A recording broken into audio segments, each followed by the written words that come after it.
Welcome to the Volusia County Council meeting. The meeting will begin in 10 minutes.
Welcome to the Volusia County Council meeting.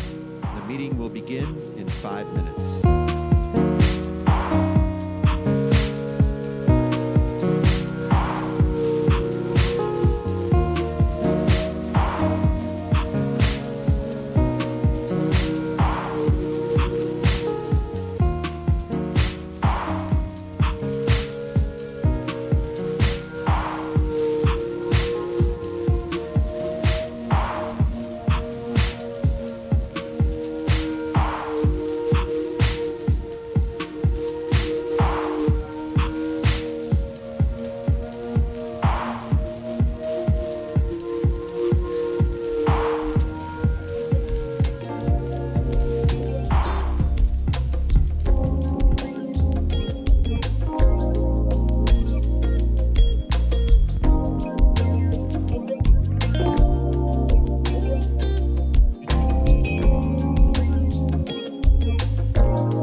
Welcome to the Volusia County Council meeting. The meeting will begin in 2 minutes.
Is the fire marshal here?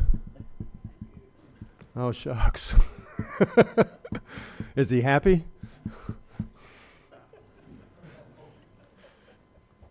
Okay. All right. It is 4 o'clock, and we will call this special meeting, January 14th of Volusia County Council, to order at 4. This is a one-item special meeting. You'll be given a time to speak, and I'm going to ask you to only speak on this item because it's going to be a long night. I don't know how many of you signed up to speak, but I'm assuming, just looking at numbers, that there's probably at least 4. Let me just tell you how the meeting's going to go. We'll have a Pledge of Allegiance first. There's not an invocation. We'll do the roll call, and then we will, let me back up. Even though there's not an invocation, I've asked somebody from Faith in the back just to pray continually for us. And then we will hear a presentation from staff. The council will ask questions, no debate at that time, just ask questions, clarifying points. And then we will hear from you, from the public. And then the council will debate after we've heard from you. I want to say one other thing quickly about your speaking time. We are neighbors here. Some of us have different ideas and different understandings, but we're neighbors. And I'm just going to ask that you, each of us, treat each other like neighbors with respect for different ideas, and that way we'll come out with the very best possible outcome. So don't boo each other. Give everybody the same respect that you want for yourself. Everybody will have a chance to give their point of view. Let's do it respectfully, and that'll just set a much better groundwork for coming out with some productive solutions today. So if you would, stand with me for the Pledge of Allegiance.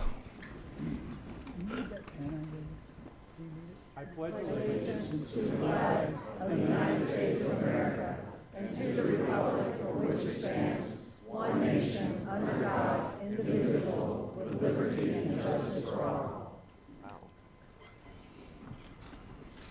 What a great sound to hear that many people. We should have them sing.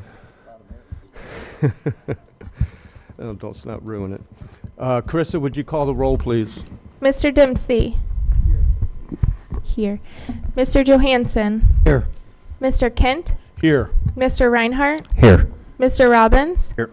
Mr. Santiago, Here. Mr. Brower. Here, we have a full house, full dais, quorum, one item, and I believe that, oh, there you are, that Ben Bartlett will start us off with a presentation from county staff.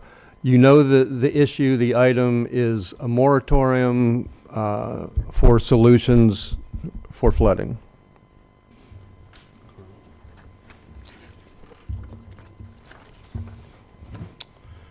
Good afternoon, Mr. Chair, Council. Ben Bartlett. I am the Public Works Director. And just give it a second for, oh, I forgot to click. So obviously, as you mentioned, we're here today to discuss a county-wide moratorium on development. Part of the presentation that I'm going to be giving today, it's going to be myself, Mr. Irvin, and Paolo, Mr. Soria from our legal department. But I'm going to start off today talking a little bit about why we're seeing some of the flooding that we've seen recently. And it's important to understand the why, because that goes towards the solutions and having an understanding of what's causing the flooding. And I'm going to be very clear, I'm talking about flooding. I know, you know, stormwater management is a big part of flooding, but, you know, there's multiple variables that go into why we flood, and stormwater management is one of those. But you can have flooding that doesn't involve stormwater systems at all. It could be riverine flooding, where the river comes up and floods properties without any rain.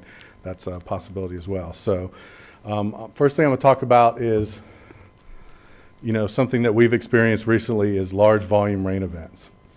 And this graph right here indicates some of the large volume events that we've seen in Volusia County going all the way back into the 1900s. You know, I've been out and about and during both Ian and Milton, and have spoken to numerous homeowners that have experienced flooding. And one of the common things that I hear is, I've never seen this type of flooding before. I mean, we've had hurricanes. I've lived here for 20 years and I haven't seen water this high. And those folks are right. And a large part of that reason is because of the two events, Ian and Milton, were extreme rain events, 18, 20 plus inches of rain. What this graph shows is the red line represents 11 inches of rain, an 11-inch rain event. I use that as kind of the delineator because your floodplain's based on 11 inches of rain. Most of your stormwater systems are designed to handle an 11-inch rain event. There's not a stormwater system in this county that is designed to handle a rain event greater than 11 inches in 24 hours. So if you look at the type of events we've had, if you go back to the previous century, we've had 3 events of note. 2 of them have approached that 11-inch number, and 1 of them exceeded it considerably back in the 1920s, that is. This century, since 2000, we've had multiple storm events, but we've experienced some really extreme rain events, and we've experienced 4 of those rain events that have exceeded that 11-inch number, that number that I've mentioned that is important for what we design to, and as well as what the floodplain determinations are based on. So as you can see, we're seeing an increased amount in these occurrences. And unless you experienced Tropical Storm Faye, unless you were in DeBary, Orange City, or Deltona in 2008, you haven't seen a rain event that's exceeded 15 inches of rain in Volusia County. You'd have to go back 100 years. So when people say, I haven't seen this much water in my house, that's a good reason why, because frankly, we haven't had these level of rain events in Volusia County up until recently. Another part of the rain kind of function of flooding is your average rainfall over your annual average rainfall. So on this slide, I have graphed the average annual rainfall in the DeLand area. The red line represents roughly 55 inches of rain, which is the average annual rainfall amount. And starting back in 2000, you see a pattern of a couple high years and a low year, a couple high years and a low year. And what you see there is you get some high average annual rainfall, and then you get a year where it's low or 2 years where it's low, allows that recovery period in the groundwater table and so on. And then beginning in about '06 through about 2016, you see multiple years of below average rainfall, and some that are right around the number, and then one in '08 that was high, that was Tropical Storm Faye. So really for about a decade, we had below average rainfall in Volusia County. And I know this is DeLand, but these numbers are very similar throughout the county. And then beginning in 2017, you can see the numbers jump into the 60s. Since that time, we've experienced 2 years that are roughly average, but the majority of those years have been exceeding the average with 70 plus inches of rain this year. So the average rainfall, what does that cause?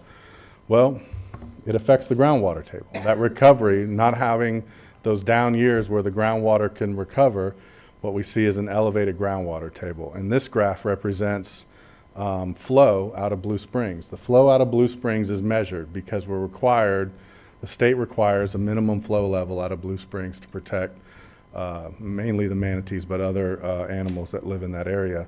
And what you can see is it fluctuates, but we're on an uptrend, and there's a better graph that kind of shows it a little better. That red line represents the minimum flow. It was like in a 140 area. It's actually since bumped up to 155. But as you can see, the flow out of Blue Springs, which is indicative of the amount of groundwater, was low for that period that I described in the previous decade, and has started to climb as we've seen increased annual rainfall amounts.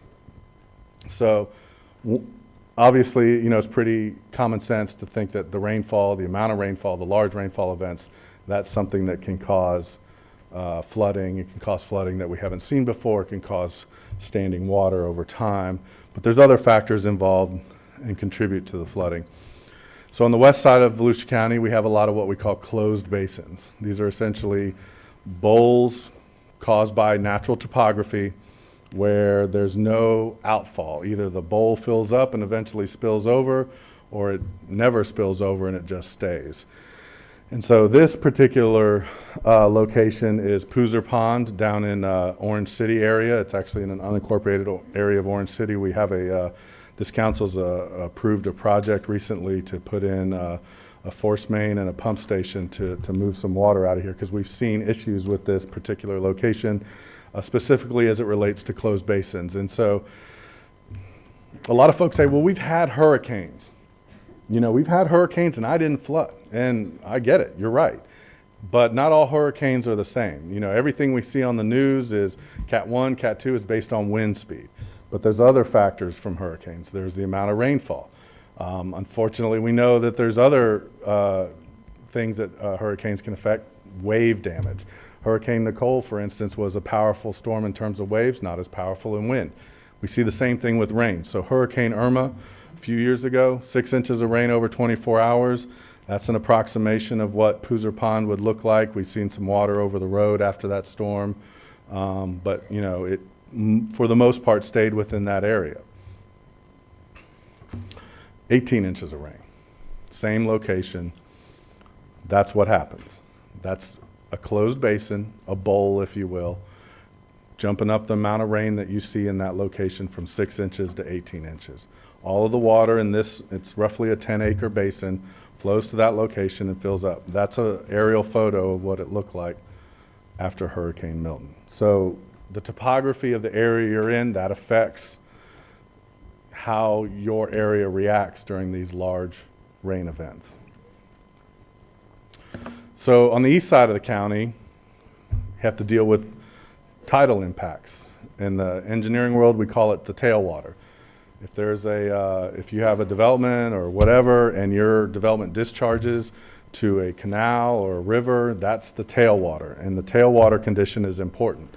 In the past, in some areas, when there's a storm and they model the storm, they assume a free-flowing tailwater condition where the water can just leave. What we're seeing in these storm events, particularly in Hurricane Ian, and to a certain extent in Milton, was the tailwaters were up because of the tides.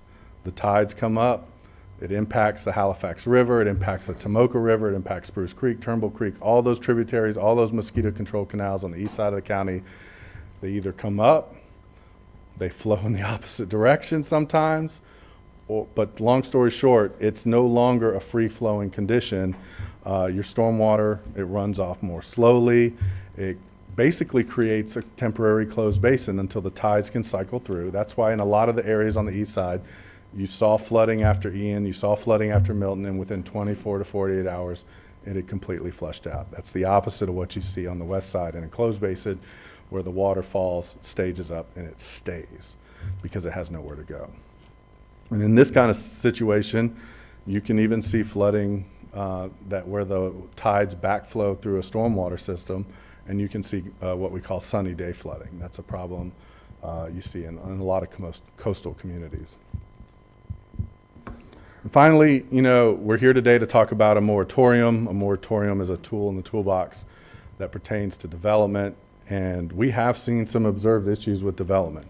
First and foremost, we've seen pond failures. We've seen, this picture is an example of a pond along Orange Camp in DeLand that failed during Milton. It was a catastrophic failure. It breached the berm, and the entire contents of the pond washed out and washed into a road. So that is something that we've observed. Seasonal high water elevation. So as I mentioned before, we went through a period of dry times, and when engineers and geotechnical engineers go out and they try to determine what the seasonal high water elevation is, if you do it during a dry time, you might get a little bit of a depressed number, or a number that's lower than what we would see in a rainy season. And that kind of sets your water level for your development when you're designing stormwater ponds. And if you set that too low, you could end up with a situation where during high average rain years and during storm events that water is too high and the stormwater systems don't function. These are observations that we have seen. I mentioned the tailwater. If the engineer assumes a tailwater elevation that isn't correct or isn't applicable in a storm event, that can cause issues with their stormwater system. And then events that exceed the design storm. In Volusia County, if you're in an open basin, you have to design to what we call a 25-year, 24-hour storm event, which is an 8-inch rain event. If you're in a closed basin, you have to design to roughly an 11-inch rain event. But as I mentioned before, we've just experienced 2 storms that significantly exceeded those type of design storm events. So what does your stormwater system do when it encounters a storm event that dramatically exceeds the design level? And so is there measures for if the pond fills up, is the water going to crest the pond and cause a blowout because it starts washing away the berm? These are things that we've observed and things that need to be accounted for. And then finally, you know, so a lot of the flooding we've seen, we have a lot of legacy existing parcels with vested rights. In other words, for whatever reason, those parcels have been deemed that they are capable of being built on by single-family homes, and they exist in areas where there's a floodplain. They exist in areas that are designated as wetlands, or they're adjacent to other low-lying lots that when they come in to build, in order to build to our current standards, they have to raise up, either because they have a septic system that has to be so far above the seasonal high water table, or because they have to have their finished floor elevation above a certain level, either the crown of the road or the floodplain. And so that creates, you got an existing parcel that's lower with a house on it, and then now a vacant parcel that they're going to build up. That creates some issues from a stormwater standpoint that we've observed and we've discussed extensively. So let's talk about solutions. So I've kind of talked about the why and the things that we've seen, and let's talk about, you know, anytime something like this happens, people want to know, why did this happen, and then what are you going to do about it? So this council has funded almost $8 million in watershed and basin analysis. Those are going to identify potential solutions, do some pre-engineering, and kind of give us the roadmap to address a lot of the flooding issues that we've seen. It's going to come with recommendations of capital projects, where we add additional storage volume, Pump stations might be an option, tidal gates to address the tidal issues on the east side. And then we're also looking at acquisition and demolition if there are properties that are frankly indefensible. There's no good engineering solution, or the cost benefit of the engineering solution versus the acquisition is such that it makes the acquisition the recommended solution. We're looking at that. And then code changes and design standards. I'm going to let Clay talk about those here in a second. But, you know, council has directed staff to work with NRAC on code changes for stormwater and low impact development standards, which I'm going to pass over to Clay and let him discuss.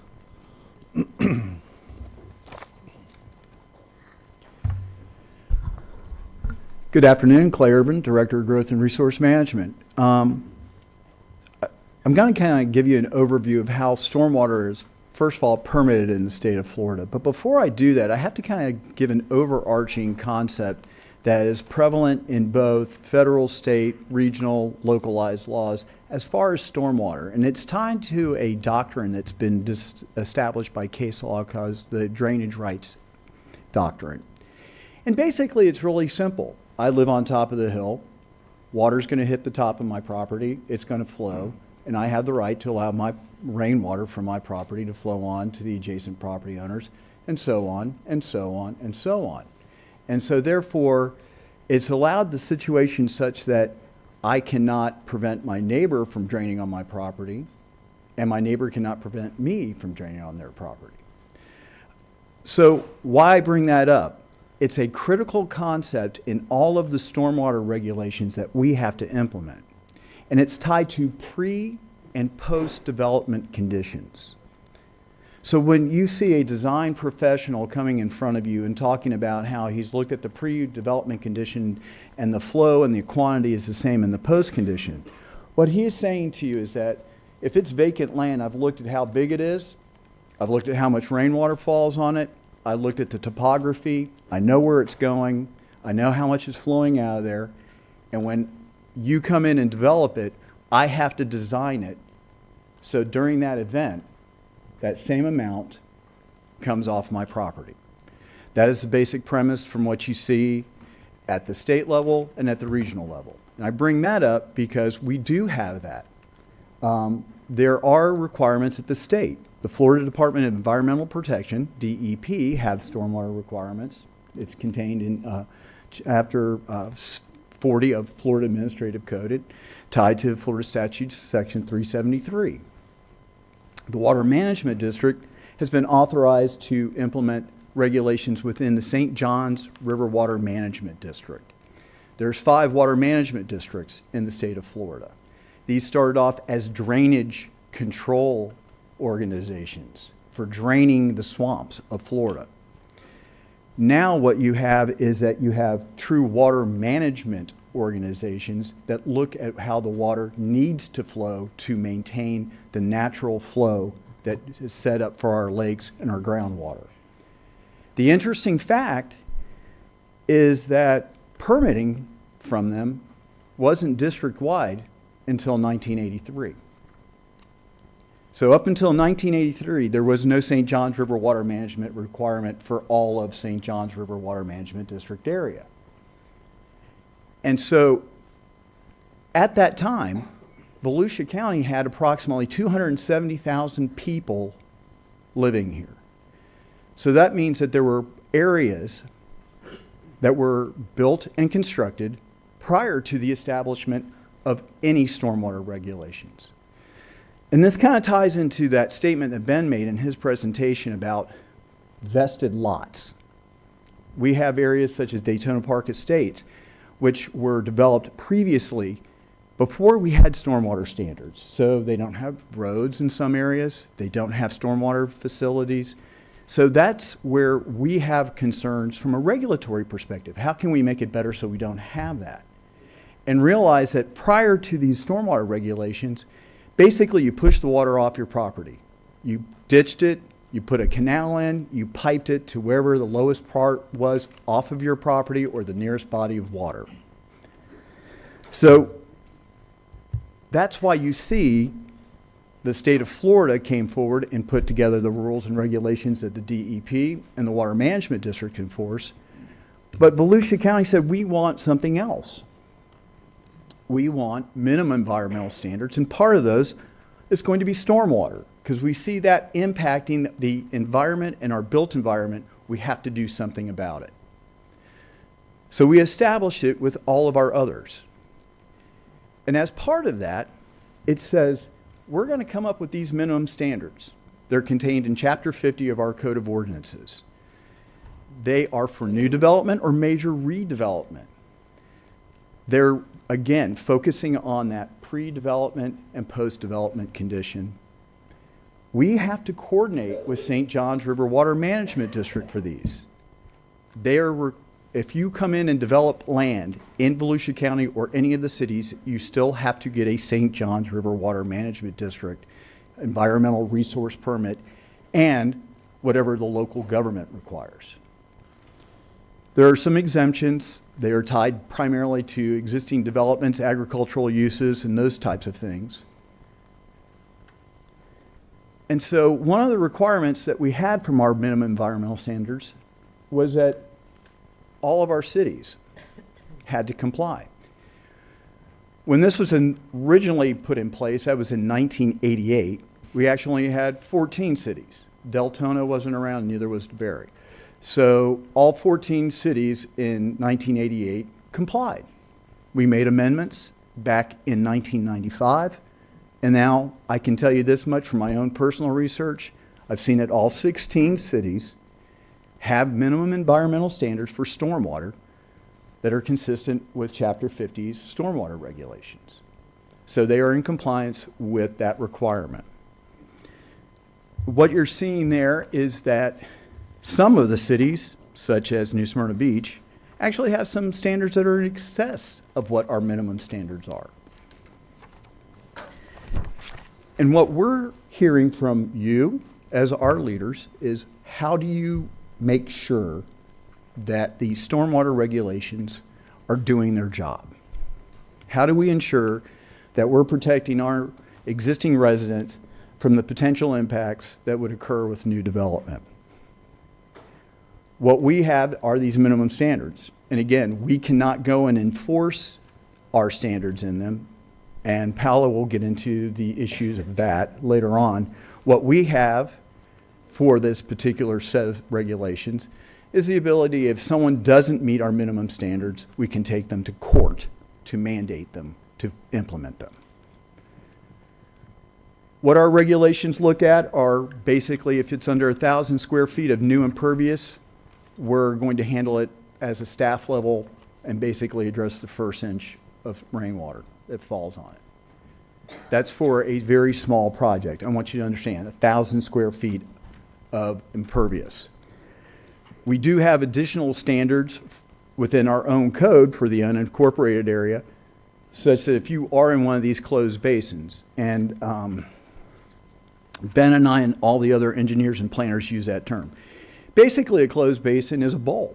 It's a naturally occurring area where the topography has a low point and is surrounded by a bunch of high points such that the water doesn't naturally flow out. And so that's where we go from our normal standard, which is a 25-year, 24-hour storm event, and raise it up to a 100-year event. Unfortunately, we've been using these terms, and it is confusing to the public. What is a 25-year storm event? Well, it's a way for us to identify a duration and amount of rain that can occur. So, as Ben referenced, 11 inches has been the hallmark for a 100-year storm. That doesn't mean that you're going to get one of these storms once in 100 years. It means the percentage that it could occur is 1 in 100. You could have 3 years in a row where you have 100-year storms. We just saw it happen here in Volusia County. So we realized that we have to make some changes. 2 years ago, you gave staff direction to come up with low-impact development standards. We've gone through an exhaustive method of outreach and analysis and have finally made it through the Environmental Natural Resource Advisory Committee and Planning and Land Development Regulation and have a set of ordinances for that, and it's pending to come to y'all. In that, we are integrating some of the technologies where instead of putting a pipe in the ground, instead of putting a swale that's only 5 feet wide and channeling water to a stormwater pond, let's look at how we can condense and make development smaller on a property and utilize the natural features there to provide for natural stormwater protection as well as filtration and improvement of the overall environment. Those will be coming to you again. There's a couple different options on how that's going to affect. We also have, over the last 7 months, gone through the Environmental Natural Resource Advisory Committee with changes to our own stormwater regulations that we have in Chapter 72. And part of that is really focusing on the technical aspects of what your staff reviews when a developer or their engineer comes in and submits an application. When an engineer prepares a stormwater plan, they have to look at the topography, they have to look at the soils, they have to look at the vegetation. All of that is factored into how they can identify all that rain landing on that with more impervious area can be held, treated, and released so it equals what it was before development. And so we have identified that we want to see additional analysis of the geology. In other words, soil borings. We want more soil borings. We're going to see what we can do in regards to estimation of tailwater. You heard Ben was talking about that. We've talked about whether or not the location of the pond. The references that Ben had in his presentation of the failures showed a pond that was on the side of a development, and it wasn't properly constructed and it washed out. We're making sure that's not going to happen again. We're looking at estimation of groundwater table. We're saying that we want to see more information about it, updated information, and when you think you've established what you believe is the maximum groundwater, we want to tack on 6 inches more as a safety factor. So again, those are just a summary of the changes that are coming your way to address some of the concerns we've heard from you and the residents of Volusia County. Right now, I believe we have a tentative date of February 11th for a potential meeting to review both of those standards at the same time, because that's going to take a little bit of time to go through the details to make sure everybody understands where we're coming from with those. And it also gives you the opportunity to give us clarity as far as what the options are. If that comes through, that's, again, we're looking to see to try and get these things through as quickly as possible. So you could have, by the end of March or April, all the rules and regulations for LID and the updated stormwater completed. And so that's where we are in regards to how we will treat future development as it goes forward in Volusia County. And again, these are standards that are part of the unincorporated areas regulations. And the Environmental Natural Resource Advisory Committee will be taking up Chapter 50, which is our countywide standards, seeing if those changes that were identified for Chapter 72 would be applicable, or if there's even more standards that need to be addressed. Thank you. Paolo will now address the issue of regarding moratoria. All right. Thank you, Mr. Chair, members of council. Paulo Soria, Senior Assistant County Attorney. So this meeting is about a moratorium, proposed moratorium. So let's, drill down to basics. What's a moratorium? It's a pause in the processing, acceptance, or issuance of orders, permits, comprehensive plan changes, essentially any changes relating to land use. It is based on a local government's police power authority to issue those development orders, development permits, and building permits. So what's your police power? It's your ability to legislate. It is your ability to limit an individual right. So as a charter county, we have inherent police power granted by the Florida Constitution. A municipality also has police power under their home rule authority that's granted by the statute. So, when the county legislates and the cities legislate, sometimes those come into conflict. And, there is a whole set of laws and processes of how to kind of deal with that. But going back, normally, development orders and development permits, which is what your moratorium power is based off of, they must be issued if they meet, all criteria. So the moratorium basically says, okay, let's put a pause on that as a legislative policy.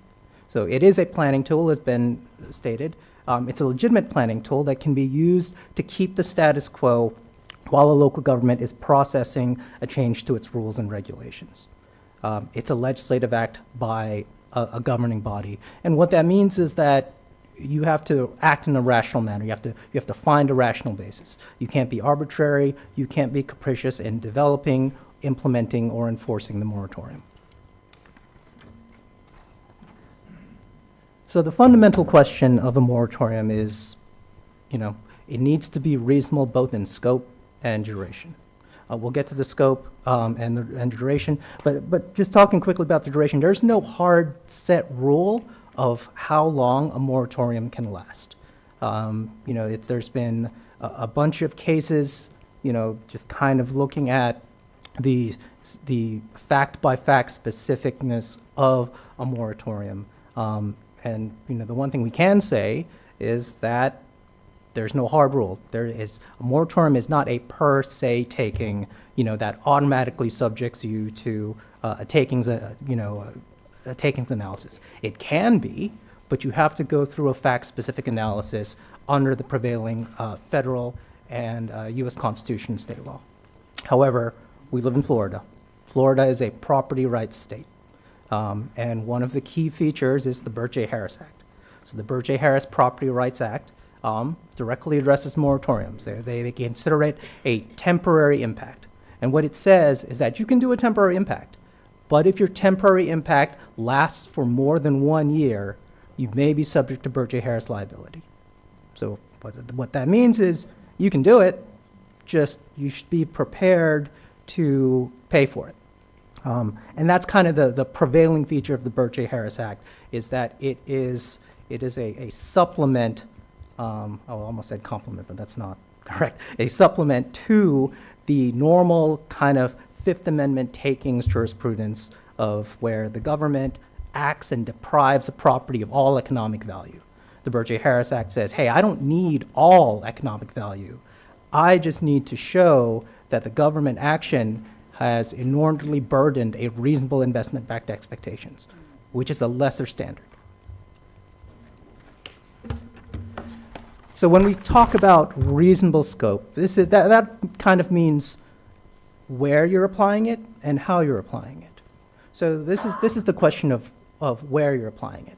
So when we go back to the inherent police power, the county has inherent power because we are a charter county.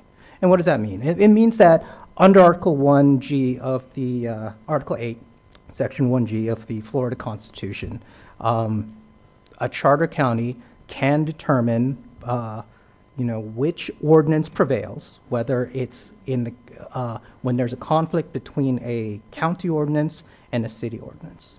And our charter says, hey, we have two situations where a county ordinance will prevail. One is the Unified Beach Code under Section 205. So the county rules the beach. Anything, seaward of the line of permanent vegetation or the seawall or its approaches, the county's rules apply. And it also says when the county sets minimum environmental standards under Section 202.4, those will prevail over a conflicting municipal ordinance. Otherwise, the Section 1305 of the Charter says that, hey, in the event of a conflict between a city and a county, the city ordinance prevails. So those are the only two situations: Unified Beach Code, minimum environmental standards.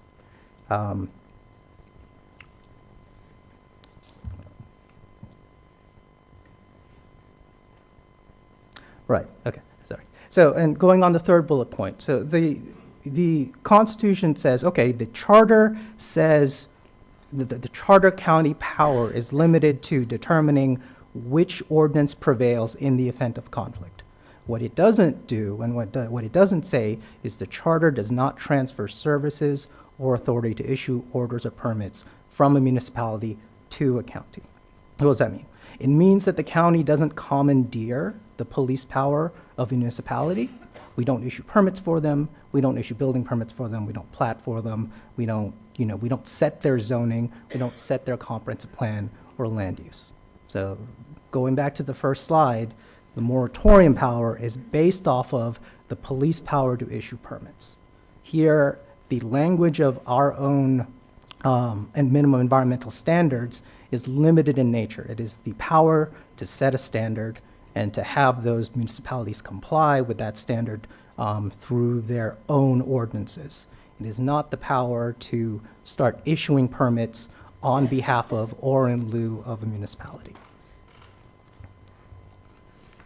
So going through the minimum environmental standards, we've looked at some cases that kind of mentioned the minimum environmental standards. So fundamentally, what it says is that the county council it shall establish minimum standards, procedures, and requirements that shall apply within all the incorporated and unincorporated areas of Volusia County. It prevails when in conflict. However, municipalities may be more restrictive. As Clay pointed out, in terms of stormwater, New Smyrna Beach has a more restrictive stormwater regulation than the minimum environmental standards. Once again, 202.4 is not a transfer of service or enforcement authority. So you have at least one case from the 11th Circuit that basically said, hey, even though it's got a charter-based authority to set minimum standards, the county does not possess control over the actual day-to-day enforcement measures. So what does that mean? That means, again, we don't have the standard police power authority to issue permits, under our minimum environmental standards. The 202.4 is not a preemption of all land use or zoning authority. It's not a preemption of all the development permits or a preemption of the building permits. So we have another case, that kind of points to the fact that the Charter 202.4 authority is limited. Here, we have the Fifth Circuit saying, okay, when the county's ordinances prevail in terms of minimum environmental standards, it prevails when it sets the minimum standards for protecting the environment by prohibiting or regulating air or water pollution or destruction of the resources of the county. So, this case is saying you have to set a standard first, set a standard, that standard prevails. The issue with the moratorium is the moratorium doesn't set a standard. It's based off of the ability to issue orders and permits and the standard legislative, police power to limit rights. So, when we looked at it, our opinion is that the current charter language, scope, and authority does not support the moratorium in the cities. You can definitely do it in the unincorporated areas of the county. You have a clear police power. You're the only entity that issues permits and has supreme land use authority there. So that's very much clear. However, the charter does not support the issuance of a moratorium in the unincorporated cities, in the incorporated municipalities, sorry. So going to a reasonable duration, I've already kind of talked about this. When you do a moratorium, or if you would like to do a moratorium, there's no federal hard set rule on how long a moratorium it will last before we get called in for this is a takings violation. But once again, we're in Florida, so the Florida Burt J. Harris Act is more restrictive than the federal standard. It says a temporary impact to property that exceeds 1 year can be an inordinate burden and can be a basis for property rights and be a property rights violation and be a basis for liability. So that is kind of clear, which is why you see moratoriums not last more than 1 year here in the state of Florida. For example, Edgewater's most recent moratorium lasted 1 year. they're aware of the same, everyone is aware of the same kind of 1-year limitation law for the establishment of a moratorium. Going back to reasonable scope, a good moratorium, if you would want to propose one, will have a strong relationship and a rational nexus between the application of the proposed moratorium and the public health, safety, and welfare objective. So what does that mean? It means that when you are applying the moratorium, what functions you're suspending should be limited in nature and only limited to that necessary to carry out the public purpose and the purpose of the moratorium. In other words, narrow applicability. That's what the courts are looking for in terms of a moratorium that will withstand a kind of, impermissible taking or due process violation. Can't be arbitrary when we're talking about reasonable scope. So when you start including or excluding things from the moratorium, that could potentially be subject to challenge. So what's a good example? So here's a kind of a case where they set a moratorium based on the lack of adequate public water supply. And they applied it to townhomes and condominiums and multifamily. They excluded things like car washes and laundromats, which are, large users and consumers of water. And the court said, what are you doing? That is completely arbitrary. There is no rational distinction of why you are excluding these, consumptive uses from your moratorium. So they kind of failed that moratorium on that account. So, and once again, one of the reasonable things about the scope is vested rights determinations. That is shorthand for equitable estoppel, which is another shorthand for fairness. That is always a case and always a defense to a moratorium where a property has relied and detrimentally relied by the expenditure of funds on the county's existing rules and regulations, and we're stopping them at the last minute when they have expended, a lot of funds.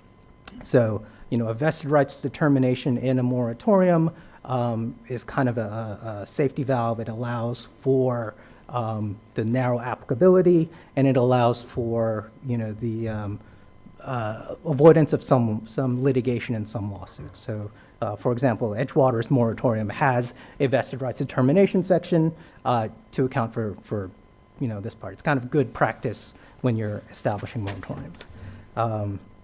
So that is the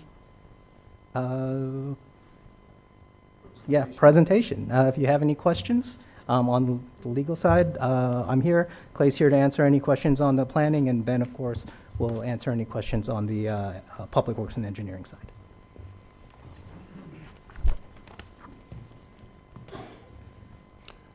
Councilman Johansson. First one is for Ben.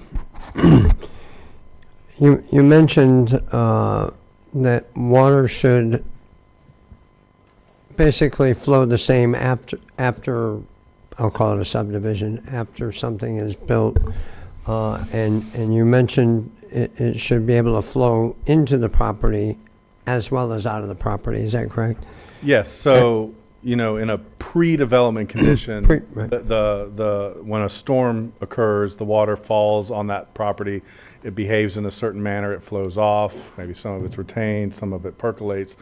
There's a certain amount of water that flows off during that storm event, and it flows off at a certain rate.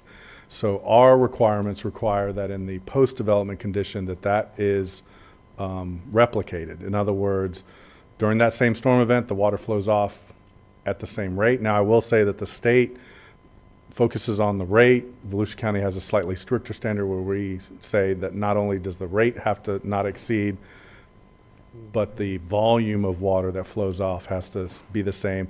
But also, the state doesn't want you to restrict. So if a certain amount of water flows off in the pre-development condition, they don't want you to restrict that flow in the post-development condition, because there could be wetlands, there could be other things downstream that need that water for their viability. I got it. So can you explain to me if we raise the grade of a subdivision, I keep on picking on subdivisions, but any development, how water that used to flow into that property before it went out, how it flows in?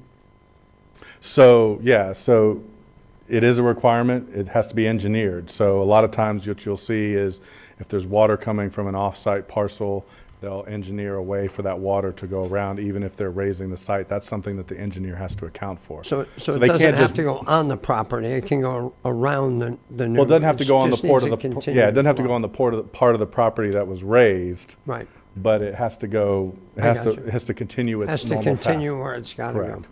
All right,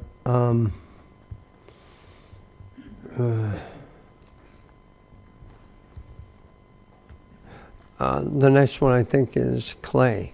I think I have one for each of you.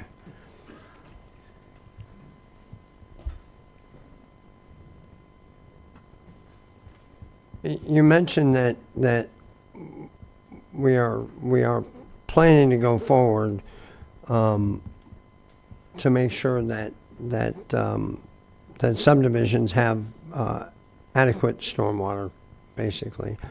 Or I think the pond blowout was the excuse or the scenario. Do we have any plans to ensure that the existing development has adequate stormwater retention and any other areas where we've seen weaknesses for a Milton type event?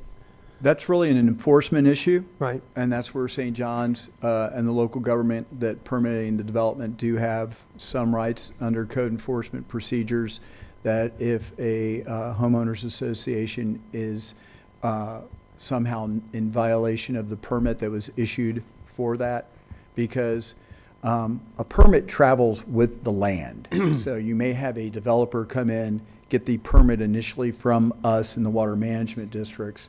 Once the development is completed, a homeowners association is created to oversee the common area and the drainage. And so that's the group that we can go after.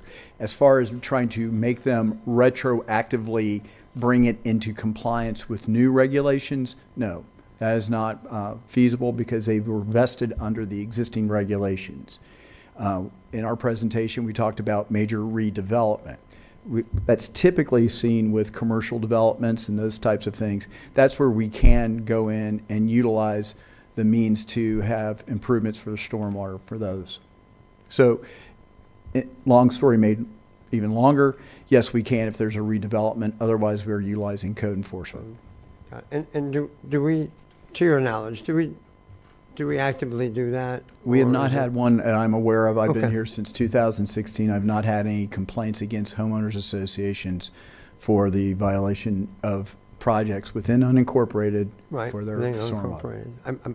I actually believe in Port Orange, we had one where we Yes. had to go back, so I appreciate it.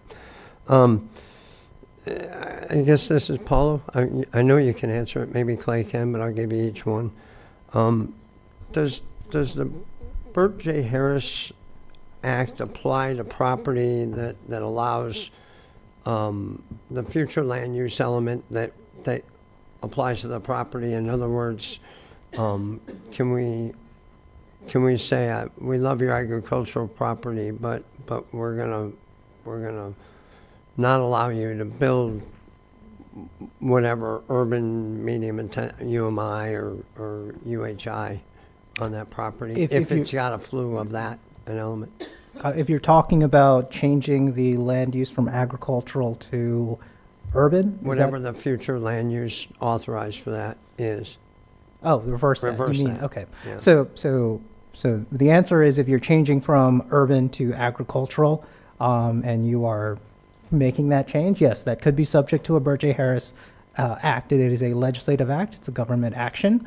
Depending upon their reasonable investment-backed expectations, as in, did they have an expectation to develop it in an urban manner, and then a local government came in and suddenly says you have to develop on an agricultural basis? Yes, that is a potentially subject to Burt J. Harris. And then I will ask, because I hear whispering, the vice versa. If I have property that is lie fallow, but I have an expectation that I can build homes on it. Is that something that So, changing it from agricultural to a higher land use intensity, generally no. Reasonable investment-backed expectations. So, what reason do you have that the local government is going to take a legislative act, which is, your most deferential and the most discretion that you have, and, up land use your property? It is not a reasonable investment-backed expectations to have that kind of expectation. So, never say never, but that is a kind of a good case of it would not be a Burt J. Harris violation if you decided not to change the future land use to grant additional density. Okay, thank you. Councilman Reinhardt. Thank you, Chair. First question is for Ben. Ben, I'm going to get real basic here. You hit on something and there's a couple, and I'll probably have more questions later, but during the observed issues for developments and whatnot, you hit on something with respect to pond failures. How do you prevent that? Well, one thing that we looked at in NRAC has recommended and staff agrees with is the location of the pond. So in that particular pond, it was on the edge of the development. It had a large elevation difference, so berm essentially between where the pond was and the lower area adjacent to it. And so one way to prevent that is to locate it in the center of the development. And when that's not possible, Kind of draws in. correct, and Okay. there's not a berm. There's it's Property land that all is, around. yeah, I So gotcha. the other option is to reinforce that berm if it's not feasible to locate it in. You can do a clay core. You can do a retaining wall. There's multiple options to ensure that the berm, where you basically have water on one side and air on the other, doesn't give way. Is there anything in the regulation that would stipulate going to that pond in the middle of the development, whether or not it would be impervious or it would like soil around it as opposed to a parking lot, things of that nature? Does that? Well, I mean, from an overflow standpoint, and that's kind of what we talked about is Yeah, because if it storms does that- overflow, it's going right storms back on that concrete. Exceed the so. design, event, and what we saw during Milton were, we had a lot of rain prior to Milton, which filled up a lot of these ponds. They didn't have time to cover, and then you get the big rainstorm.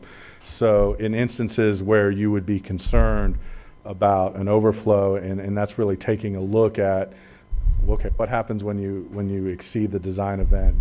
Do you design the pond so that if it does exceed it, maybe there's a portion of it that's a little low, and you reinforce that with either concrete or something like that? You see that in ponds. The DOT likes to use that as one of their overflow weirs. You'll see little concrete weirs and things Oh, like that. There's weirs, multiple yeah. ways to do it, but in other words, it's important that the design engineer think about what would happen in an event that exceeds the design standard, and basically design that pond so that it's a controlled failure, if you will, versus a catastrophic failure like I showed.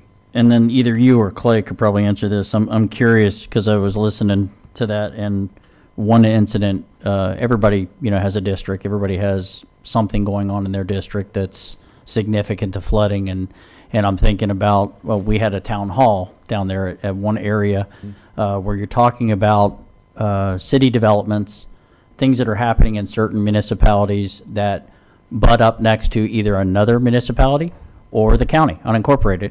And we know exactly what we're talking about, where they're complying with regulations that they have to build these new developments.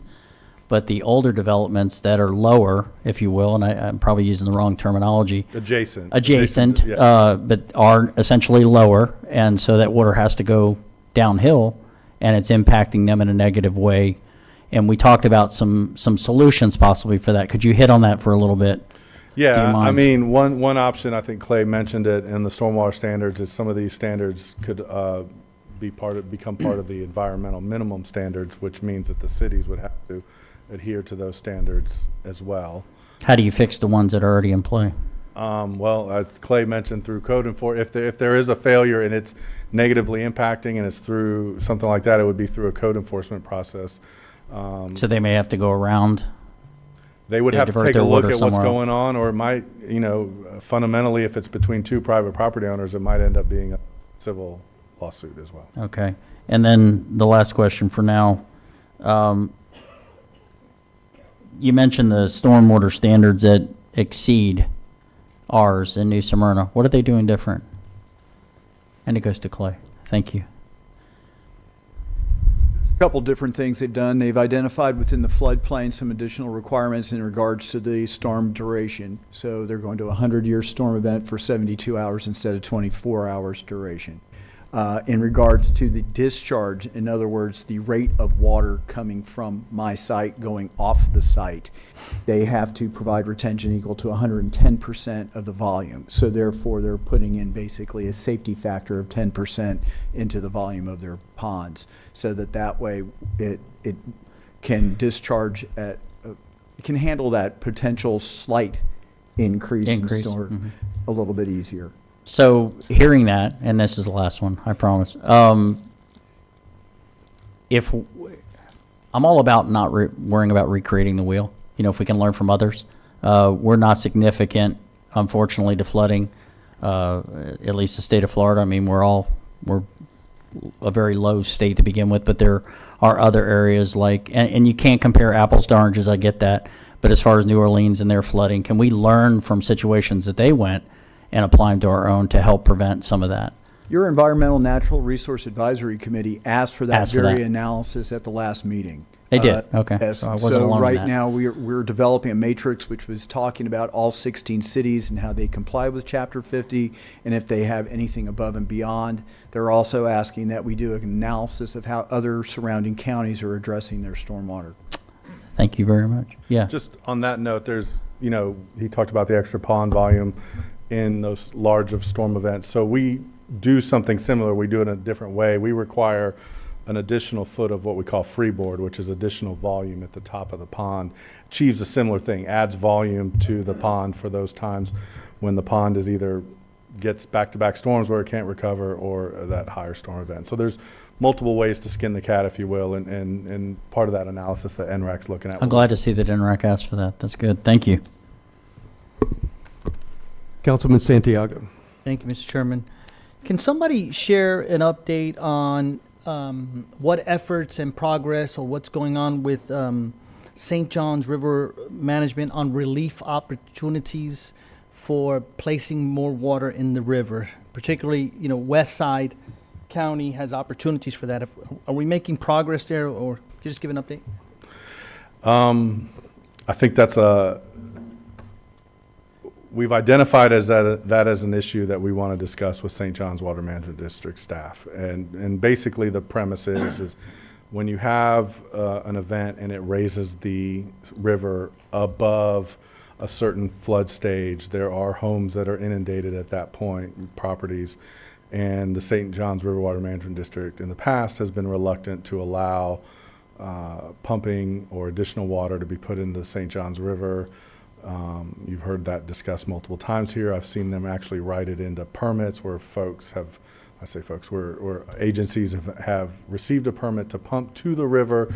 However, there are stipulations that when the river is at a certain level, they're not allowed to pump. And so, I can see both sides of the argument there. One side is, after Ian, we had multiple folks come in from Stone Island and object to water being discharged into the river near them. But then when there's also the argument that, in terms of the St. John's River is big and the amount of water going in, maybe not so much. So that's a discussion that I've spoken to my counterparts at the Water Management District about. To answer your question as far as progress, we haven't made any progress, but I'm hopeful that, through discussions moving forward, that we can come to some kind of compromise, because what we saw during Milton was the only option in some places was to pump to the river, and DeBerry, filled up their borrow pit. It would have been nice to have, I'm sure they would have appreciated an option to let some of that water out to the river. Orange City has a pump that pumps to the river. They're in the process of acquiring a borrow pit for a similar purpose. So It's a need. And I'll just make this as an ask that you don't have to answer it today. I prefer you don't answer it today, but I want to say it for the public record. I realize you're working with your counterparts on St. Johns River Water Management, but if you could get with George and he can get with us, what support do you need from us as a body to get you to help move that forward? Okay? Understood. My second question, I think, is still in your lines. We've talked some about development and things of that nature and how they're affected, but I think I've been here 35 years, and even some of the previous storms. I'll talk in particular I forgot the terminology, but the gravitational flow from DeLand through Lake Helen that goes into Deltona that affects a lot of that dirt area of Deltona that's in the Cortland Boulevard region over there. That has historically flooded also when we have these big events. Can you give any update right now as to where we're working towards to either partner with, and particularly I'm asking for this, and I'm sure there are other areas in the county, but in particular, what are we doing for public works types of events to mitigate that? I think, I'll speak for Deltona. If we can capture that water before it starts going into that Teresa Basin and send it elsewhere, is there talks about that? Do you need anything from us to continue that or start that? No, I think a lot of those issues, will be addressed when we look at the basin analysis, and there's a nexus of like 3 basins that the council's approved studies for right in that area.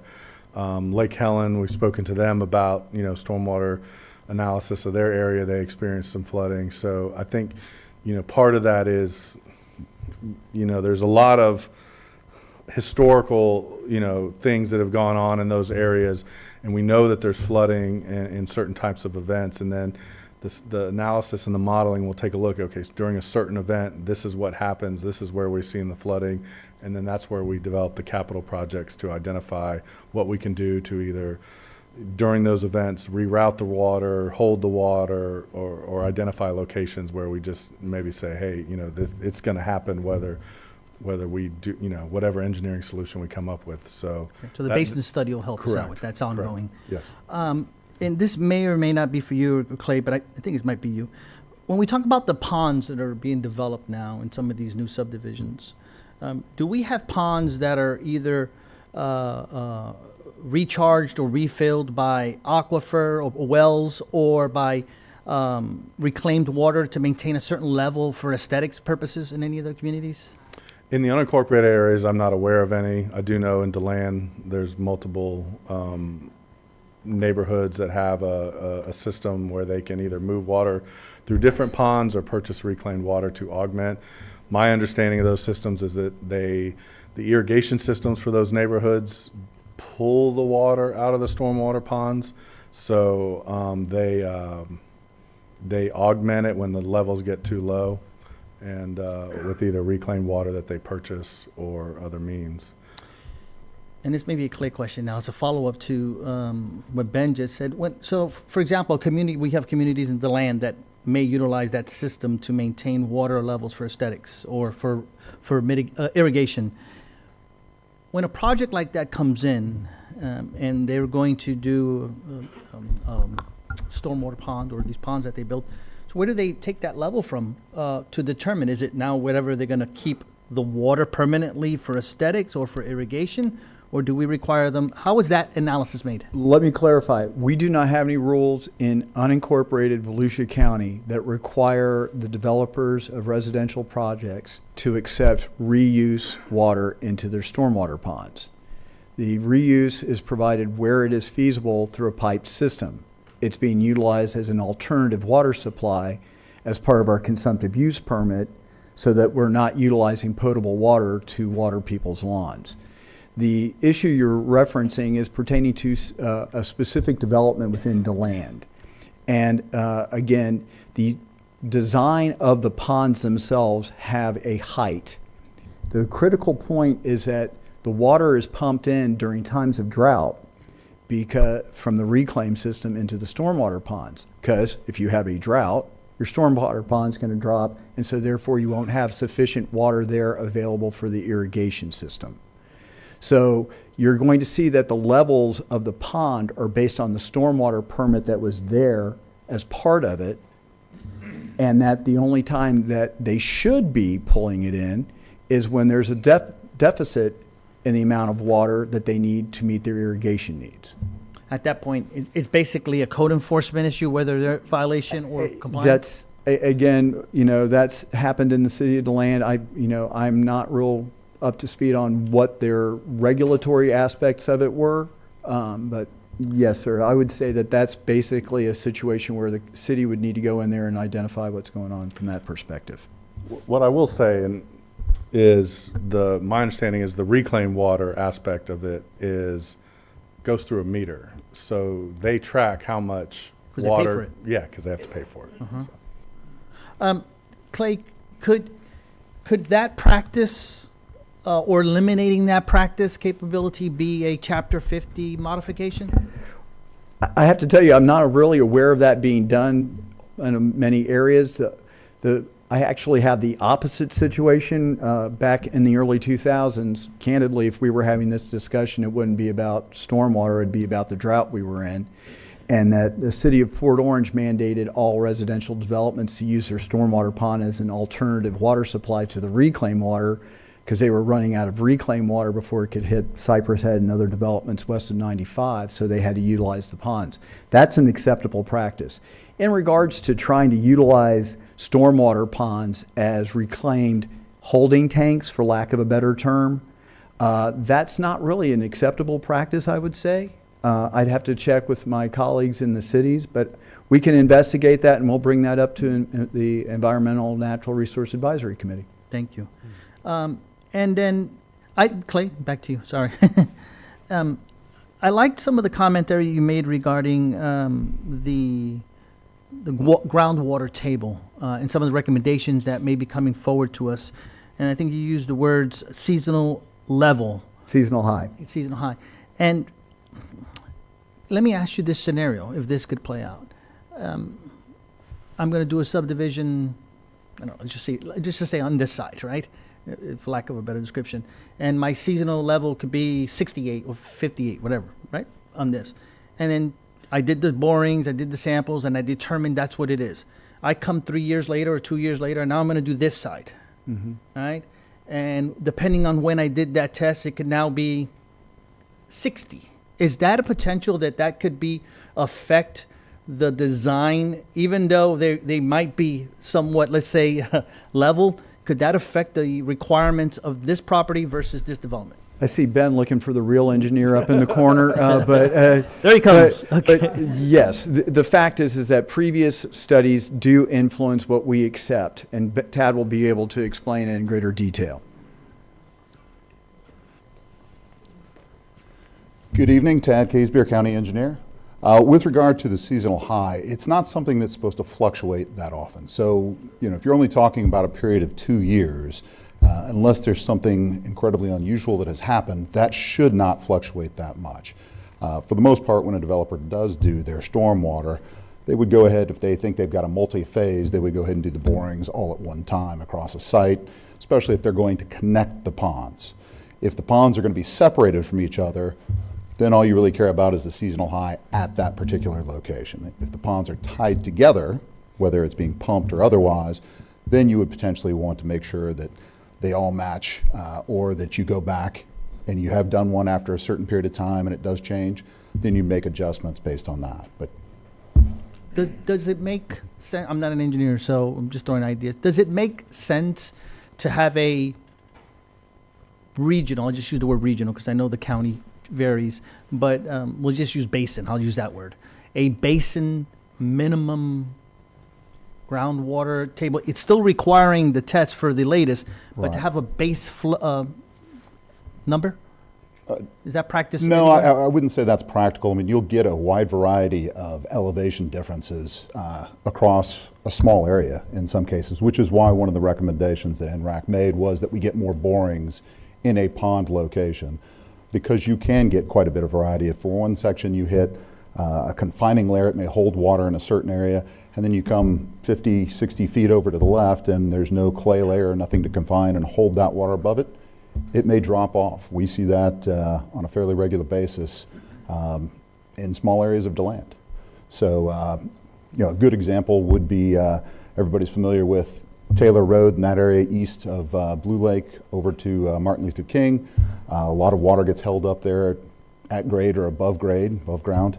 You go down to the corner of Blue Lake and Orange Camp, we've got a stormwater pond that sits about 15 feet lower than an area just to the east by about 300 feet. The area 300 feet east of there is at 56 with water in it, and our pond is down at 43 and it doesn't have any water in it. So it doesn't take a lot to vary quite a bit. So no, I wouldn't recommend that. Okay. That said, the USGS did a soil survey for pretty much the entire United States to include Volusia County, where they identified soil types. And some of that was based on samples where they go out and do some borings. Some of that was based on aerials and the vegetation in those locations. And they did go ahead and establish very basic elevations for those. Now, granted, those studies were done in 1950, but it does give you some kind of feel for where water tables might be at. And that would be as much as we would need. I wouldn't recommend doing anything, wasting money on the county's time to go do that. And when we get this, is there any other outside peer review, or is the peer review just internal when we receive this information? Just our staff reviews the In St. stormwater John's? aspects. And the Water Management District has to issue a permit as well. We don't review that portion of it. We get our submittal as a part of an application and move through it. Okay. Thank you, Ted. Yes, sir. Ben, you talked a little bit about the tailwater effect. I know this is Monday morning quarterbacking, right?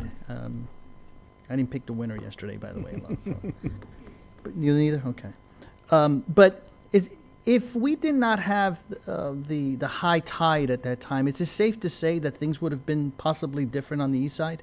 Because that tailwater situation would not have played a factor? Is that a fair statement? Yeah, and I'm thinking you can almost take a look at the different storms. The tide situation for Milton was not near as severe as it was for Ian, and you saw less flooding, and you had relatively similar rain amounts. Sort of, I hate to use the word, but I'm using the movie, like the perfect storm kind of happened with Yeah. how... Wind direction, tides, Well, it's down. and Volusia County is unique. We have basically one way in and one way out for the water along the Halifax, and that's Ponce Inlet, and it creates a unique situation there in all those inland tributaries. We talked a little bit about a couple pond failures, I think, that were referenced. What is the tail on these designs? Do we determine on a pond failure if it was a design error? And also, do these engineers come with any E&O insurance, and how long is that tail for that E&O? Typically, I know it could be different by policy, but I'll be honest, I don't know exactly what the time frame is on the insurance. Fortunately, I never had to worry about that aspect of it. But they are responsible as the professional engineer signing and sealing those drawings. If there is an issue due to their design, there's a problem. That said, stormwater design is not just one particular person. You have a geotechnical engineer that does the borings. And as a part of that, they generally also set your seasonal high. Seasonal high is also equates to your design normal water level, and it sets your elevation on everything you do after that in terms of your development, because you have to have everything above the water level. Your parking area or your roads, your homes, your businesses, all of that. So if that were wrong, then the geotechnical engineer would be responsible. Either way, there are professional engineers along that course that are responsible for different aspects of the design, and they and their insurance companies would be responsible for that element. Now, that said, there's a contractor that builds that design, and if they did not properly build something consistent with that design, then they would be responsible. But there are responsible parties throughout that should rectify those particular situations. and I know typically when a development comes in, we require them to do at least some public infrastructure stuff. I believe there's a bond that's posted for a year afterwards. Is that correct? If they are performing work within the county's right-of-way itself, then yes, that is correct. We don't post it for a time frame afterwards. It's usually for the work while it occurs, and then there's a maintenance bond may be required in certain instances to make sure that they didn't do a poor job, that materials may come apart. They've got to repair those aspects. But yes, sir. And I would ask, I mean, we don't have to have this answer right now, Mr. Chair, but I would ask that staff can get to us to the next, as we're dealing with these requirement development standards, to consider to our legal department, if we can adopt some E&O significant time frame or tail, if we can require it as one of our standards. Got me what I'm saying? I'm not suggesting yes, but I said at least have that as a topic of discussion if it's possible. If there's a marketplace even for it. We don't want to place it out of the market, then nothing gets done. But I don't know those answers until we research that. Sure, we would need to research what the state requires. Engineers are like a lot of different professions. We're regulated at the state level by the Board of Professional Engineers, and they have set requirements. And I would double check that, and then also we could double check what the insurance requirements are. Sure, get that back to you. And then, Polo. Thank you, Ted. Yes, sir. Polo, am I understanding your slide 1-24? Can we pull that up? I think it's 1-24. Tell me when. Minimum environmental standards, yeah. Okay. Yeah. So, in layman's terms, your last bullet point there says what? The charter language does not support a moratorium in the cities. Okay, so it's the legal department's opinion that we don't have the right or the police powers to do that. Is that correct? Yes. Thank you.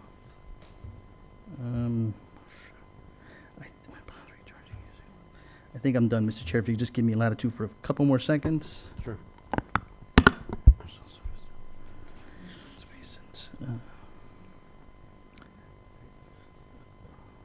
Thank you, Mr. Chair. I'm done. Councilman Kent. Thank you, Chairman. My questions will be for Mr. Irving and Mr. Bartlett, both of you, if you could come up. And while you're walking up, I'll just say to Mr. Santiago, I'm very, very pleased to hear you talk about and kind of feel the temperature of staff as far as reaching out to the St. Johns River Water Management District about us being able to put some water in that river. And I get it.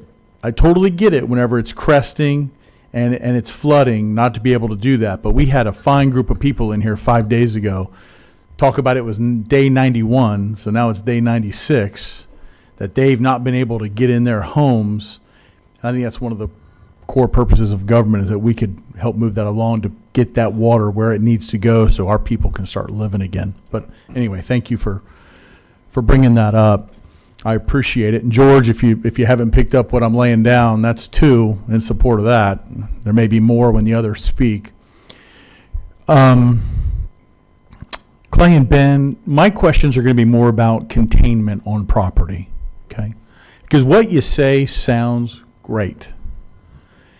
And then you see it in real life. And I love the bar graphs, showing change over time. And I appreciate that you posted that not only to us on our agenda, because we had time to go over and look at it, but for our public as well to take a look. So we've had a guy, I've never met him. His name's JC. He sits over here a lot. I've never met him before, but he's over there. He comes up here and tells us testimony about how he can't get into his driveway with his young family and the water. And then I'm going to talk to you about here in western part of the county, and I live over by the beach. Clay, you know where I live. We're not far from each other. On the western part of the county, we see these pictures of these homes next to these developments, next to these rural homes, and they're 4-6 feet taller than their homes. And yes, my question's coming, because my daughter, who I've got to drive the loop to get to her house, there's a development that took place up there, and I called staff and said, I've been driving to my daughter's house for 2 months, and there's water coming over this road that I've lived here since I was born in '75. I've never seen this ever. And then I'm going to bring it back to my house, Clay, where I live, at the end of Magnolia Drive, where there used to be Peninsula Medical Center, and then Advent bought that hospital, and then they had an insurance claim, and the hospital came down, and they're putting 15 homes there, which I'm great with. I don't have a problem with the homes coming at the end of my street. My concern is that the fill dirt they've brought in is at least 4 to 6 feet taller than the homes that have been there. And my buddy, the Sharifis, who live in that first house on Valencia, their home was built in the 1920s, and they've owned it since 1979. The water that was in their yard, and when I'm looking at the graphs we have here, and looking at Milton in 2024 and looking at Ian in 2022, they didn't have near the water in 2022 that they had in 2024 in their yard. And I mean, they were inches, maybe centimeters from flooding it inside their home. So here's my question. I know my colleagues are like, finally, the question. What kind of assurances can we as a county government, elected leaders, implement and feel good about and say, okay, pre-construction, the water that flowed off. It's X amount. And now post-construction, the same amount's coming off, even though your property is now 6 feet taller than your neighbor's. And there's water now going over a road that this guy who's 49 years old has never seen in his life ever happen, driving that road all the time. And out west, where JC lives, the pictures he shared with us from the different storms, what assurances can we as a county implement so that I will feel better if I ever approve any developments going forward, that truly the water on their property is going to stay on their property?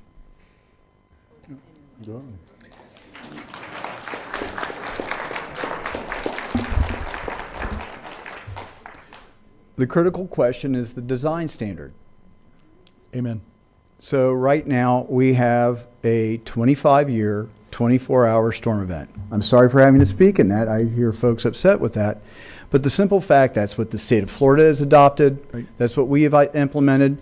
And I'll defer to Paolo on this, whether or not there are certain provisions in state law that any kind of conflict between a local government and the state prevails. So when we sit there and look at some of our standards, we have to be cognizant of that. The simple fact is that an 18, 20-inch rainstorm is greater than a 100-year storm event. It's a 500-year storm event. And there's not a system that can be designed or put into our regulations that will prevent that from happening. Then again, I also want to point out is that in my earlier conversation, I was talking about if this was 20 plus years ago, we would not be talking about flooding. We would be talking about drought and the complete lack of groundwater.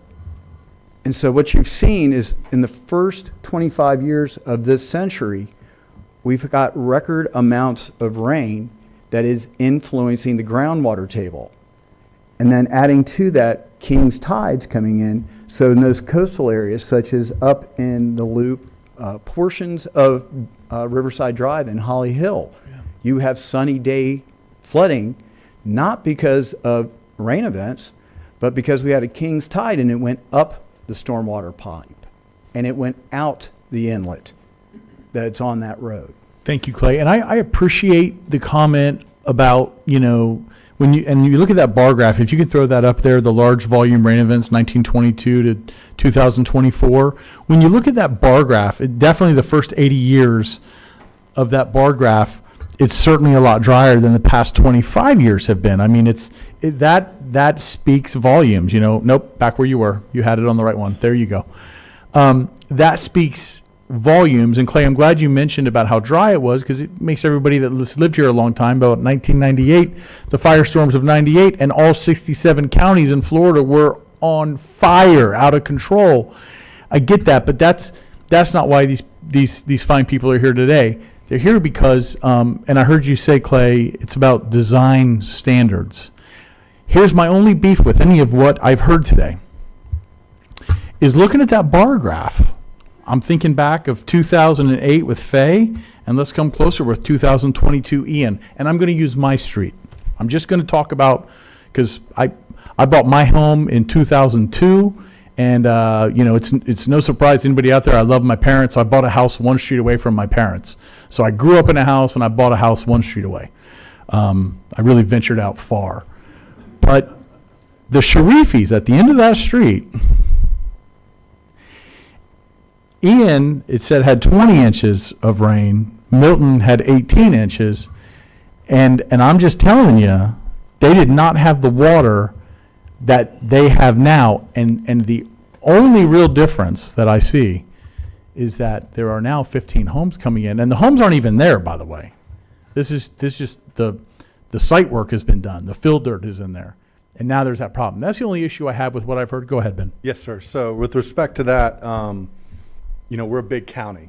And one thing we saw during these storm events is, you had different amounts of rain in different areas. So the 20 inches during Ian was New Smyrna. We had extensive flooding in those areas, Edgewater.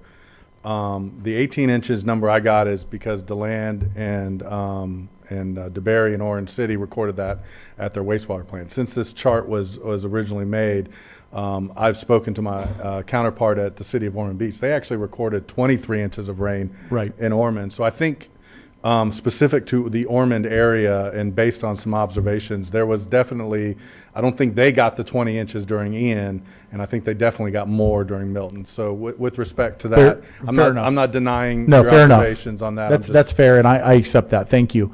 Clay and Ben, my last question is because I love that New Smyrna has higher standards with stormwater than the county, and I hate it at the same time. Mm-hmm. So I love it for them, and I hate it for the county. Well, how much time would it take if this council said so to make some changes to our stormwater to go to a minimum of what New Smyrna has, if we decided to do that? We've already gone through one process looking at Chapter 72. Those are the standards that apply to Volusia County, and unincorporated. Chapter 50 is coming through the Environmental Natural Resource Advisory Committee, and as we referenced Mr. Reinhardt, that is part of the analysis. So we will make sure that if there are standards that are being implemented by any of the cities that we feel are applicable, we will identify them. We will still have that matrix available for when it finally gets in front of the council. The reason why this is coming forward is Chapter 72 is easier to amend than Chapter 50, plain and simple. The time requirements and coordination aspects for doing a countywide environmental standard is longer than a standard code change for Chapter 72. We did not want to delay getting Chapter 72. So what we can do is this. We can proceed through the Environmental Natural Resource Advisory Committee, get their feedback on what needs to be done with Chapter 50. If we see that there's recommended changes from that particular group, we will also look at potential changes to Chapter 72 that correlate to those recommended changes. So we will be able to get the preliminary changes done quickly, and then if there's any long-term changes associated with 50, we will follow up as quick as possible. Realistically, it's going to take a couple passes through the Environmental Resource Advisory Committee, and then Chapter 50, we were required to send notices to all 16 cities, give them a reasonable time. I believe it's 30 days to review, provide comments, and then we have to go through public hearings at the Planning and Land Development Regulation Commission and here in front of the County Council. So, best scenario, 90 to 120, worst case scenario, 100 and 180. Thank you. Mr. Irvin, Mr. Bartlett, thank you for your professionalism and the answers to the questions. Chairman, I'm all done for now. Thank you. Councilman Dempsey. Tad, if I could steal you away from Clay and Ben real quick. My understanding is that on some of these subdivisions over there off the Taylor Road, there is stormwater retention. Some of them are lined and some of them are not with various types of pond liners. Is that correct? The sections near Taylor, I don't believe are. The ponds that are lined in Victoria Park are down south of Orange Camp. So there's the, I think they call it Lake Victoria in the Commons, which is the largest one, and that one is lined and receives direct discharge from the city's reclaim line when they get low, and then the stormwater pond immediately adjacent to Martin Luther King on the west side in the hills section next to their entrance off of Martin Luther King, that's lined as well. Okay, and it's my understanding that lining a pond, especially with PVC, is quite expensive. Is that correct? Correct. Okay. And the durability of it's maybe 20 to 30 years. Is that right? I actually thought it was around 40 to 50 years, but okay? I haven't looked up the liner specs in a while, so I may be off. And would clay lining it be nearly as expensive? It's probably more expensive, but you don't have the life cycle cost. You don't have to ever go out and replace it. As long as it's installed correctly, then it's fine. You Right. don't And have these to are the redo it. costs bore by the developer, correct? Correct. All right. So I guess the $1 million question for me is, could you tell me what benefit is there from lined stormwater retention ponds versus just unlined ponds that just percolate? Well, I can tell you the reason for both of those two being lined was more aesthetics Okay. as much as anything, but there was a secondary, especially on Lake Victoria, it being the large enough pond that they could go ahead and directly pull irrigation water from that facility. So that's a secondary aspect of that particular pond. Okay. Mr. Irvin talked about, our design standards and maybe adjusting our design standards. Do you think if we lived in a world where all future subdivisions were required to have lined ponds, stormwater retention ponds? I know, I saw you, your eyes go up, and I'm sure the cost factor would be a huge increase, but what effect do you think that would have on flooding adjoining properties if all stormwater retention ponds on future developments Sure. are required to be lined? Well, that was actually the reason my eyes went up, was because it would actually create more flooding. Okay. Would be my expectation on adjacent properties. What the liner does is it keeps the water in that pond from percolating out and becoming groundwater in the surrounding areas, which is trying to mimic what happens if you had something, or what was the situation before development occurred. So, when you have a vacant piece of property, an undeveloped piece of property, rain falls on it, it does one of two things. It either percolates into the ground or it runs off. And when you develop it, more generally runs off than it previously did. So your stormwater pond is the method by which you retain that water on your site, that difference between the original amount of runoff and the post amount of runoff, and you turn that back into groundwater, the same as would have occurred in the previous. If you cut off that ability for that water to percolate into the ground, the only way to get rid of it is to go ahead and allow it flow out onto adjacent properties or onto an adjacent stormwater system. Is there a way to do a controlled release, kind of like they do with dams, where if the lined pond had some sort of controlled release mechanism so we could slowly let it percolate into the ground instead of just all percolating like an unlined pond? You could do a multi-tier system where you have a certain section that wasn't lined and then control that aspect of it. Certainly, you probably could come up with something along those lines. If you're immediately adjacent to an existing stream or wet ditch, if not the river, or a lake, then you could do a controlled discharge directly into that in some way, shape, or form. But You think that would be a benefit for the county to be able to regulate some of this flooding after these big rain events? I think there's certainly a benefit to that aspect. One of the things that hadn't been allowed in the past, because there was no good way to control it, was a pre-release of stormwater. So, as we've seen with the size of the storms that we're talking about, 18, 15, anything above 11 is a large storm. And our systems are not designed at that level. They haven't been the whole time, even back when most of our canals were mosquito control canals and just trying to regulate water levels in ground. So with the system set up that way, they did not allow for you to do a regular discharge of water outside of coming through a stormwater system, and everything was designed so that it could operate autonomously. Nobody was necessary to be there. You didn't have to raise weirs or levels or anything along those lines. Now we've made, obviously, good strides in different types of things where we can go ahead and put a computer in charge of those types of elements and control those aspects of it. There's actually a group out there that has set up a program whereby they actually have a computer system that is tied into the internet. It goes over to the weather.com or NOAA or any of those others that are tied into the weather system. It sees that tomorrow there's a 3-inch storm expected. It'll start a release of water to create the volume before a storm.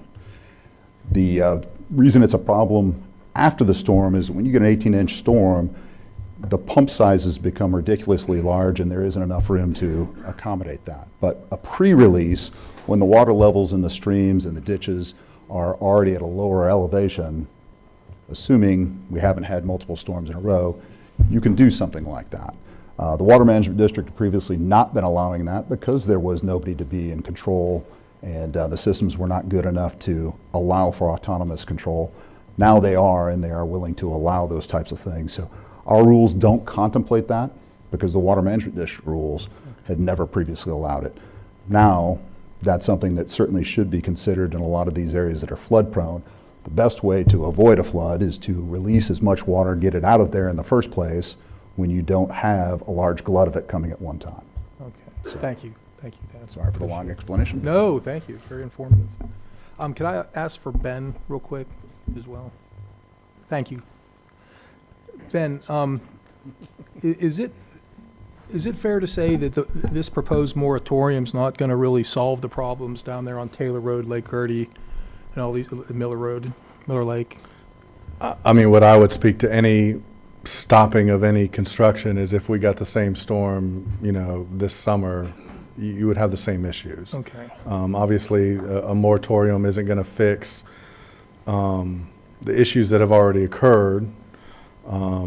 So, I mean, that's safe to say. So is it fair to say, you and I have had a few discussions, and is it fair to say the quickest fix to the existing problems would be potentially strategic land acquisitions and demolition? I mentioned at your town hall that we that's a last resort because you're basically removing people from their homes and you're eliminating the housing. So what I would say is an engineered solution would be the preferred, but you get into a cost-benefit analysis situation where the cost of an engineered solution or an engineered solution can't guarantee that they won't flood.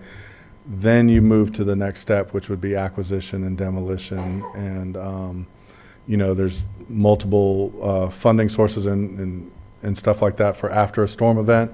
But it's something that we approach cautiously because you're asking somebody to give up their home and to move.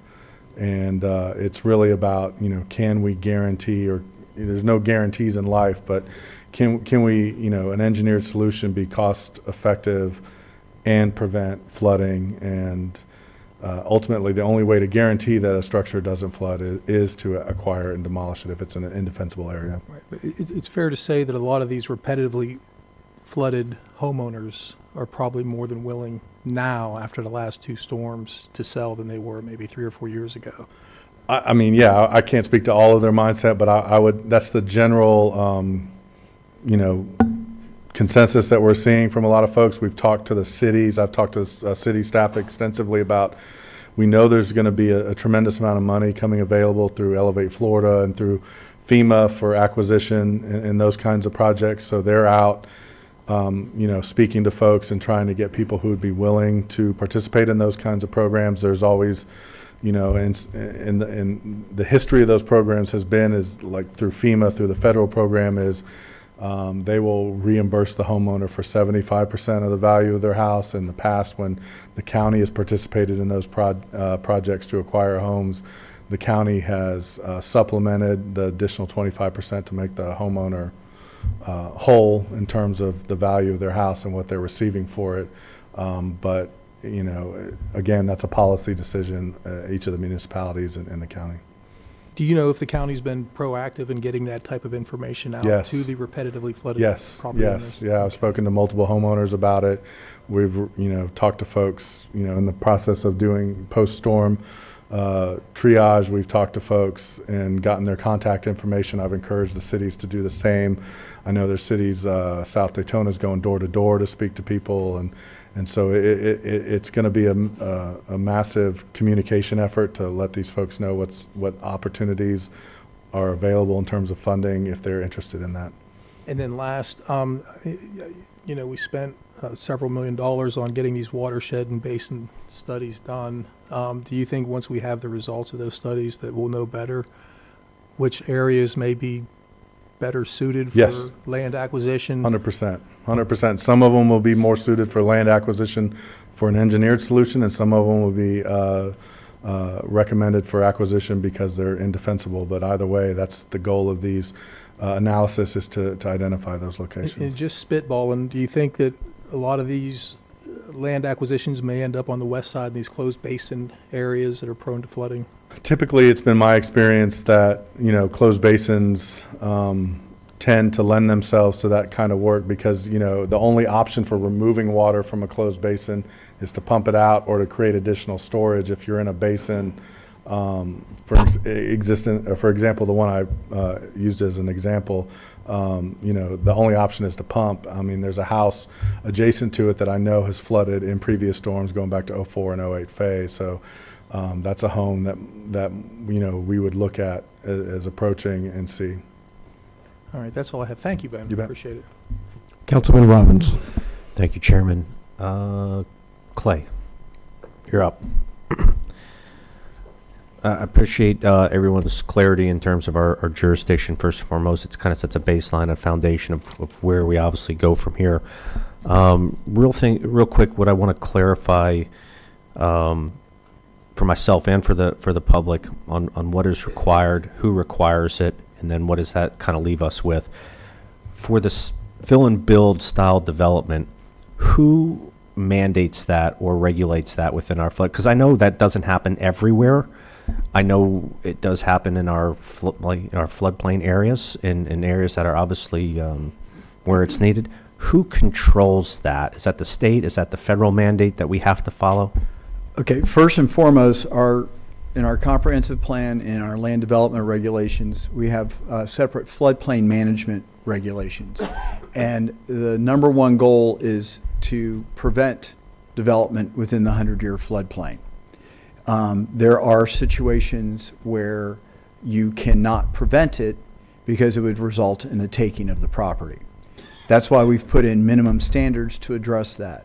Those minimum standards are based on requirements that we see from the Federal Emergency Management Agency, FEMA, as well as the Department of State of Florida through their Department of Emergency Management, and I believe Department of State, where there's certain minimum elevations above the base flood elevations. Also, and I think you heard Tad referenced it earlier in his discussion, once you've got your groundwater level established, everything plays off of that. Your placement of your utilities, your placement of your streets. Then we have, as far as from the Florida Building Code and from our own regulations, an additional foot above the center line of a road for a single family home.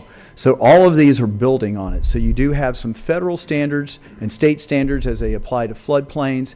Then there's just good engineering practices that apply across the state as they apply to utilities, roads, and placement of homes within subdivisions or for commercial development.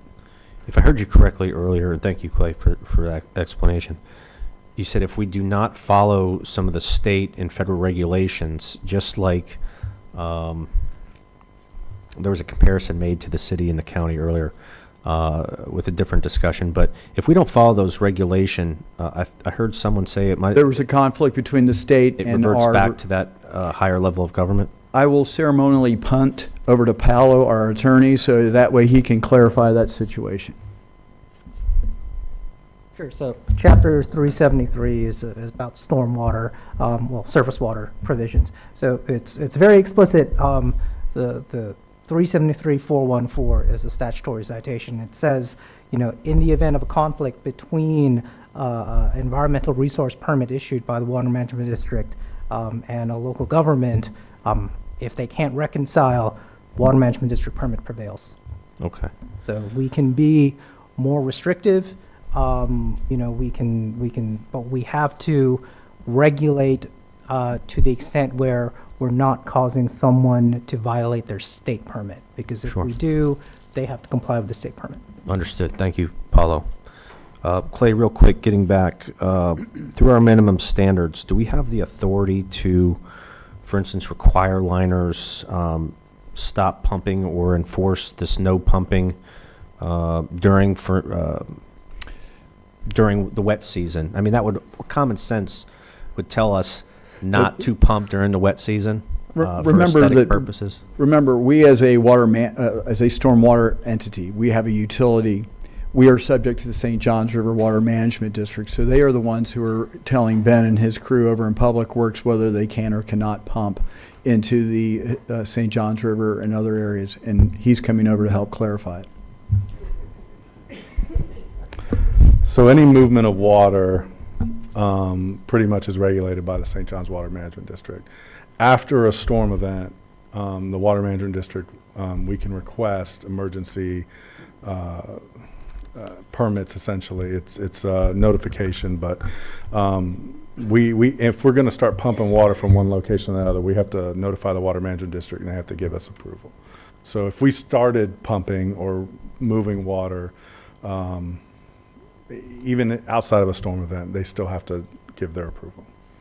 What I was getting at, and I've been out to JC's place, and we all feel for these situations, but it's a lot more complicated than just stopping the water or whatever. But what I want to ensure is that we're not adding insult to injury.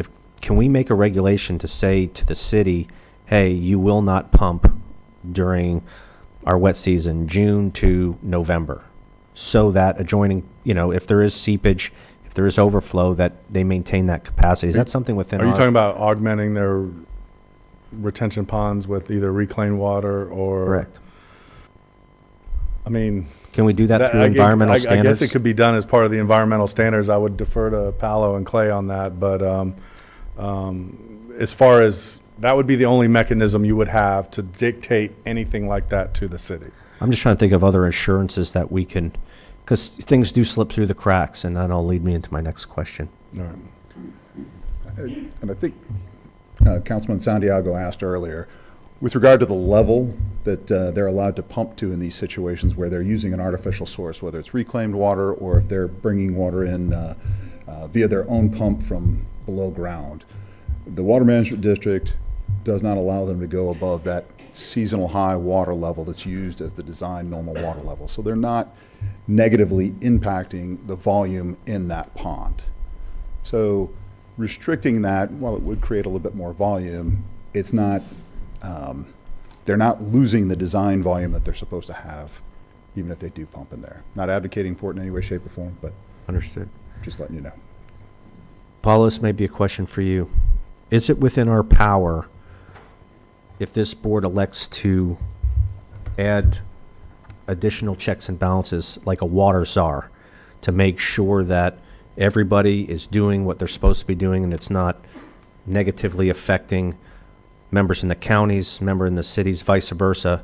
Do we have that power that can work ultimately with the cities and help enforce and create an additional checks and balance for our people? Well, so for our minimum environmental standards, you set a standard that the cities must amend their ordinances to comply with. So, after doing the required comment period and the consultation, once you set that standards, cities must amend their ordinances to comply. If they don't, our provisions say, okay, we can go in and file an injunction or sue the cities to start compliance. So that's the way our minimum environmental standards work.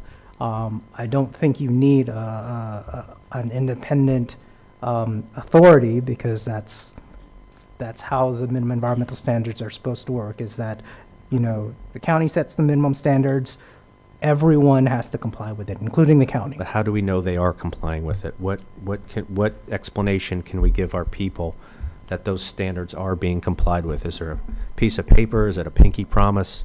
I'm not trying to be a wise guy, but people have a lot of questions because Right now, paying for it. from our staff's perspective, we are able to get access to all their codes. Specifically, it's available on municode.com. Anyone from the public can go in there, look for the stormwater design standards that they have, look at the requirements in regards to permitting and all of those things. Those are what we look at when we're going through to make sure that the provisions of what's in Chapter 50 are carried over in their respective ordinances. So if something pops out, we are reactive.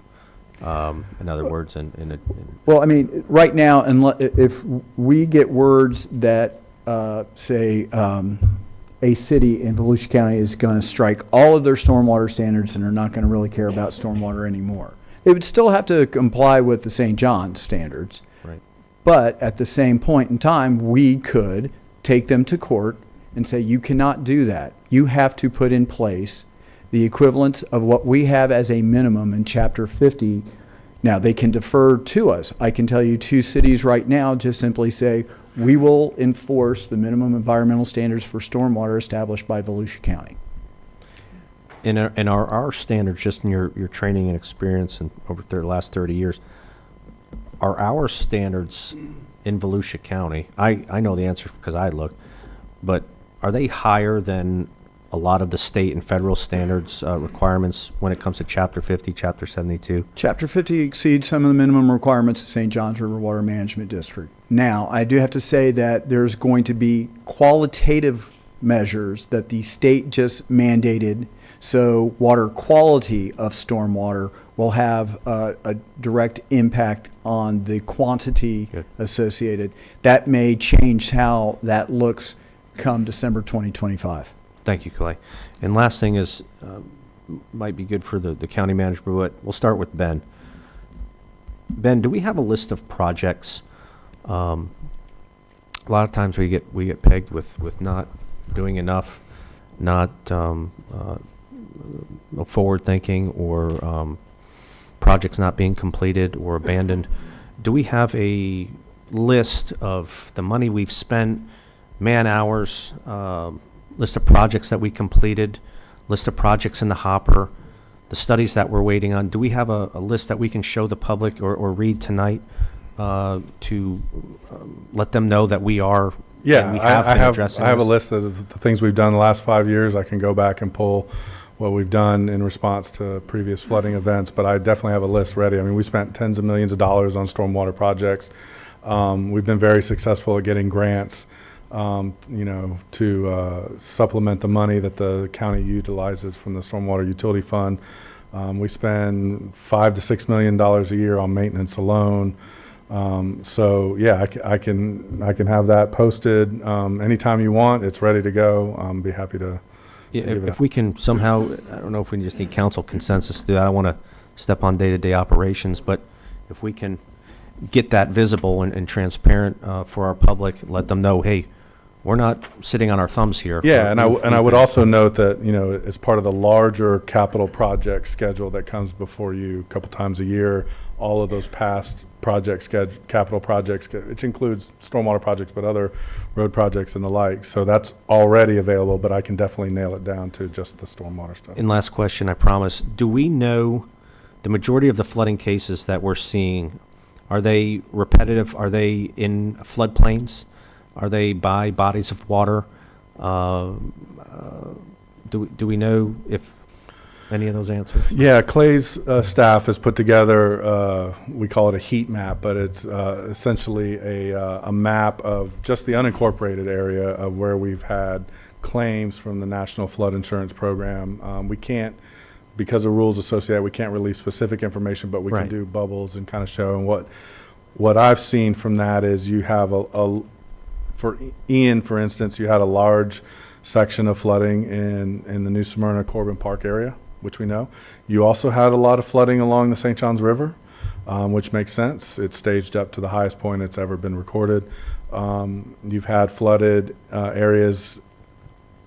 I've seen a lot of areas that flooded where they were older, homes built prior to stormwater standards, where you might have houses below the road and things like that in pretty rural areas. And then we've seen a lot of, with Milton, seen a lot of flooding in closed basins. We've seen flooding along the Tomoka River, especially up in Ormond. And so it varies, but you know, in each situation is different, and each situation, like I outlined in my presentation, can be a result of multiple factors, or one factor if you live next to the river.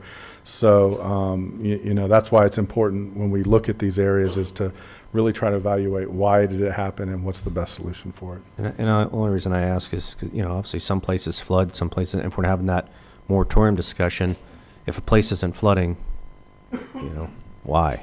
So thank you, Ben. Thank you, staff, for your information. Thank you. I'll try and make this quick. I thought listening to questions would eliminate some. It's given a few more in some places. Clay, let me start with you on you said on February 11th, you will be bringing forward to the council meeting the new LID, Low Impact Development Proposal from NRAC. Yes, sir. I'm trying to figure out time, how much time it's going to take to accomplish some of these things.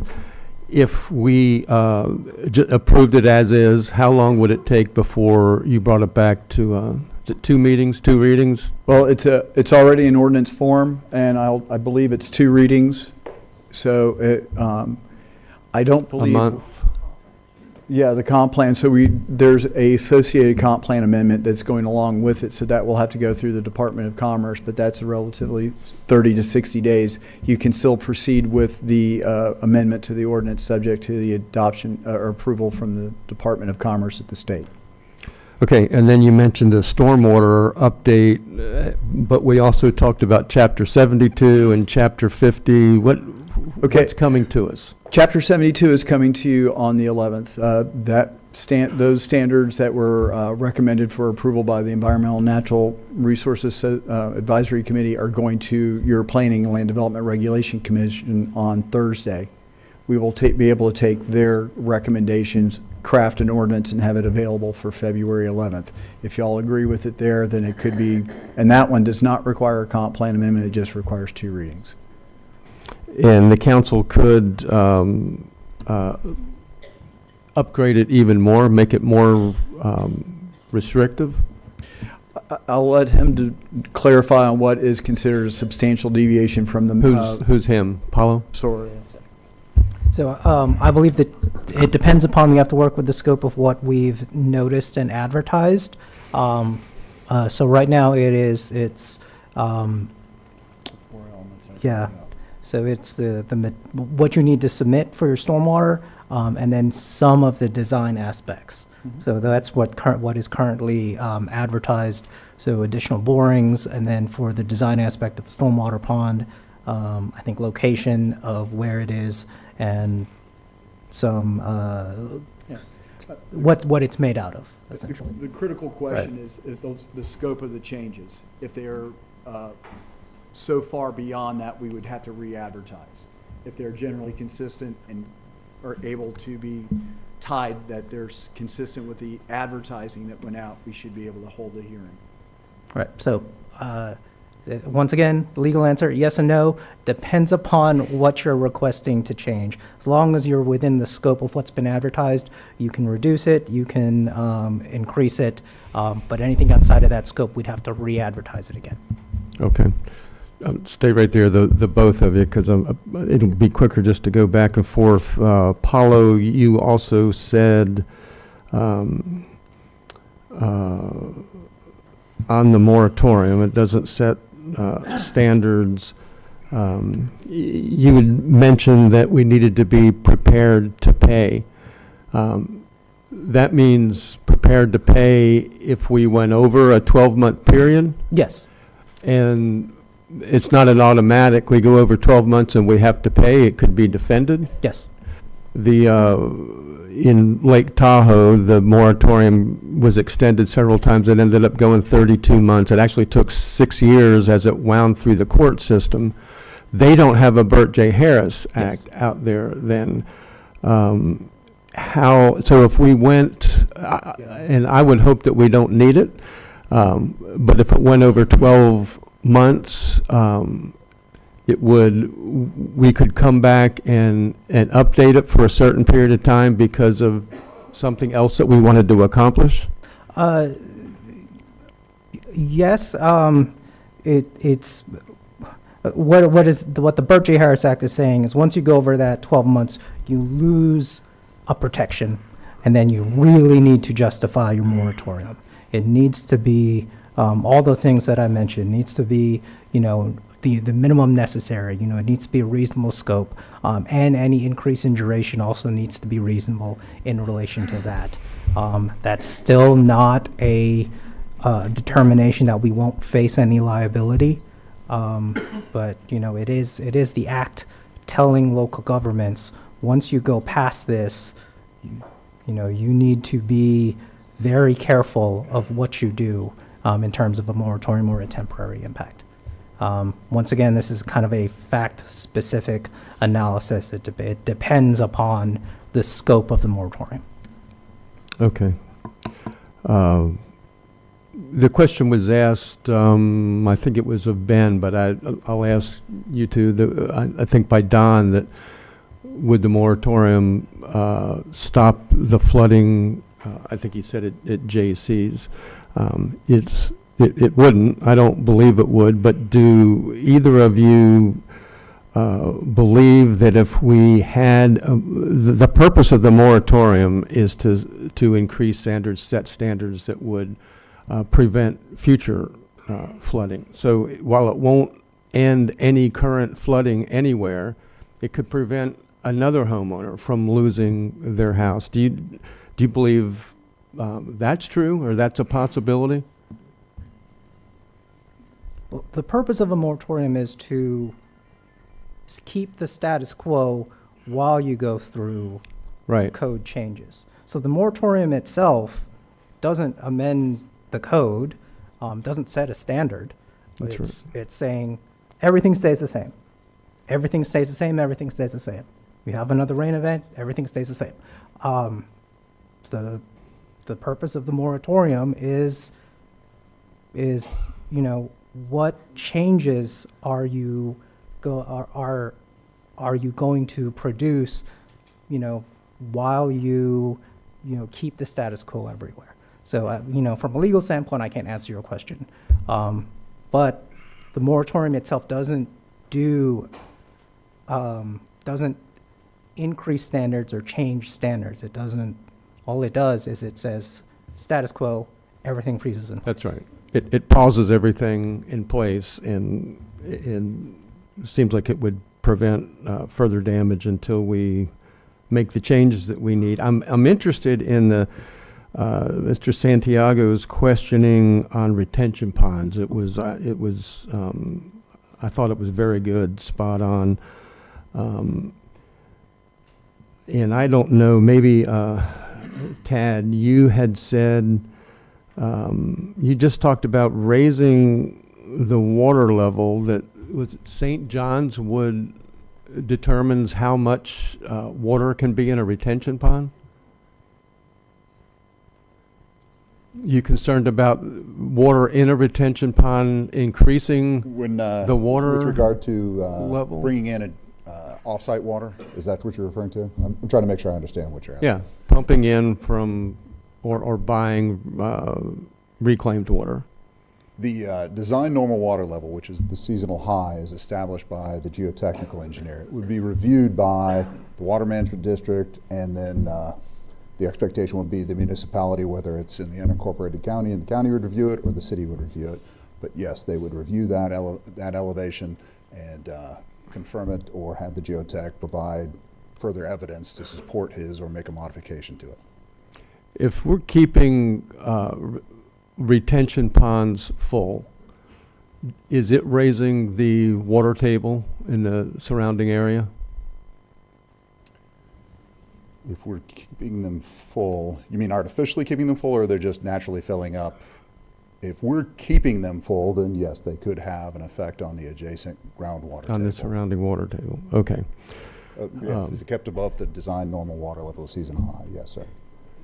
Okay. So if they were bringing in more reclaimed water, for example, above that design normal water level, then yes, assuming it's not lined and the water can percolate into the ground, then it would have a negative effect on that groundwater condition. Okay. Well, yeah, negative effect. Did you want to add something? I would just say Ben? I think what you're asking is when you fill up a retention pond above the normal water level or the design normal water level, could that affect the groundwater level? Yes, because you're artificially increasing the water level in that pond. Right. But there would be no reason to do that because the water level above the elevation above the normal water level is your storage volume and your treatment volume for rain events. So you'd be eating into the storage that you need and are required to have for the rain events. So That's in true. terms of would the water management district let you do that, under the way you operate that pond would be in violation of your permit. Right. We've already established that nobody's policing that. If that rule is being violated, or if, like at Lake Winnemucet, if Crestwind is not carrying out the requirements for their stormwater system, who's supposed to check on that? Well, the local municipality, like Clay alluded to, so we're talking about two different things. One is the operation and maintenance of an existing stormwater system. If the local municipality finds out that it's being operated in violation of their permit, or the St. John's Water Management District finds out, there are ramifications and enforcement from both of those agencies. In terms of the neighborhood you referenced, which is under construction, there are multiple agencies, primarily the local municipality, but also the DEP has jurisdiction if there are illicit discharges, point discharges that are occurring from a site, if there's illegal groundwater, dewatering occurring without a permit. Those are all violations of their permit, and you could issue a stop work order and make sure that they're doing that. But to answer your question, the local agency who issued the permits would be the one most likely responsible and available to enforce that action. Have you ever seen that happen? Yeah. Yeah. Yeah, Okay. we've issued stop work orders for violations of projects where they're not keeping up their required stuff for NPDES and things like that. You two are probably the ones for this. LPGA Canal empties into the Halifax River. Your conversation on tailwater, that's a problem. If it's high tide, water's going to rush back in.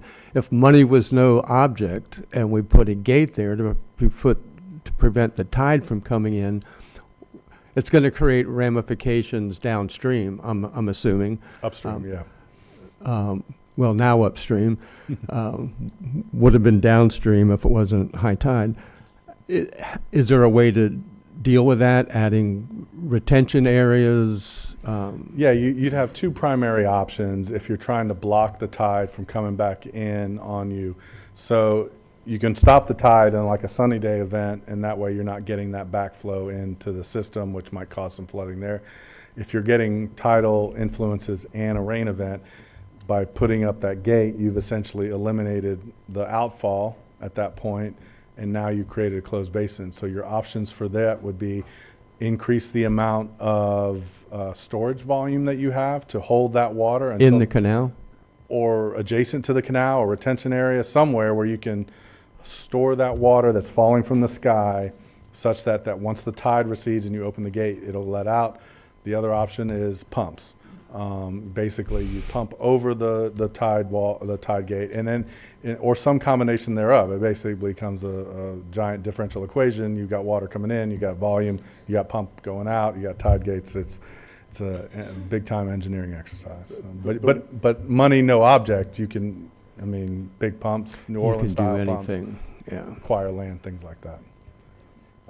The size basin that you're talking about, creating a pond, as Ben said, you'd be digging out a large area. Smaller basin where you've got smaller amounts of water coming to it, that might be a viable, even consideration, but in this case, you'd be digging out such a large area and your pumps would be ridiculously large. Did say money was no I option. got that, but their space is the other option, so. Well, speaking of money being no option and basins, will the basin study tell us what properties need to be bought? Will it recommend buying certain properties because they're repeatedly flooded? So what the basin studies, what the analysis is going to do is they're going to model, they're going to go out and they're going to look at that basin and they're going to look at the topography and the terrain and how the water flows, and they're basically going to model certain size storm events. So they're going to model an 11-inch rain event. They're going to model a 20-inch rain event if we ask them to.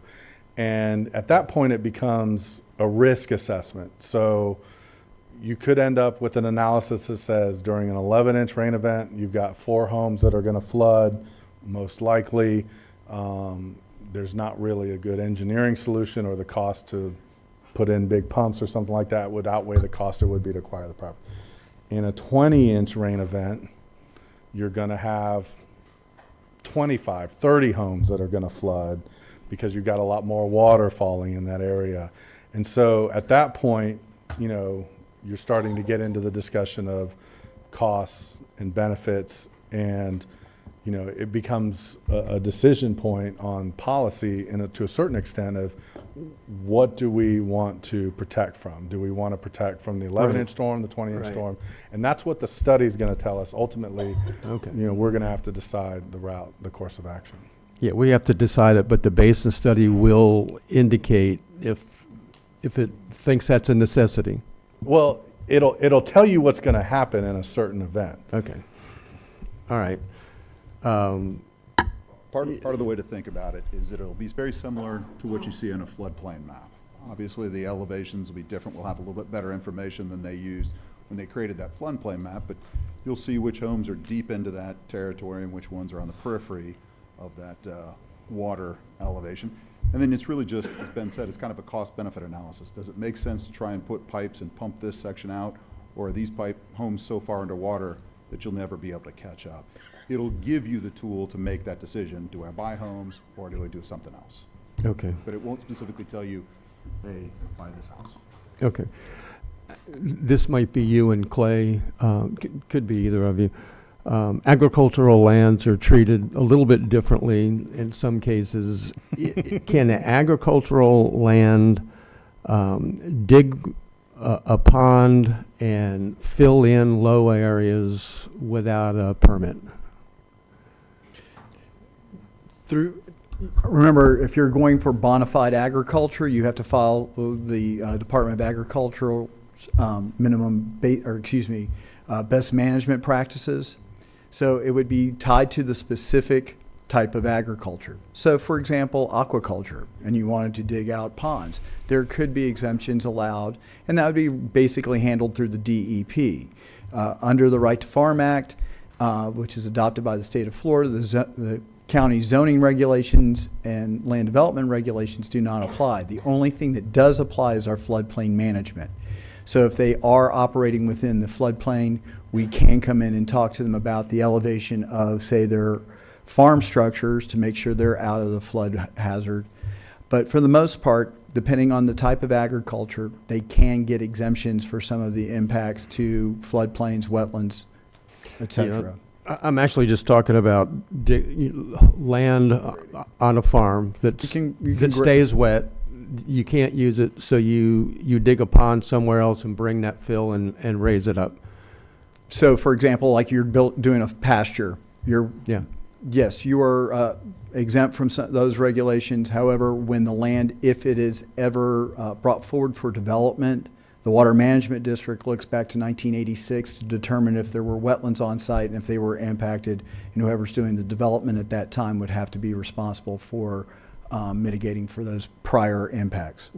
What if that process of filling in that low area displaced water to the neighboring farm and eliminated some of their pastures? That's according to state law. What they would have to deal with is on that. They have to use best management practices, which would include do not flood thy neighbor. But if they do, what recourse do they have? And then it's basically a civil lawsuit. Or the Water Management District, correct. Okay. Actually, DEP. Ben, you're still over there. We're approaching, as we approach hurricane season, do you have in your hand a comprehensive stormwater plan, including maintenance, that you know where you're going to put water if you're needed, where you can pump to, where you can let it run?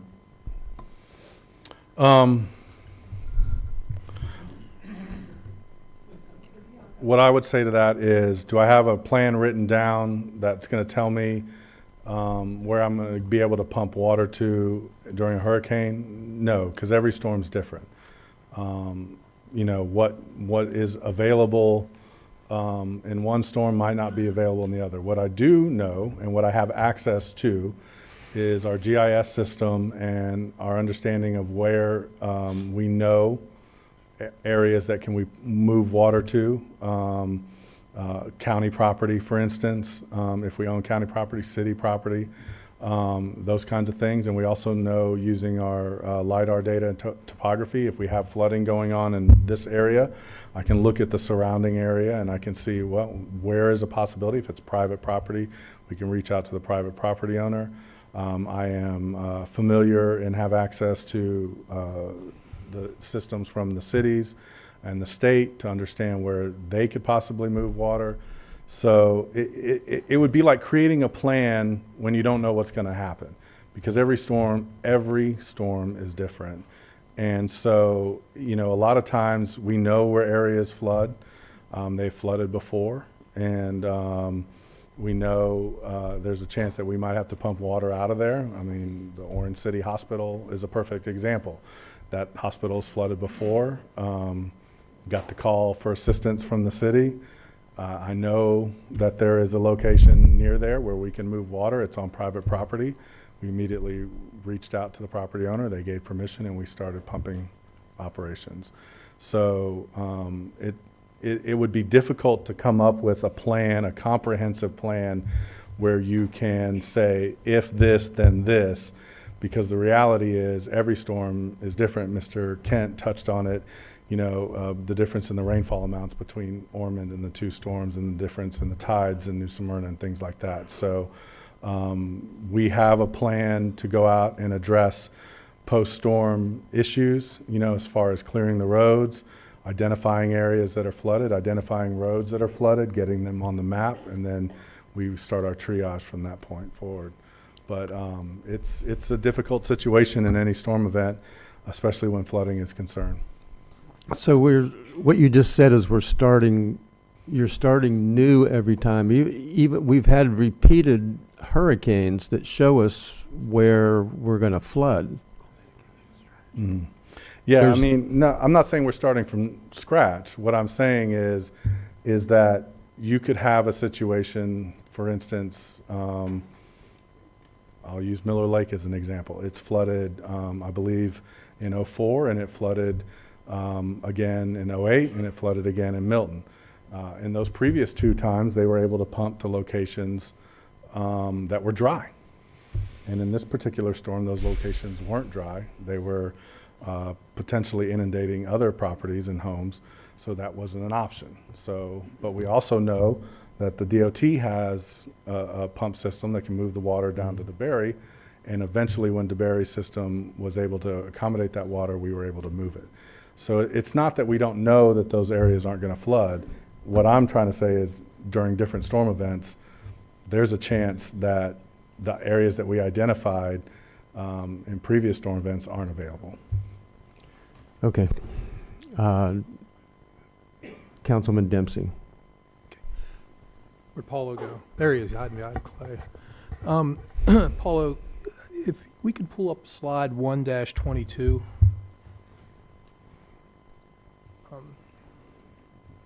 Did you copy that? 1-22. Oh, I'm sorry, charter. Paulo, it seems like a common theme here that I've heard over the last couple of years is that when a city annexes in from the county, that we lose a lot of our control. and that basically the city can do a lot more. Yes, that's And home we rule. have- Yes. I'm sorry? That's the way that our current situation is set up. You know, you have two home rule authorities, with our two areas where the county ordinances prevail, Yeah. is one, the beach, and two, whenever we set minimum environmental standards. Okay, so, I mean, under the supremacy clause of the Constitution gives a hierarchy. You know, the federal law takes precedent over the state law, and then the state law takes precedent over county ordinances. Yes. Okay, and it seems like that's all been the discussion. But then it seems like when you go down the chain of command, federal, state, county, municipal, it seems like it's topsy-turvy at the bottom, that it seems like the municipalities have a lot more power than the counties when you get to the bottom two rungs of the ladder. Is that a fair analysis? So it's two independent sources of authority. So, you know, both counties and municipalities are political subdivisions and creatures of the state. Ultimately, we both derived our police power authority from the state of Florida. So, you know, in a non-charter county, you know, once you cross over that municipal line, the city's laws prevail. Okay. In a charter county, I'm sorry. the charter has to specify which ordinances will prevail in the city. Okay, and then we have a charter review coming up now, I mean, this year and I guess next year, correct? So I know Danny and I believe Jeff were talking about, you know, it seems frustrating that we don't have a water czar or somebody who can go around and police, a county agent water czar, who can go around and police these subdivisions that are improperly pumping water that's contributing to the flooding problem. Isn't it within our purview, especially with the charter, that we can change that we could actually create a position of water czar or create whatever type of rules we want that the cities have to follow? Yes, yes. So Okay. that's within the charter authority. The one thing that you can't do without a dual referendum is transfer powers from the municipality to the county, but you can amend the charter such that, you know, for example, the discussion on the rural boundary amendment, right? That's what I was just So gonna that is all about the supremacy of the county land use and the county zoning, regardless of what the municipality has zoned to. In addition, it touches upon the having to go through a county process for voluntary annexation. So yes. Right. There. So, I mean, one of the discussions coming up is rural boundary, and it's a hot potato topic. It's coming down the pike, I guess, in a few months. But could we also have a discussion about, in the charter review discussions, and put it on the referendum, I mean, that we have a water czar, or that we have some way of enforcing these municipal subdivisions, that they're following the Right. guidelines? Yeah, you can create a county permitting system that's countywide. You just can't, under the existing charter language, you know, take the municipality's home rule power. You can, it would take a charter amendment to basically grant the county additional power, but it's completely doable. Which would have to go through referendum? Yes. Okay. All right, thank you. Councilman Robbins. Thank you, Chairman. Clay, or maybe even Paolo. Would a moratorium stop any current development that's already been approved or zonings that are already entitled to certain things in unincorporated Volusia? I hate punting to Palo, but I'd recommend that what you see is that typically anything that is already in the process, in other words, has an approved subdivision, has an approved site plan, and is in the process of building permit, those would be ones that would be equitable estoppel from that issue. They've already complied with our rules, our regulations, and now it's just following through. I'll let him clarify that a little bit more. So most moratoriums will have that very last bullet point, the vested right determination. So that's, like I said, it's about equitable estoppel. It's about someone who has detrimentally relied upon the existing rules and regulations and has expended a lot of funds, money, time, and effort. And essentially that is always a defense against the moratorium, which is why, it depends upon what application and where it is in the process. Once you drill down to the building permit level, unless it's, you need additional justification to start stopping the issuance of building permits in, already vested or already built subdivisions, because a building permit's a building permit.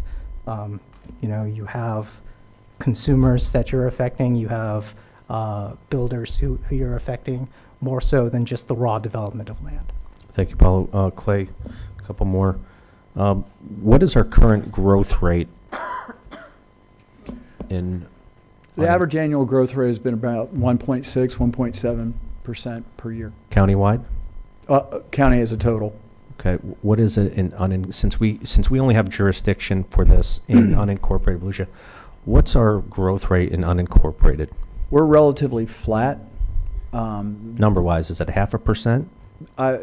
I don't know off the top of my head. I can just tell you that the majority of the population is shifted to the cities, and so right now I would say that we're set at around maybe 0.5%, somewhere around there. Are you familiar with the result of the moratorium? I know New Smyrna Beach hired an outside firm to review their stormwater, and if you go to their page, and they actually have a really great interactive page here, you'll see all of their areas are just like you and Ben had explained. They're all by water. All the places that are flooding are by bodies of water or tidal influence. Do you know the result of their... Well, Jones Edmond was the engineer that was hired by the city of New Smyrna Beach to address the concerns that have been relatively to development? What was their comparison or the outcome? Yeah, the finding that they indicated in their report that aside from, you would not have to, you could take the development out and it would still flood. Okay.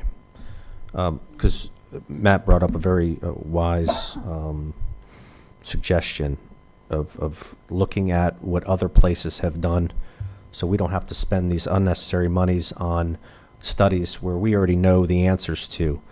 And that's what I'm trying to drill down and pinpoint. So thank you, Clay. Also, too, do we have anybody from our economic side at the staff level? If we did a moratorium in unincorporated Volusia, what would be the economic impacts as a result of that? Do we know? We don't have our economic development team in chambers, council members, but I did ask that question of our team, and what they provided for unincorporated Volusia County was a compilation of what the total permitted value of new construction was over the last calendar year 2024. The total permitted value, residential and commercial development combined, was $249,625,000 worth of new development, with an assessed value of about $212 million, and ad valorem tax value of about $3.9 million. They estimate construction employment based on the full calendar year of 24 at 1,548 jobs. Would be lost or affected? Okay. That's the effect of 1 year's worth of development. Now, of that revenue, would some of that revenue, can that be applied to stormwater improvements? Or is that money that would be counting on to address some of these issues that were already... What I don't want to do is or what I want to see is if we're going to cut our throats or not, or if we're counting on this money to fix some of these issues that were... Well, it could be. You haven't chosen for it to be. It's your general fund. That's what she's speaking about there. And you also have the stormwater utility. Now, the stormwater utility is not measured there, but that is paid by a dwelling unit. So as you add more dwelling units, then obviously you are getting more revenue from the stormwater utility. But you could also choose, your general fund is your most flexible fund, and you could choose money to come out of there.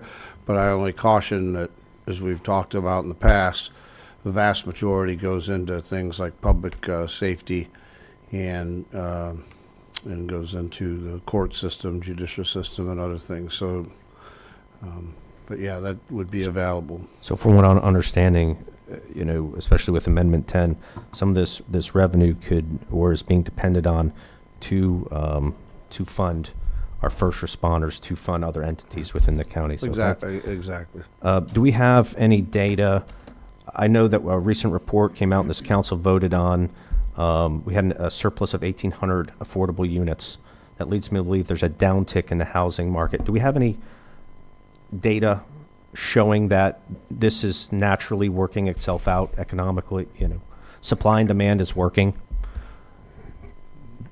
I think Clay could Are we speak to are we trying to what are you stop- seeing as far as maybe permitting activity? Through the Volusia County Building Department, we are seeing a reduction in the amount of permits we are receiving, but it's still an increase overall. So in other words, the rate of increase of permits has slowed, but we're still seeing more and more people coming in. Is that for new construction, Clay? Yes, sir. Okay. And again, I'd like to caution on the findings from the Schimberg Center, who is the basis for us to be able to identify that there was a surplus. That's for one calendar year, and it could change tomorrow. It could change come December. And it's again looking at primarily 80 to 120% of AMI, annual median income. So what you need to look at is that next year it could be a deficit. Different. But do we have subdivisions lined up waiting to be built as we speak? Are we ready to break ground? I mean, or is this market working itself out? I hear mixed things. I'm just trying to establish that. Right now, we were looking over the last 23 and 24 as far as permitting, and what you see, the majority of our subdivision activity were for 2-lot subdivisions. There's roughly 900 plus homes that have been processed through the subdivision process, of which about 40 of them are associated with these old 2-lot splits. Someone coming in, they have a 10-acre tract. And not thousands and thousands and tens of thousands of homes. Well, again, you're looking at roughly about 1,000 homes over a 2-year period have gone through as far as overall development plans. Okay. Got it. Thank you, Clay, so much. Councilman Kent. Yes, my question is for Mr. Casbeer. So, on the east side, how much support, any support, help? I mean, since, we're anything's on the table. Sure. The idea of, we have Ponce Inlet and we have Matanzas Inlet. Mm-hmm. What if the county and the state and the feds put an inlet near High Bridge? What kind of help with flooding, getting water off the east side into the Halifax, and not to mention the benefits of cleaning up the Halifax with having a wonderful inlet right there? Can you share some information on that if you have any, and if not, that's okay. We can look Sure, into no, it. that's fine. Most of this would be speculation. We haven't looked at it specifically overall. And I would caution about making large changes to the historic flow of certain areas. Obviously, Lake Jessup comes to mind when the Corps of Engineers tried to straighten out the St. Johns River. They cut off the flow in there, and it changed that environment beyond what people think. So something of that size would require something like the Corps of Engineers to come in and provide that type of support. And now, most of the time, anytime you get more mixing, overall the better. You're going to have much better water quality. You're going to have much better stormwater flow overall. But there are a lot of potential unintended consequences that come with those types of things. I heard speculation, and I heard possible better stormwater flow and water quality, and I know some elected leaders in Ormond are asking these same questions. Thank you. Councilman Reinhardt. Thank you, Chair. To hit on that, you just hit on a group, the Army Corps of Engineers, and I was going to use this question later, but Daytona Beach is involved with a study with the Army Corps of Engineers for Midtown, which floods all the time. I mean, it was built in a basin. It was built in a bowl, I think was the best term that was used. And they're looking at possible ways to help them. Are we working with them to learn, and I think I know the answer, to learn what they're doing that could benefit us in other areas? I mean, not everything is cookie cutter, not every area is the same, but, some basics. Yeah, we've actually had, and I say we, I said myself personally, but also staff had multiple meetings with the folks working on the Army Corps study, the actual Army Corps staff. And to answer your question, yes, we are, eagerly anticipating what they come forward with as a solution and recommendation. I can tell you what they're doing because they've asked for data from us because a lot of the water bodies, the canals that are affected by Nova Canal are county maintained, and we do have data, and including some past studies where that area has been modeled, including some of the areas around the airport. So we've provided that data, and what they're doing is they are modeling, just like we talked about with our own basin analysis, they are modeling the area, trying to see how things react in different storm events, and then they can see, well, what if I take this flow away and reroute it, or what if I store some water over here? So they're essentially doing, what we're going to be doing in a lot of our studies and analysis of our basins, and then they're going to see how the area reacts. They're going to put in the model certain types of solutions and see how. So we don't have to recreate the wheel, we can learn what they're doing. Yeah, I mean, because we all know that the issues that Midtown face are similar to what Holly Hill faces, South Daytona, and down the line along that entire Nova Canal.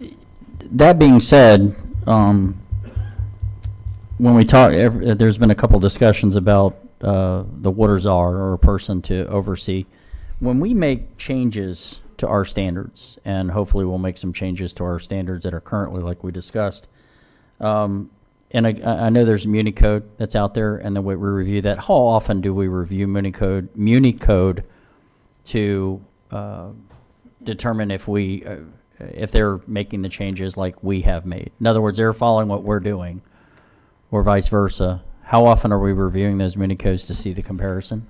Well, in the last 9 years that I've worked here. And who's responsible? Last 9 years, we've only amended the Chapter 50 standards once. And they followed through. It was the beaches and dunes standards, and so there was no real need for them to amend their code because that's solely our responsibility. Okay. All right. So if a city does an update to their Muni Code in any way, do we see that? How often do we review that? So could that be a function of that czar? And I'm going to get to another thing, and just hypothetical, I don't have to answer that. The other thing, Ben had hit on canals. And we know a lot of flooding was believed to have happened as a result of some of the damage to either the canals or previous storms when canals weren't cleaned out. Not ours, or it could have been ours, I don't know. But I found out a lot of information about canals in the last couple of years, and not knowing what was city, what was county, what was state, and maybe that's something that czar could do because it impacts from water as well. So I'm just curious if you have oversight over that. Because right now what we're relying on is a lot of times citizens report. They call a councilman. They call a city commissioner. Hey, we've noticed that there's trash or debris or a bed sitting in the canal.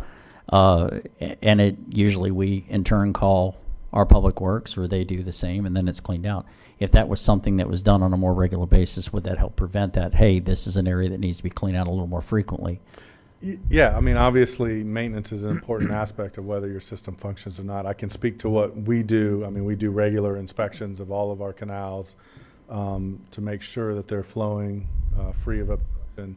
And then, we base, and I've talked about it when we were talking about the stormwater utility, it's an inspection-based system with some routine maintenance and then some maintenance based on those inspections. So there are some canals that, need a cleaning every 6 years, and there are some canals that need a cleaning every 6 months. And so I can speak to what we do with regards to your point, though. There are other canals and other drainage, assets that are not the responsibility of Volusia County, that might be the responsibility of the state. But or they the impact cities. ours. Correct. Or the And- states. And the Nova Canal study is a perfect example.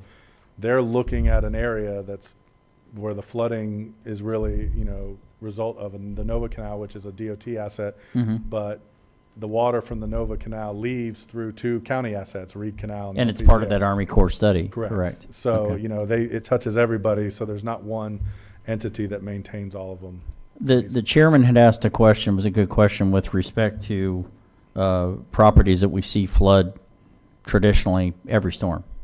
And I understand every storm is different.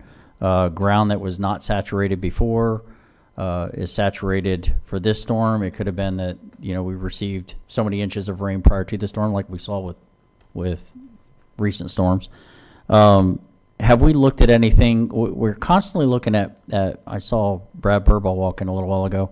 We're constantly looking at properties for acquisition, for preservation and whatnot. Do we look at any of that and say, you know what, that's a good piece of property next to the Orange City Hospital? I know that the owner was willing to allow us to pump water there, but what if there's a different owner next storm? And minds change. You know what? I don't want you pumping my water there, so we're not going to allow that. Have we? And I know that it's all incumbent upon the seller wanting to sell, because we're not going to be able to acquire it unless they're willing to sell. Have we looked at that? Like, this is a huge piece of property that we could use for that, for retention. So, yes, to answer your question, yes, we budget a certain amount of money in the Stormwater Fund every year for property acquisition. I know multiple properties that we have acquired. They're typically smaller lots. We talked about the DPE lots or the West Highlands lots. We're aware back, at Road and Bridge, we knew where there were lots that were low, where water naturally drained. And if we saw them come up for sale, or we were able to contact the owner, we would acquire those lots. And sometimes we got them for $3,000, $4,000, $5,000, which is, a good deal at the time. So from that standpoint, yes, we're always on the lookout for property. Now, I will say we work with Brad's staff, and when he, Because one could tie in with the other. we're Yeah. aware of the the list of approved properties. Okay. And we've discussed, hey, We could pump water there. that's a good place to put some water. Lake Moore is a good example. That was acquired by the city of DeLand. That's where we're pumping. That's where we pump water off of Taylor Road. So yeah, to answer your question, yes. That thought came to mind when the Lake Miller discussion was occurring too, whether or not there were any properties. And I know that there is one specific piece of property out there that they have asked about purchase, and the individual won't allow it, but I didn't know if we're continuing to, squeaky wheel, so to speak. Okay. In regards to acquisition of lands within the floodplain, Yes, sir. you may have heard the state of Florida is utilizing the Elevate see that, Florida. yep. Basically, what you have right now is a grant program run by FEMA that with repetitive lost properties within the 100-year floodplain that have filed multiple claims within the last 10 years. Typically, it's 75% paid by FEMA, 25% paid by the property owner to either elevate the home to meet the minimum finished floor elevation in the floodplain, or to vacate and make it into open space conservation. The Elevate Florida program is coming in and helping out with property owners who want to get out by possibly offering that match being paid for them. Also, that's something that Ben's crew has identified as a potential option as well for our efforts to secure some of these properties in the floodplain. The other aspect, and Brad's probably running down here right now, is that we do have a small lot acquisition program through Volusia Forever. They've been targeted in specific antiquated subdivisions, Cape Atlantic Estates in West Highlands, where we can go in and where we can buy strategically some of these lots to prevent them from being developed and utilize them for open space for As soon as you stormwater mentioned that, I management. saw Brad run down. Literally. Thank you. Danny Robbins, you want to wrap this up? Absolutely. Chairman, I don't see anyone else up here. But real quick, right before we get into public comment, just getting ready to make a motion. Now that we've established a solid jurisdictional foundation, I'd like to make a motion to require just our public speakers, require them just for this meeting, to provide their address so we know if they're in a city or a municipality, or if they're in an unincorporated county. That way we can address and triage these issues and pinpoint where these problems are actually existing. So that's the motion. Is there a second on the motion to require speakers to give their address? A question before second, if I may, Mr. Chair? Sir? Did you say city or full address? I'm sorry? Did you say city or their full address? Their address, and if it's within the city or if it's within unincorporated county. That way we can direct and allocate our resource, pinpoint where some of these issues are. I think it would be beneficial for us to know, give us a better idea of how to address some of these issues, give us a path forward. County issue, we know that we have to deal with it. I don't have a problem with that. I'll second that. I'll second that. Okay, we have a motion to require speakers to give their address. Motion by Danny Robbins, second by David Santiago. I'll just say I will oppose that, as I always do for matters of safety. But I think what you could do is when you come up, tell us what city you're in, and tell us if you're in unincorporated Volusia or a municipality. So I think you know that. But any other comments or questions before I call for the vote? It would just be for us, Chairman, that way we can verify and our staff can verify it, the information. So it's all public information anyway. I understand. All in favor of requiring the speakers to give their full address, say aye. Aye. All those opposed by like sign, Aye. and it's 4-3. Jake just walked in. Carissa, would you call the roll quickly? Mr. Dempsey, Mr. Johansson, Is this for full address? Pardon me. This is for the speakers giving their address. full address. Yes, No. sir. Pardon me? No. No? No, Okay. general area, yes. Thank you. But not full address. Mr. Kent, No. Mr. Reinhardt, No. Mr. Robbins, We lost already, so it don't matter. I'll say no, but I can also amend the motion to just say city or county to make this easier. Yeah. Thank you, Chairman. Mr. Santiago, I don't know what just happened there. He said no, but he'll amend the Yeah. motion. So I always ask them to say The- their city. He said they could just say their yeah, city. but I mean, so is the vote on the first one or the second one? motion The vote. is the same. If somebody wants to make a new motion, they can. Let's Okay, just then- get through this. Then no, make a new motion. Okay. Mr. Brower. No. Okay. So when I call your name, please come up. You have 3 minutes to speak. If you can do it less, there's Yes. quite a few of you that want to speak. And tell us what city you're from so that your representative up here does know where you're from. If you know what district you're in, tell us, District 1, 2, 3, or if you're in unincorporated Volusia. Most of you know if you're in unincorporated Volusia or not because you're of your tax bill. Carissa Green. Mr. Brower and County Council, I did just want to let you know that we have approximately 87, 88 speakers that have signed Right. up to speak. Mr. Chairman, And they, I wanted to make a suggestion, Mr. Chairman, if I may. Okay. Obviously, if we have 86, 87 speakers, that means we're going to be hearing from speakers for 4.4 hours from now. So if you're number 85, go home, take a nap, and come back in 4.3 hours. Obviously, I'm being funny.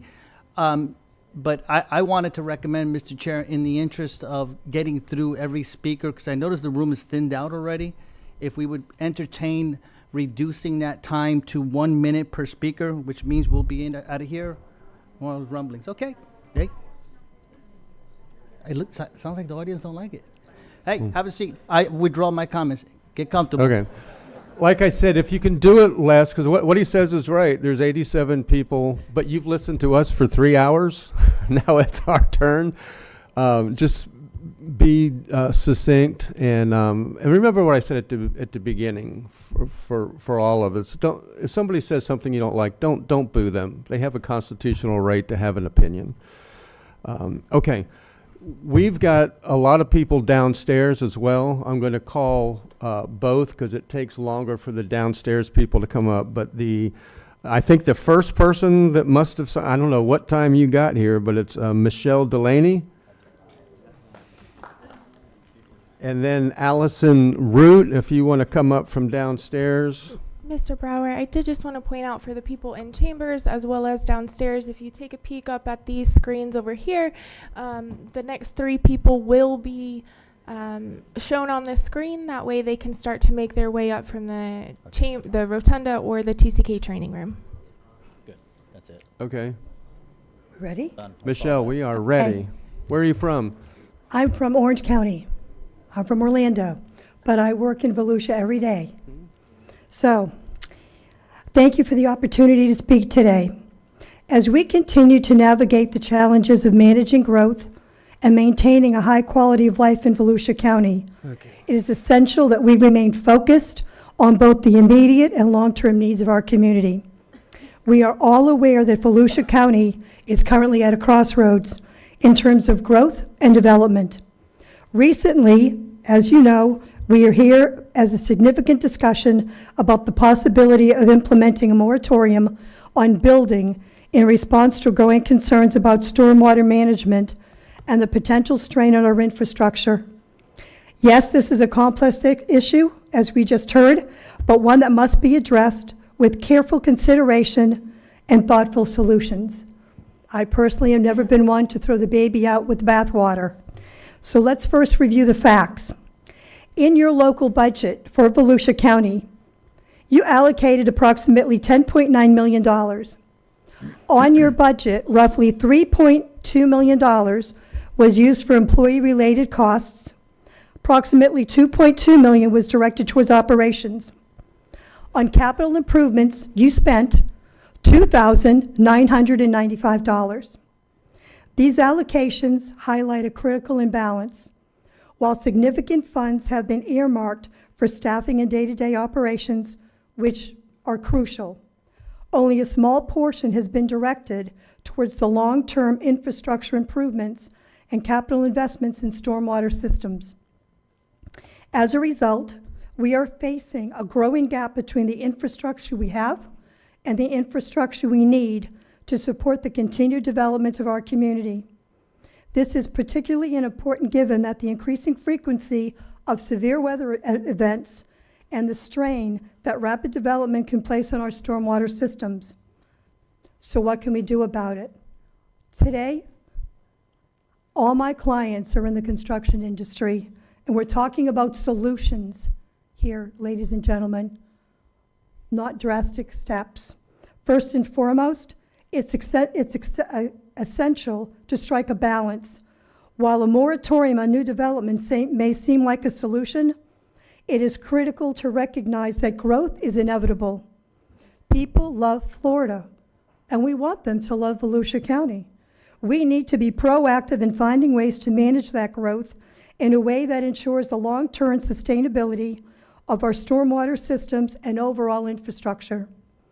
Here are a few suggestions that could help address these concerns. Reallocation of funds for capital improvements. We need to prioritize stormwater infrastructure. Thank you. Thank you for your comments. Has that already been 3 minutes? Yes, it has. Wow. Okay. Allison Root. Thank you for letting me speak.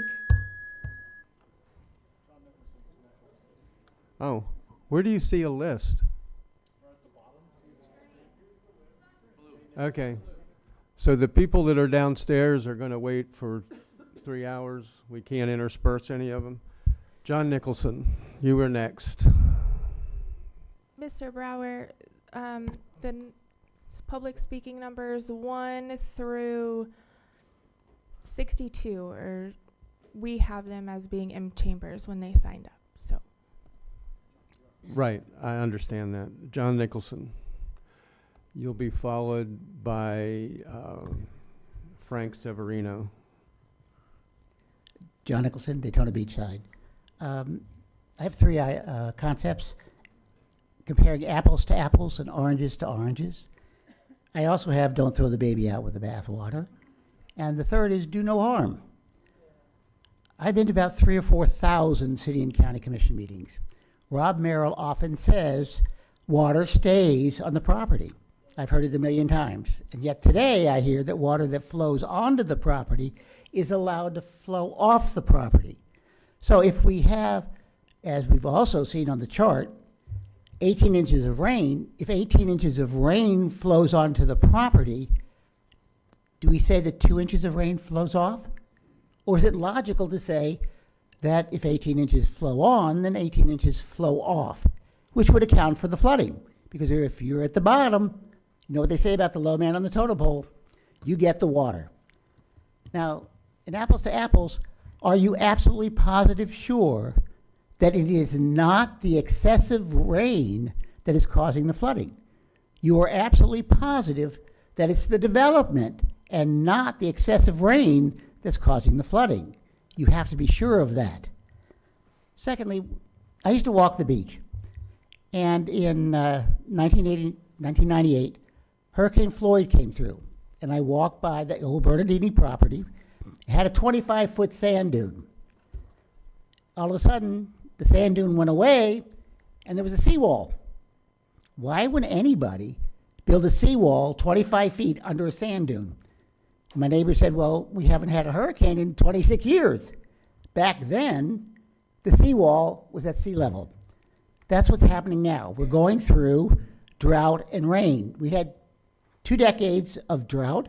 Now we're going through rain. And contrary to what some of you may think, Mr. Johansson, you cannot control the weather. This council has to deal with the weather that you're given to. So if it's flooding, it's flooding. Do what you can. I would ask that you send Ben on a road show to these different cities to show what he has to each and every city, because most of the people, if they will go to their nearest city hall to see this, I think they need to see it. Thank you. Frank Severino, followed by Mike Disher. Frank Severino, unincorporated Volusia County District 4, and we flooded when the Nova Road Canal crested. Council members, I'm encouraged to see our community come together and collectively identify flooding as an issue. Unfortunately, we have jumped to a conclusion without any factual basis to support it.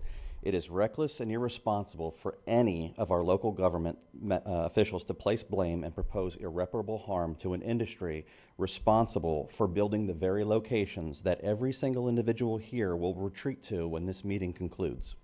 A far more productive approach would be to engage all sectors of our community, collectively identify the real causes of flooding, and work together to effect the needed change. Construction is a vital component to our local economy, as you will continue to hear today. If you question construction's importance, let me bring you back to the beginning of the pandemic when everything in the county was shutting down, everything in the country was shutting down. Governor DeSantis signed not 1, but 2 executive orders designating construction as an essential service. We just witnessed the 2024 elections to its conclusion, and interestingly enough, both presidential candidates identified the national housing shortage as a priority and proposed policies to help increase the production of housing. It wasn't just a campaign issue, as President Biden also recognized housing's importance by making it a key theme in his last State of the Union address. And I truly believe we will hear it again when President-elect Trump delivers his next State of the Union address. I was proud to see Volusia County featured in the November 2024 issue of Florida Trend magazine. The caption read, "The Greater Daytona region is rising in prominence as a crossroads place to do both business and live in the heart of Central Florida." If you've been a resident of Volusia County long enough, you know how hard we've worked to get to this point. The work does not end here. As we continue to attract commerce and industry, we need to be mindful of where that required workforce will need to live. These issues go hand in hand, and we can't lose sight of that. My final thought is if you move forward with this proposed moratorium and you dismiss tens of thousands of our licensed local professional residents in the construction industry, who will you call? Who will the remaining residents call when the next disaster strikes and the county needs to be made whole again? I hope you are not planning on relying on the unscrupulous and unlicensed individuals who swoop in from out of state after a disaster and prey on our most vulnerable citizens at their most desperate hour. Thank you. Mike Disher, Town Manager of Ponce Inlet. And you will be followed by Nicole Burgess. Thank you very much, Council, for calling this meeting. We really appreciate the opportunity to be here and to listen to the fine presentations and from your county staff and your insightful questions. I'm here today just to share a little bit about Ponce Inlet. As we talk about the potential of a moratorium, I just want to share that Ponce Inlet is a little bit different from some of the other communities that we've been discussing or hearing about in the news, namely that we're almost built out. You know, we have about 150 vacant residential lots in the entire place. 14 commercial parcels that are vacant. The last subdivision we had was in 2020, and the one before that was 2002. So it's a little different situation in that we have a lot of residential properties that were built actually before these new stormwater standards. So that's our main challenge, is trying to retrofit those areas and deal with the transition between the newer homes that have to meet the new standards, sitting side by side with the existing properties that were developed before those standards. Now, we've been working a lot toward that. Since 2020, Council issued a moratorium, not a moratorium, a resolution, that declared that flooding and resiliency were major issues that needed to be addressed in the community. Since then, we've embarked on major planning efforts. We did a vulnerability assessment in conjunction with the Regional Planning Council. We've done a watershed master plan, which is actually not only a modeling of sea level rise and storm surge out to the year 2100, but also is going to help us improve our flood insurance rating. We're going from a class 5 to maybe 4 or 3. That's going to improve the flood insurance for all of our residents. So really just want to make sure that we are on the same page as you guys as you move forward with these new initiatives and new regulations. We're looking into those as well. We got a long list of projects that came out of our watershed master plan. We're looking for funding at this point, you know, to plan and design those and get them constructed. But we want to partner with you and share the information that we've gathered to date and work toward you with these new improved standards. So thank you. Thank you. Well done. Nicole? Followed by John Joslin. Nicole Burgess, Daytona Beach. Today is my daughter's 20th birthday. She and her 2 roommates were living in my home when it flooded for the second time in 2 years. When my children were young, I used to say, talking about a problem without talking about a solution is whining. So each of my points today are solutions to the direct public comments raised at the November 19th City Council meeting. To the developers, I can give you resources that show that low-impact development saves you, the developers, money, as it is less expensive to use existing topography, waterways, and preserve natural vegetation rather than creating traditional stormwater management systems and having to plant new landscaping. To the realtors who are concerned about home sales, my husband is a real estate photographer, and our livelihood depends on your livelihood. Market trends are showing the slow of statewide housing market due to skyrocketing insurance costs and repeated flooding. Keeping existing homes above water helps you. On behalf of the contractors, subcontractors, and tradesmen concerned about lost wages, I can point you to the Building Industry Relief Fund. Additionally, I would like to ask Volusia County to assist homeowners paired with various assistants like drywallers, roofers, carpenters, painters, and the like, so that we can help rebuild our homes that are still needing repair. And to the council members who asked for more studies, I would like to remind you that we have completed studies such as the 2015 308-page Volusia County Integrated Floodplain Management Plan and the 2020 599-page Volusia County Multi-Jurisdictional Local Mitigation Strategy, which talks about environmental impact considerations, feasibility of implementation, and benefit cost ratio. I would like to personally thank Mr. Johansson, Mr. Brower, and Mr. Kent for the time that he spent with myself and the Faith Group in discussing solution-oriented strategies. And to Mr. Santiago, that any time that we wait trying to come up with decisions and put together new plans only impacts existing individuals in your community. A moratorium is not the best solution. We already have actions that can be taken today. I'm asking you, gentlemen, to be an example of how government can work, but I'm also asking you to demonstrate efficiency, Mother Nature will not wait. She does not care whether it's Tuesday or Flag Day or my daughter's birthday. The combined damage to personal and commercial properties from Hurricanes Ian and Nicole and Milton total $954.9 million. Decide today that building on wetlands is part of the problem. Maintaining natural topography and natural vegetation is part of the solution. Optional low-impact development is part of the problem. Mandatory low-impact development is part of the solution. And if you'll excuse me, I'm going to go celebrate my daughter's birthday. Thank you. Thank you. John Joslyn's not here, so we'll move to Pat Joslyn, who is next. And then you'll be followed by J.C. Figurado. I did not put down what I wanted to say because I wasn't sure. After listening to all of you guys, I think I agree with the lady that spoke last.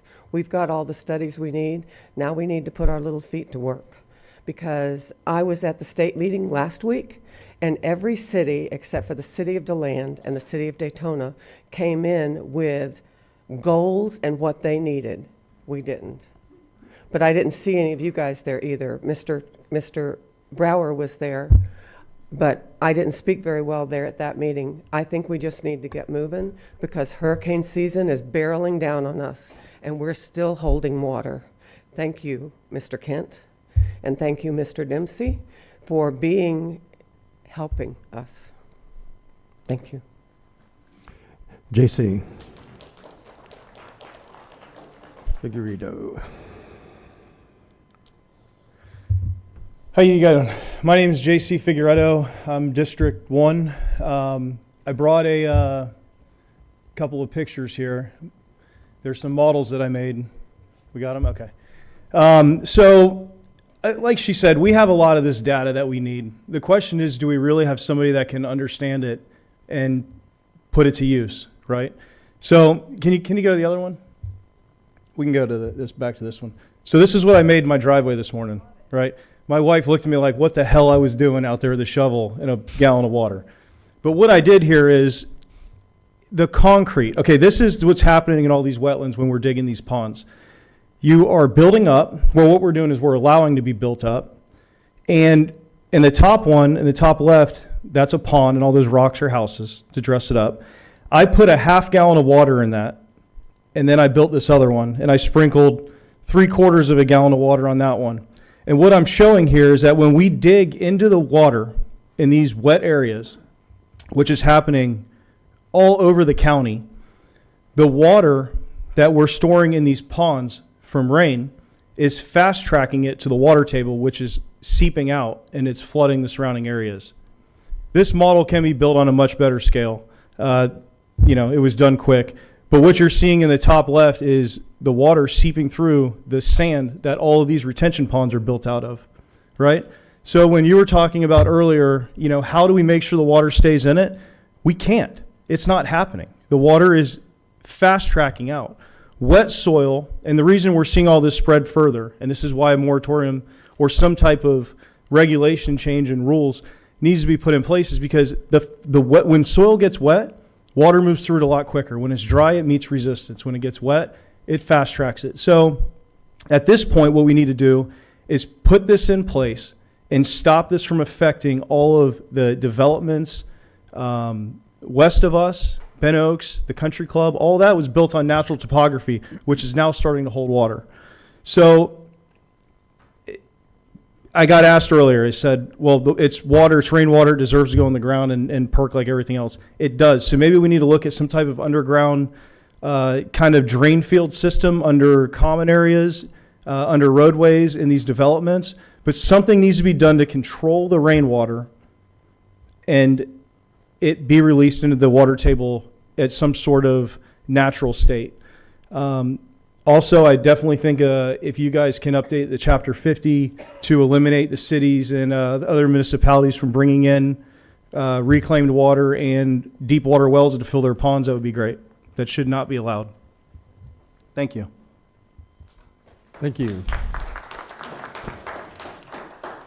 Jorge Figueredo.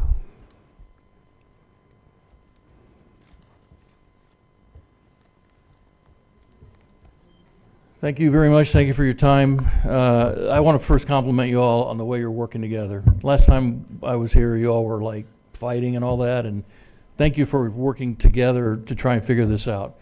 First thing I'd like to say, I've come in here and I've been pretty hard on this board. I'm sorry, but I meant what I said back then, but I think you all really, really get this. I think you understand. And thank you for understanding. By the way, I'm in DeLand, District 1, Mr. Dempsey's area. So thank you. What I don't think, unfortunately, I don't think staff gets it.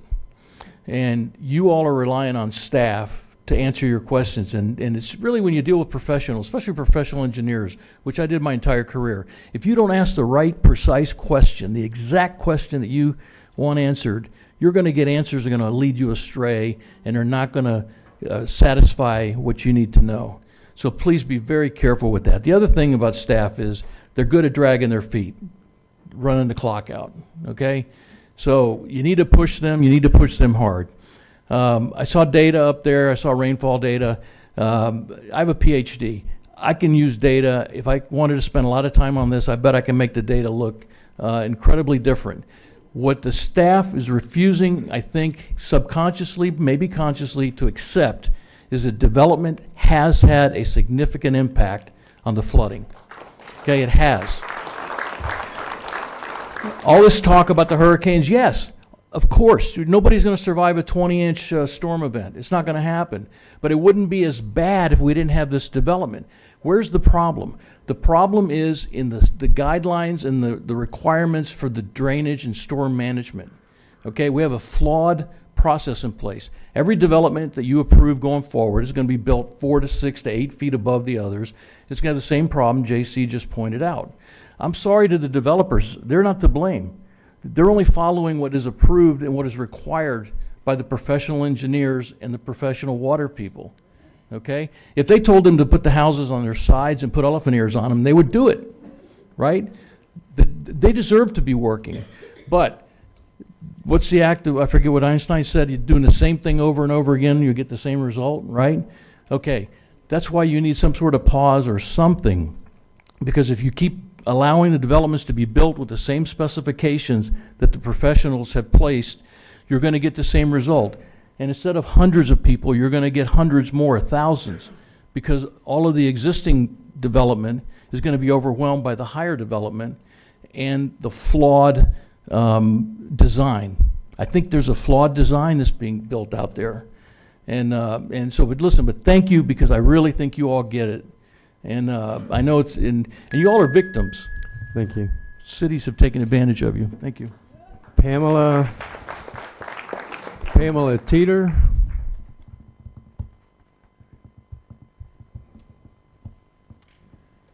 You'll be followed by Nathan Richachar. My husband and I live on East Taylor Road in the unincorporated part of DeLand, District 1. After our home flooded in the last hurricane, we were out of our home for over 2.5 months. We missed Thanksgiving. We barely made it back in for Christmas, leaving no time for any family visits or celebrations. That's family time we will never get back. I trust you got to visit and make memories with your family and that you had a delightful holiday, because we did not. I'm here asking you today for a moratorium on building to address the issues of flooding in our county before the next hurricane comes and floods us, which is probably will happen, and it's just a short time away. Every single time it rains, I get anxiety.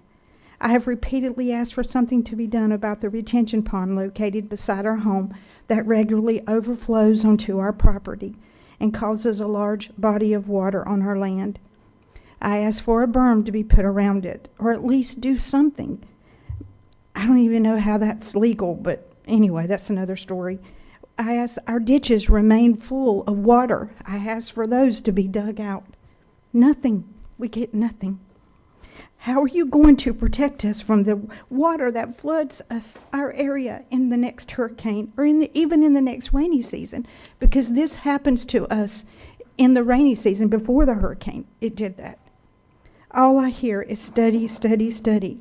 And I can appreciate knowing all the facts, but it's time now to address the flooding issue by taking some real steps that we can see whether or not the moratorium is the answer. Please, is there some way to appeal to you to take these significant first steps to address the flooding? People like me, we're still suffering over this issue, and we need help now. Without your help, we can see no path forward. We feel hopeless. Please do the right thing and move forward with either the moratorium or steps to begin addressing these flooding issues in the county. Thank you. Thank you. And you are Nathan, tell us your last name. Nathan Richardchar, Danny Robbins, District 3, Volusia Unincorporated. Ladies and gentlemen, I stand here before you today to address a critical issue that affects all of us in Volusia County, flooding. As we've seen in recent months, flooding is not just an inconvenience, it's a significant threat to the safety, stability, and well-being of our community. From the devastation of homes and businesses to the emotional toll it takes on families, this problem cannot be ignored any longer. Yet, I want to propose the solution does not lie in a moratorium on building, as some may suggest, but in a proactive, strategic approach to address flooding at its core. Rather than halting growth, we should focus on developing and implementing solutions to make our community more resilient, safe, and prepared for the challenges ahead. One such solution is the adoption of a flooding mitigation fund, a dedicated funding mechanism aimed at financing the repair and mitigation of flooding risks throughout Volusia County. This fund will not only help protect existing homes and businesses, but would also ensure that our growth remains responsible and sustainable for years to come. The key to making this fund in reality is finding a flexible and sustainable funding mechanism. We have a range of options that can be tailored to our community's needs. For example, a sales tax could provide a steady stream of revenue to support critical flooding mitigation projects. This would be a broad-based approach, ensuring that everyone who benefits from our infrastructure contributes to its upkeep and improvements. Another option would be a dedicated millage, which would create a stable long-term funding source specifically earmarked for flooding mitigation efforts. This would ensure that resources are consistently available year after year for much-needed infrastructure repairs and upgrades. A special assessment could also be implemented in the areas most affected by flooding, with funds being used for localized flooding mitigation solutions that directly benefit those neighborhoods. Additionally, we must explore grants from state, federal, and private sources. These grants could help support large, more complex mitigation projects, from improved drainage systems to flood barriers and stormwater management technologies. By securing grant funds, we can stretch our resources further and maximize the impact of the Flooding Mitigation Fund. By implementing one more of these funding mechanisms, we will be able to address flooding risk ahead of protecting our homes, our infrastructure, and our quality of life. More importantly, we will be able to continue our growth and community in a way that is safe, stable, and resilient. This is not about halting development. It's about ensuring that we do with so foresight, responsibility, and care for the future. The answer to flooding isn't to freeze progress, but to embrace smarter, more effective ways to manage our growth while safeguarding against the very risk of flooding. Together, we can create Volusia County that is not only prepared for challenges of today, but the one stands in a model for responsibility, resilience, growth. Let's invest in solutions that protect our homes, families, and futures. Thank you. Thank you for your comments. Elliott Meadows, Allison Root, and Cindy Harris. Hey everybody, I'm Elliott Meadows, 590 Lake Winnemucet Drive, DeLand, Florida. I want to thank each and every one of you guys for putting yourselves out here and making your opinions known. Also wanted to thank all the people that spoke before and showed the charts. I spoke with Miss Jocelyn here earlier, and her and I talked. She's got flooding issues. I'm a builder. However, I live on Lake Winnemucet, so we're dealing with the crest wind stuff. So like I said before, I'm on both sides. I own many, many houses in Holly Hill, Daytona, Port Orange, New Smyrna, Edgewater. 3 of my houses flooded. So I understand and I respect and appreciate every one of you guys that's going through issues, because I'm going through the same exact issues. But I can't get flooded and then also lose my job. And I know that Miss Jocelyn and also Miss Burgess were talking about, well, listen, Elliot, just do some repairs on some houses and you're going to be fine. And yeah, that may be true, but at the same time, I've been working for 25 years to be a builder. It's my career. It's what I've chosen to do with my life, and it's how I affect my community, and I help my family, and I help my friends. And so to just say, hey, stop, it's not appropriate. It's not right. I wouldn't ask any of you guys to stop your careers because of some other issue that if I actually stop my career today, it's not going to affect the flooding issue. Now, I want to bring up one really, really interesting thing, because all of the houses that I own personally that flooded were all from the 60s and from the 50s and from the 40s. And so the point that was made that in the last 100 years, I forget who it was, but they made it that the last 100 years, I think it was the attorney, but we didn't have the rainfall in the last 100 years that we've had in this first 25 years of this century. So if you just look at those totals, I think it's pretty obvious what's going on. The older houses that did not have the rules and regulations that we build with today, those houses are the ones that are all flooding. You're not hearing about the houses in Victoria Hills flooding. You're not hearing about the houses that are in Spruce Creek Fly-In flooding. It's not happening. It's the ones that were built before the rules and regulations were in place. So, we're using the fact that, hey, let's stop the builders. The builders are the ones that are doing it. But in fact, it was the fact that we were allowed to build without regulations in the 30s, 40s, 50s, 60s. And just finally in the 80s, they said, hey guys, hold on, wait a minute. You have to put your house above the road. Oh, you do? Okay, cool. Well, so now what we're looking at is FEMA is actually going to make all of these houses get torn down. You heard these guys mention the Elevate Florida situation. Well, if you spend more than 60% of last year's taxable value of your building in a 5-year period, they will make you elevate that house or tear it down. So guess what? If you use the Save Our Homes Act and you didn't have to pay an elevated rate in taxes to save this little old lady's house for the last 20 years, guess what? Thank you. She has a smaller building value, and now they're going to tear down her house. Let's not do it, guys. Is Allison Root in the room? And Cindy Harris. Good evening, Chair and Council members. My name is Allison Root, and I live in the city of Deltona. I represent today the Volusia Building Industry Association, which is located in Holly Hill. Today I want to address the stormwater issues facing our county.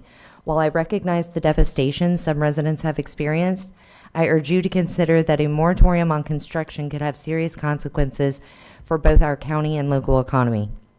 According to an American Community Survey, the 7th Congressional District of Florida, which includes the southern part of our county, ranks in the top 10 nationally for construction industry employment, with over 20,000 residents in residential construction. This represents many families who depend on new construction for their financial stability. Moreover, we must consider the impact on our local governments. I know there was some data given earlier for 2024, but in 2023, I sent you guys a email with the economic study that we actually paid to have done. And with the average permit price here in Volusia County, constructing just 100 single-family homes in Volusia County generates over $5.3 million taxes and other revenue, permit fees, impact fees, all the fees that coincide with that. And that's just in the first year of construction. In 2023, Volusia County issued over 2,000 permits. So for every 100 homes, it's $5.3 million in revenue, and you did over 2,000 permits. That's a lot of revenue. So without that revenue, are we running a risk for budget cuts on any kind of programs that you guys offer, staff cuts? I don't know. And would it lead to an increase in our taxes as Volusia County residents? So it's just points we all need to consider before we take such a huge jump. Additionally, we need to think about how a moratorium on school impact fees would affect our school board.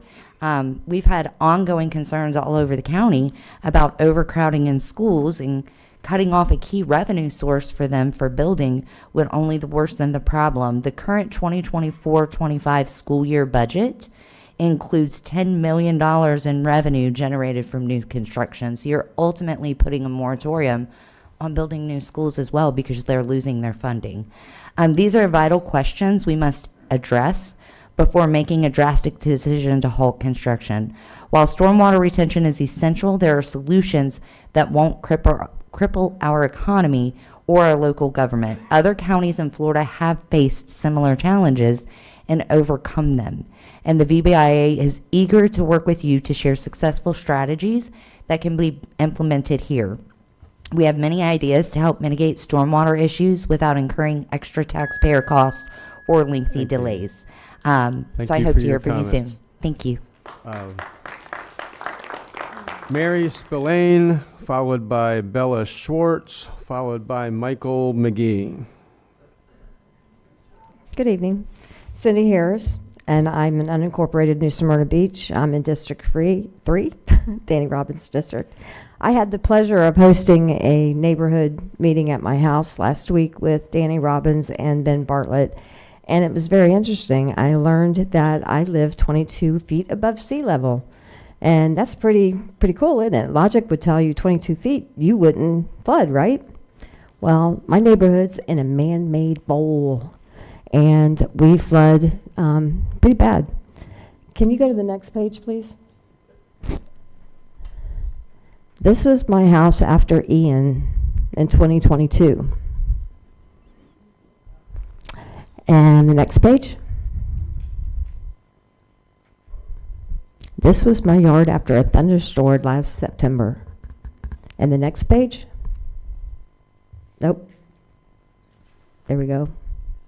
This was a picture after Milton. Every storm, my neighborhood floods like this, all because of a man-made bowl. So, Mr. Kent, I get it. Every time there's construction, everything's elevated and elevated and elevated. So I'm not here to really talk about the moratorium. I'm talking about solutions, because building codes are getting stricter and worse, because Florida is nothing but wetlands. There are solutions out there, but we're one community, Volusia. We all need to work together. And a very brilliant engineer, which every single one of you knows, AJ from Sea Level Development, came to my house and actually talked to my neighborhood. And he had a brilliant idea. It's called sand plugs, where you go and you aerate your yard with sand plugs. This is an idea that you can probably throw into the development instead of these ponds, retention ponds, which don't retain anything. They do that on golf courses. They aerate the golf courses so that they stay green, they don't retain water. And I just want to tell the council, I'm so glad you guys are working together tonight. This has been a very interesting meeting, and the public's really looking to you to help. And I just want you to keep that in the back of your head. Remember that. We're looking for you. We need your guidance. So thank you for this evening. Oh, and one more thing. New Smyrna's stormwater study won't be finished until spring of 2026. Okay, just so you know. Thanks. Thank you. Mary Spillane, Bella Schwartz, Michael McGee. Good evening, Mary Spillane. I am a resident of Spruce Creek Fly-In, son of a gun. My community was established 56 years ago. That's a long time. In that time, we have seen our share of hurricanes. However, the last 2 years resulted in never-before flooding. This was an established community. It caused road damage and the closing of our main entrance on Taylor Road, diverting 1,598 homes and businesses onto Airport Road. That, in and of itself, is called flooding. This direct result of previous county commissions allowing the use of large swaths of land without adequate planning, causing severe strain on damage to Spruce Creek, St. Johns River, canals, tributaries all over. All of them overreaching their limits, every single one. I urge you, the elected commissioners, to vote now on a 1-year moratorium. No new county building to identify areas, and just to identify areas of flooding correct the current disaster areas. 1 year is not a long time when you guys are looking at the next hurricane. Also, it's known as your mess this time. You can't put it on anybody else's shoulders anymore. This would permit St. John's River Water Maintenance District to report its findings to you, Volusia County, to correct its different deficiencies, plan for the next 5 years, and don't worry about the Burge Harris. I'm sure you can get around that with all the problems that we have experienced. It appears to me that you need to act now, not later, not tomorrow. Thank you. Thank you. Bella Schwartz, you'll be followed by Michael McGee and then Alexa Schwartz. Is Bella here? Good afternoon, Councilman and Chair. Oh, could I restart the time, please? Yeah, just go. Oh, good afternoon, Councilman and Chair. What wonderful people you represent here in Volusia. The folks here are kind and ambitious, and when they see an issue in their community, they do what they can to help with the solution. I know this because just a few days ago, I began a petition to end development in this county. I shared it with everyone I knew and spread out throughout my high school. I'm currently 16, and I attend DeLand High. What I originally anticipated to be a small petition turned into a viral beacon of hope containing over 2,000 signatures. I repeat, 2,000 signatures from the youth and even the locals. I've sent this to all of you by email. And while spreading this petition, I did not encounter a single person who opposed a building moratorium. In fact, so many of my classmates who had been victims of the flooding even went on to help me spread this petition further. One boy explained to me with sadness that he couldn't even access his home, which had been in his family for generations here. From this petition, I've come to learn and realize 3 things. 1, that the people of Volusia deeply care about the overdevelopment, but have felt helpless against fighting it. 2, that the only reason overdevelopment could have possibly continued this long is due solely to greed. And 3, that teenagers are more powerful than I ever thought they could be. The youth is not a powerless group. We may not have the money, or the spots in government, or even be of voting age, but teenagers are still the most powerful group because we are the future of this county. And we are hoping that each one of you represent your constituents accurately. By ending development in Volusia, everyone, let me see a show of hands. Who here wants the development to stop? Please, vote accordingly. Thank you.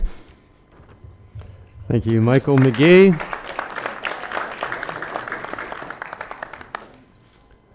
Followed by Alexa Schwartz. Is Michael here?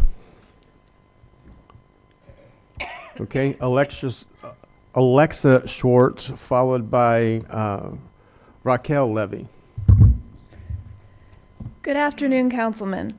My name is Alexa, and I am 17 attending DeLand High School. I am here today to speak in favor of a building moratorium here in Volusia County. I was born and raised in Volusia, having spent the first half of my childhood in Ormond by the Sea, and I miss the way that my beach town was.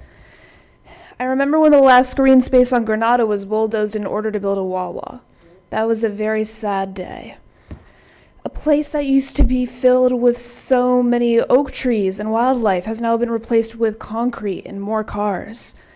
The second half of my childhood was spent in DeLand, where I have enjoyed many activities in nature, including kayaking, biking, and I even got certified for scuba at our local springs. Whether east side or west side, nature has been the anchor to some of my happiest childhood memories. And as we go into the future, I would like for my children to experience those same childhood memories. However, with every tree that falls, I realize becomes less and less likely. I am asking all of you here today to restore our faith in the nature of Volusia and to vote for a moratorium here in Volusia County. Thank you.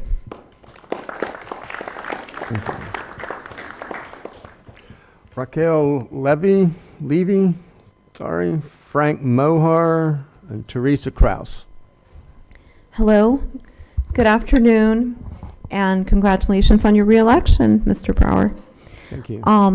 So Bella Schwartz started a petition for a moratorium here in Volusia, and she was hoping to get about 100 signatures and come in here and talk to you guys. She got well over 2,000 without much effort, and most of those signatures came from her high school.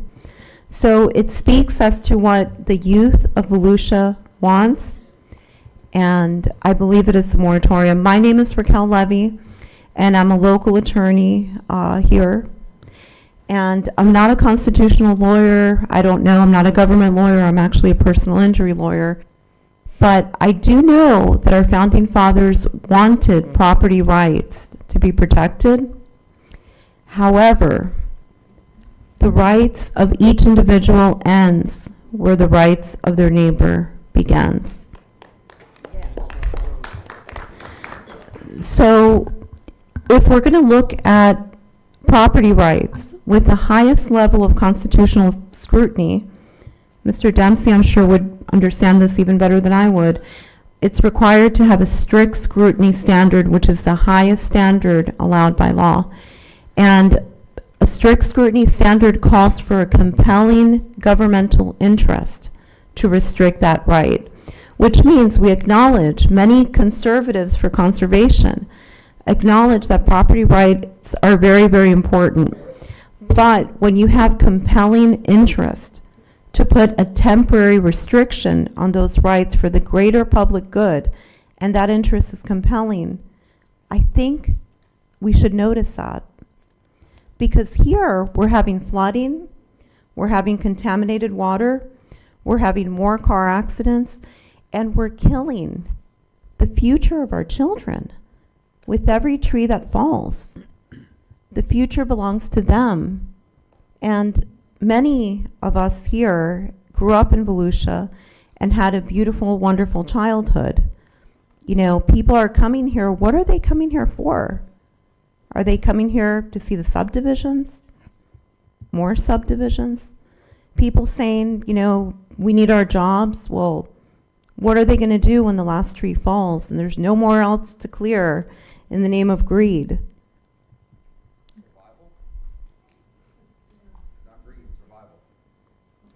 Tearing down the environment is not survival. It is pure, unadulterated greed. That is what it is. Thank you. Please vote in favor of the moratorium. Thank you for your comments. Frank Mohar, Teresa Kraus, and David Robinson. Good afternoon, or should I say good evening at this point, Chamber members. My name is Frank Molnar. Appreciate the opportunity to speak before you tonight. I've been a resident of Volusia County since 1977. For the last 30 years, I've donated hundreds, if not thousands, of hours of my time on multiple boards throughout our community. I love this community. I'm passionate about it. I'm passionate about working with leaders in our community to move our community forward in a positive direction. My heart goes out to the residents that have experienced flooding over the past 3 hurricane seasons. I personally was living in Wilbur by the Sea, and I saw my whole backyard wash away and many of my neighbors' homes fall in the ocean. We've seen devastation in hurricanes like we've never seen before. Over the last 3 years, this area has been hit by 5 hurricanes and sustained just under 116 feet of rainfall. These extreme weather events overwhelmed our infrastructure, and it's imperative that we do a better job to prepare for such catastrophic events in the future. Clay touched on the DEP. The DEP just made a major changes to our development code, which I'm sure all of you are aware of, for new developments for residential and commercial, which will substantially increase storage water on sites. Putting a moratorium on development is not the answer. This would be financial suicide, not only for the county, but all for the cities as well. over half of the workforce in Volusia County would be negatively impacted and thousands of jobs would be lost. Nearly 10 years ago, I stood before this council. I didn't have any gray hair at all, and presented a recommendations from the Beachside Redevelopment Committee that was appointed by this county. This report took over a year of weekly meetings and collaboration of multiple citizens and community leaders, including myself and Commissioner Kent. To my knowledge, the county never implemented any of these recommendations, citing a lack of resources. Volusia County has multiple issues that need to be addressed. Volusia County faces unique challenges. According to Florida Trend, Volusia County is one of the slowest growing counties in the state. That's great. I would urge this council to focus on proactive solutions such as improving drainage in low-lying areas, cleaning out and maintaining retention streams, addressing blight throughout the community, working with Daytona Beach and other cities for positive changes. Continue attracting high-paying jobs to retain our talented youth. The #1 export in our community has been our children because of the lack of high-paying jobs. All of these initiatives require resources, but they also demand vision and cooperation, and most importantly, leadership. By working together, we can create positive change and improve the quality of life for all Volusia County residents. Let's avoid division in our community. Instead, take meaningful steps forward in a positive direction. Thank you. Thank you for your comments.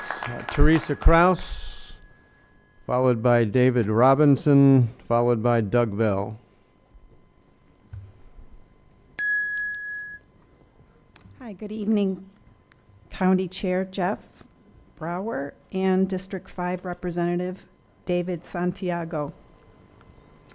We are 10-year residents of Glen Abbey and DeBary, Florida. I'm here to request flood compensation and formal investigation and a new plan to prevent future flooding of the DeBary Plantation Basin and our property. When we purchased the property, we were told that there was a $17 million installation of drains and pumps to prevent flooding after 2008, after 3 hurricanes in which our past owner was flooded. On the evening of October 9th, Pine Valley Court pumps were working and there was no flooding. On the morning of October 10th, the electricity went off at 3:30 in the morning. I looked out my back and front door and window. There was no standing water. When I woke up at 7 a.m., the electricity was still off. My backyard and front yard was flooded inches above each door. Water was seeping in our house, and I tried to keep it dry with towels, blankets, and sewer water came up through our master bath shower drains. The floods waters consisted of fresh sewer and gasoline. At 9:15 a.m., our neighbors rescued my disabled husband, me, and our 1-year-old puppy, along with our important paperwork and pictures outside of our bay window with canoes. We drove to the Orange City Hotel, and they did not have electricity, so we stayed with friends. The outside of our house flooded over 15 inches, and inside up to a half a foot of water, depending on the room. We were without power for over 3 days. Everything that was on the floor was destroyed, including my grandparents' heirloom dining room set. All of our appliances inside and out were flooded. My vehicle was totaled due to the flooding. Our flood insurance settled the claim and paid 25% of the total adjuster estimates.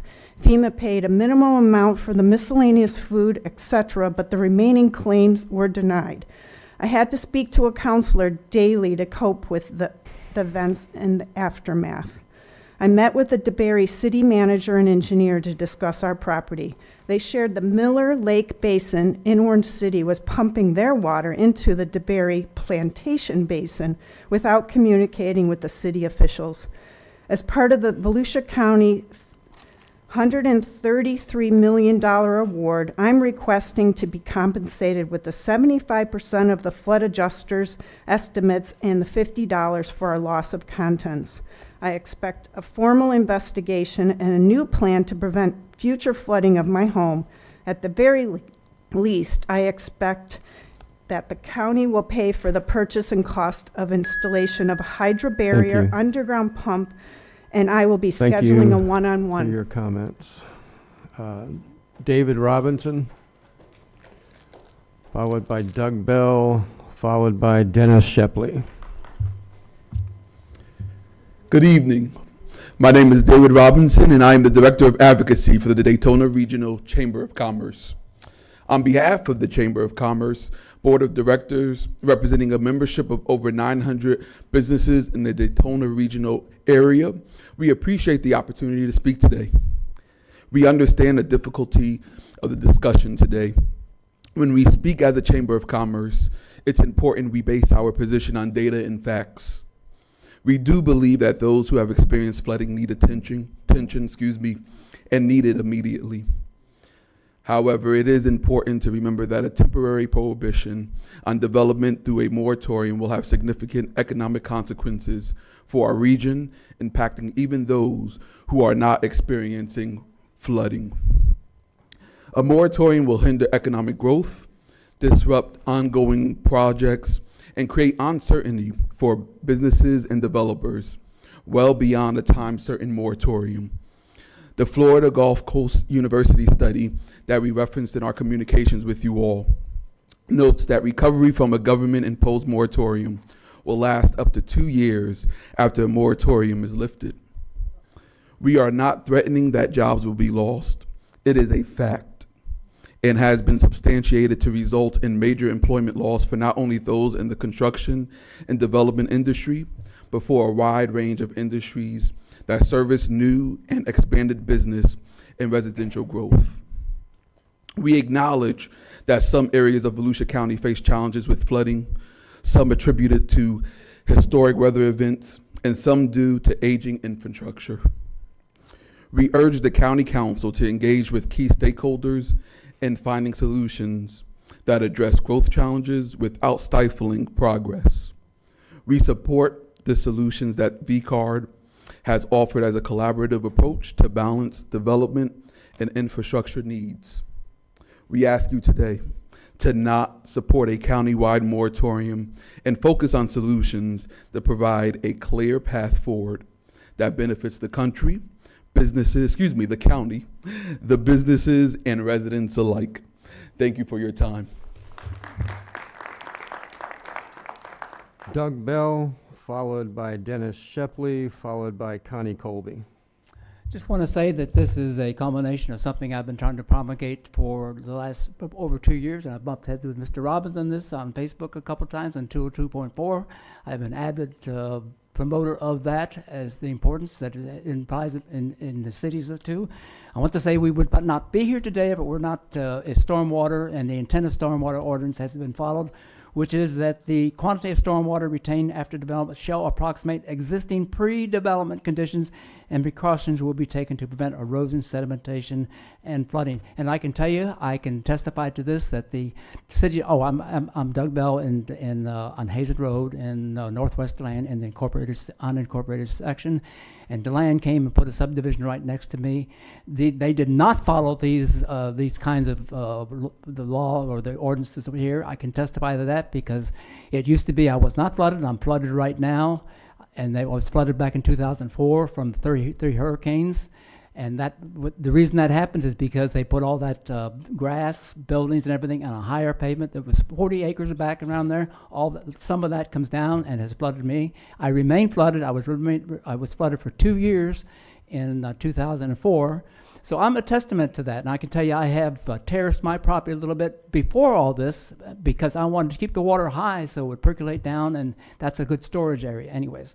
So anyways, the other thing that's on my mind and is really, really important to me is 5 times I've approached different ways to try to find out where these municipalities have submitted their compliance with this section of Chapter 50, all of Chapter 50. And I have yet to find any place. According to what the code says, it says, thereafter, the county council shall review said ordinances for compliance with this division, and after said review, inform the municipality as to whether or not the municipal ordinance is in compliance with this division. I would like to see that paperwork back then. This should have been done in 1997. I would like to see that public. And I've talked to this man's office. There's a couple other places I've gone. I've talked to the forester. He went back to his records. He couldn't find it. So it's someplace there, and that would be proof as to whether these municipalities have complied. I don't think they have. DeLand did, Edgewater did, but are they implementing it and following the directive on there? Obviously, we're not, because we're here today, and a lot of people have been flooded. My sister was flooded, but not due to this particular thing. And I was flooded because they didn't do it. So anyways, I request this council to have the administrative part to show us these documents where they have submitted these things to you, not you here, but back in 1997. I would love to have those documents be made public so we can see what's going on. Thank you so much. Thank you. Dennis Shepley, followed by Connie Colby, followed by Tony Denizzo. Good evening. Dennis Shepley, Red Robin Drive, Port Orange, District 3, unincorporated Volusia. I believe in growth and development. I really do. I'm a contractor. I made a living doing it, as many other people do. However, I also believe a moratorium should be put in place. Not for the reasons that everybody really is going against here, but for the reasons that we had to listen to for 2 hours ahead of this meeting. I listened to Clay Irving and Benjamin Bartlett, which I think they left. We had to listen to 2 hours of testimony. They had the answers for everything. But I've come to the conclusion, especially my own particular incidents, they do nothing. They don't review the proper plans they're supposed to. They don't follow through and inflict the codes that they're supposed to. And this is a major problem. We have all the rules in place to protect us so we could have growth and development as long as they applied the codes, enforced code enforcement, and reviewed the proper plans. They failed to do so. And as we heard for 2 hours, they have the answers for everything. We have had all the codes. They did all the investigations. They were very well polished. They sounded very good. But they're not implying what they know. And that's a problem. Whether they're understaffed or they don't do it, I don't know. But I've been to this growth and development office about 100 times in the past year because of my problem, and nobody's been there. And I came at all sorts of different times. Morning, afternoon, evening, nobody's there. I don't know where they go, what they do, but they're not at work. And that's a problem. I could speak for hours on my problems. I don't want to waste any more time. We've listened to so much testimony. Obviously, there's a problem. We have to do it. We have to imply it. Whether you're for a moratorium or not, it doesn't matter. We need them to inflict the rules that they're supposed to. Thank you. Thank you. Connie Colby, followed by Tony Denizzo, followed by Wendy Anderson.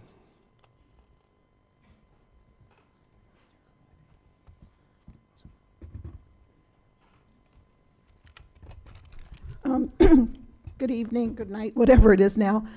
Connie Colby, I'm in District 4, Troy's district, and we did some talking last night too. The picture that I've put up is a picture that shows so much of what's going on in our area. This is at the corner of Williamson Avenue and Williamson Boulevard and Hand Avenue in Daytona Beach. As you can see, this was taken about 2 weeks ago. The amount of fill that they put at this property is almost up to the top of the fence. Today, we passed by this property on the way here today. The dirt is up to the top of the fence, and there were 2 trucks sitting on top of it.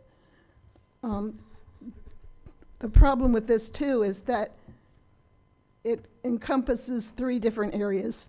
It's at a point where Daytona Beach, Ormond Beach, and the city of Daytona all come together. There's some county property involved there as well. So anything that you perceive to do needs to be addressing multiple areas where they come together, boundaries, and how they interact with one another. Is there some way of making sure that if they're going to put all that dirt there, it's going to affect us as well? The east side of that property backs up to property that goes down to Clyde Morris, which is all Ormond Beach. There's a nursing home along there on Clyde Morris, and there's a senior development there, Aberdeen, that's behind that as well. And the whole area from there down into Daytona, they could call Apartment Row. Lots of fill along, mostly all fill there. I don't hear anybody talking about stopping building on wetlands at all tonight. I think that should be totally outlawed. And also the mitigation banks that they're using for fill Any property that needs that, I think we don't need at this point. As far as moving forward, and it seems like it would be a good time to take a break. Some of the things that were talked about earlier were reasons why they don't really know what's going on, why there's so much so much flooding, and yet they still want to continue building. Well, if you don't know what's going on, why should you keep building? Maybe you need to take a break and find out why it's flooding before you build more. The money that you're going to lose, okay, we're still going to need that tax money to build more schools, fire trucks, emergency vehicles. Thank you. Thank you very much. Tony Denizzo, you're ready. Wendy Anderson, followed by Dana McCool. My name is Tony Denizzo, and I'm the immediate past president of the Volusia Building Industry Association, which I will reference as the VBIA moving forward. I'm also the owner and president of Luxury Builders Incorporated, which has operated in Volusia County over the past 45 years. Sir Chair and fellow councilmen, I want to thank you all for your time today and service to our Volusia County. I also want to express empathy on behalf of all VBI members and staff to the stormwater victims. Many of our members, their families, or loved ones can relate to the issues which our area stormwater has created. The leaders at VBIA have been working hard to find the right solutions to help mitigate these issues. One key way to address the flooding issue and create long-term solutions is by establishing a stormwater roundtable. This roundtable would utilize the expertise of our local mitigation strategy team and existing advisory boards, bringing together professionals, government officials, and community leaders to openly discuss funding, policy, and strategies to combat this flooding. This collaborative approach would allow us to draw on a wide range of insights, creating a shared vision for how we can protect our infrastructure, improve drainage systems, and mitigate future stormwater risks. The role of this roundtable will be critical. It will provide a space for continuous dialogue on how we can improve stormwater management policies and ensure that funding is allocated efficiently and effectively. By establishing this advisory role, we can stay ahead of potential issues, ensuring that stormwater infrastructure is maintained, improved, and adapted to meet the needs of a growing community. This initiative isn't just about talking, it's about taking action. By working together, we can find innovative, practical solutions that address both the immediate needs and long-term planning required to protect our county from future flooding. We're not asking for a halt to progress, but for a collective commitment to thoughtful and sustainable growth. We can have both. We can build a stronger, more resilient Volusia County and ensure that we are safeguarding our community against the increasing threats posed by flooding. Let's make this a turning point, not just for our infrastructure, but for our future. This roundtable could also be part of the water czar that everybody was talking about, because I don't think it would be wise to put it on one person. I think it needs to be collaborative with everybody, government and the public and all the professionals. Thank you. Thank you. Wendy Anderson, followed by Dana McCool, followed by James Clark. Dr. Wendy Anderson, I live in unincorporated DeLand, District 1. Thank you for having this meeting tonight. It's really great to see everybody really putting their hearts and minds into this conversation.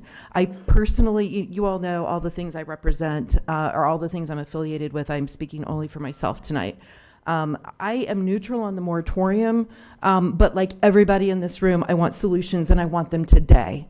It is true that total annual rainfall has increased. Climate scientists tell us this is our new normal. For the rest of your lifetime, the rest of our children's lifetime, this is our new normal, and we do need new development codes and design and planning strategies to address that.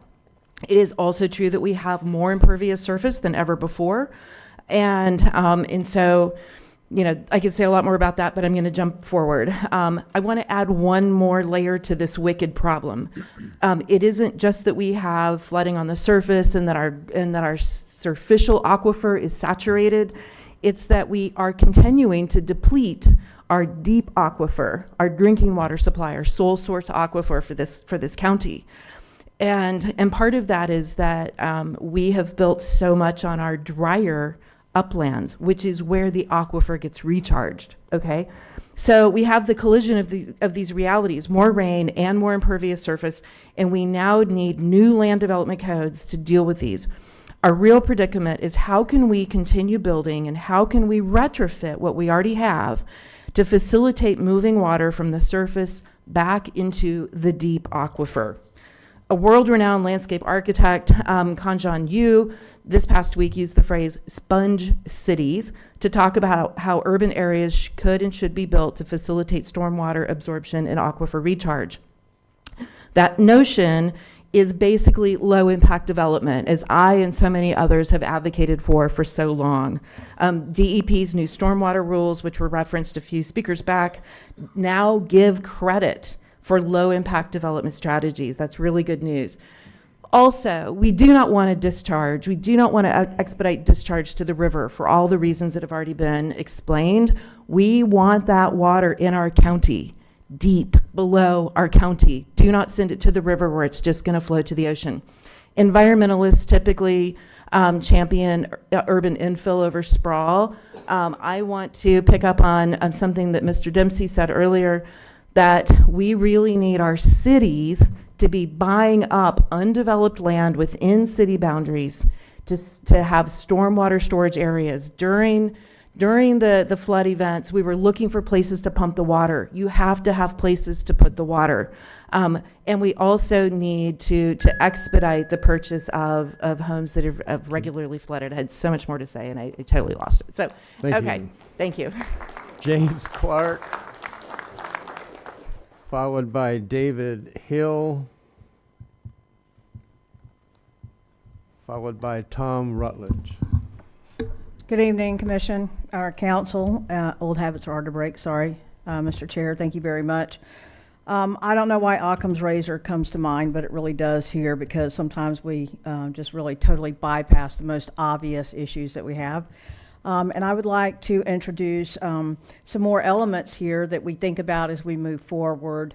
I have to say that at first glance, I'm really for moratorium, but I'm more neutral because I am more solution oriented than I am slash and burn, or I try to be these days.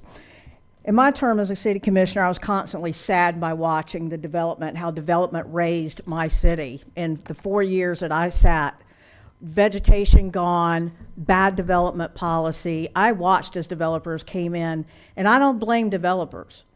Developers are the kids, commission are the parents. I blame the parents because we allowed lax standards to, we didn't police ourselves. We didn't. We lost $10 million on one development deal, walked out of our city because of a technicality. $10 million. $10 million walked out. So I don't blame the kids, I blame the parents. We need to talk more also, Dr. Anderson brought it up, it's one of my things about flooding that I didn't hear from staff also, and that was the impervious surfaces. And if our council or anyone here is interested, Miami-Dade Commission has made that a top priority. And if you tune in January 21st from 10 to 12, they have just are passing an ordinance that's going to require alternate methods to take care or mitigate some of these impervious surfaces. So we really need to talk about that, and we do need to talk about building standards because we talk a lot about minimum standards. I think that's kind of slack on our part. How can we shine? How can we do better? We need to be talking about that. So I want us to talk about that. I want us to also dispel some myths. First of all, that money comes in for the school board, but school board's way of figuring out how many kids you can cram into a building is flawed. I want to talk about Burt Harris. That is so skewed, and it's weaponized to the point of nausea. So we need to stop with that because Burt Harris was initially introduced to protect ranchers, okay, and farmers. And by the way, what happened is speculators bought up all their property, so now it protects them. So unintended consequences. I hope as we move forward here that we do have more input from staffing. I hope to see more neutrality from staffing as far as what's good and what's bad for us. because I know that in Deltona, we had to hear both sides, and I want to hear why we should have a moratorium and why we should not, but I didn't hear that, you know. I want developers to make money, I want to keep people employed, but we need to protect our residents. And we do have a lot to unpack here, and I hope y'all remember some of these things moving forward. Thank you. Thank you. James Clark, followed by David Hill, followed by Thomas Rutledge. Pardon me? James Clark. That's not you. James Clark is no longer here.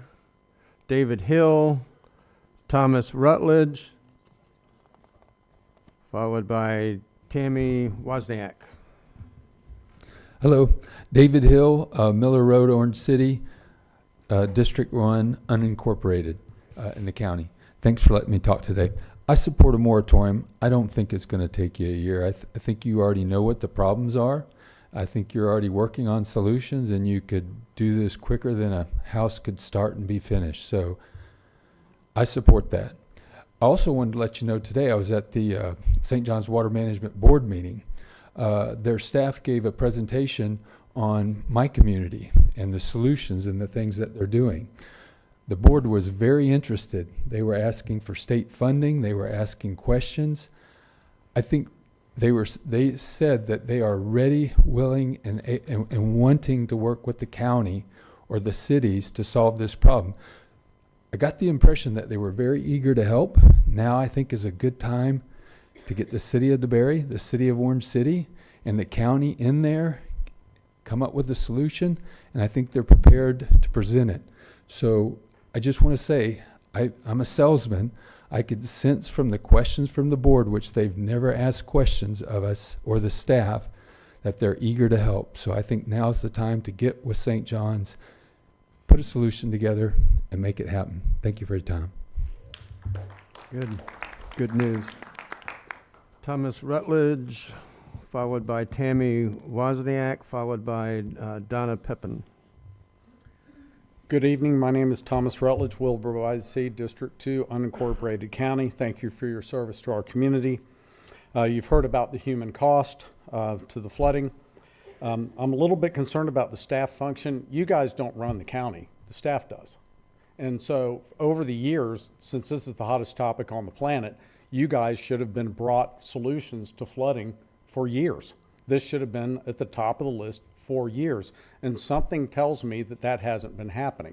I don't know why, but they run it. Y'all make the policy based on the ideas that come before you as a policy decision. Anyway, I would ask that you do your best to maybe see what's going on with that.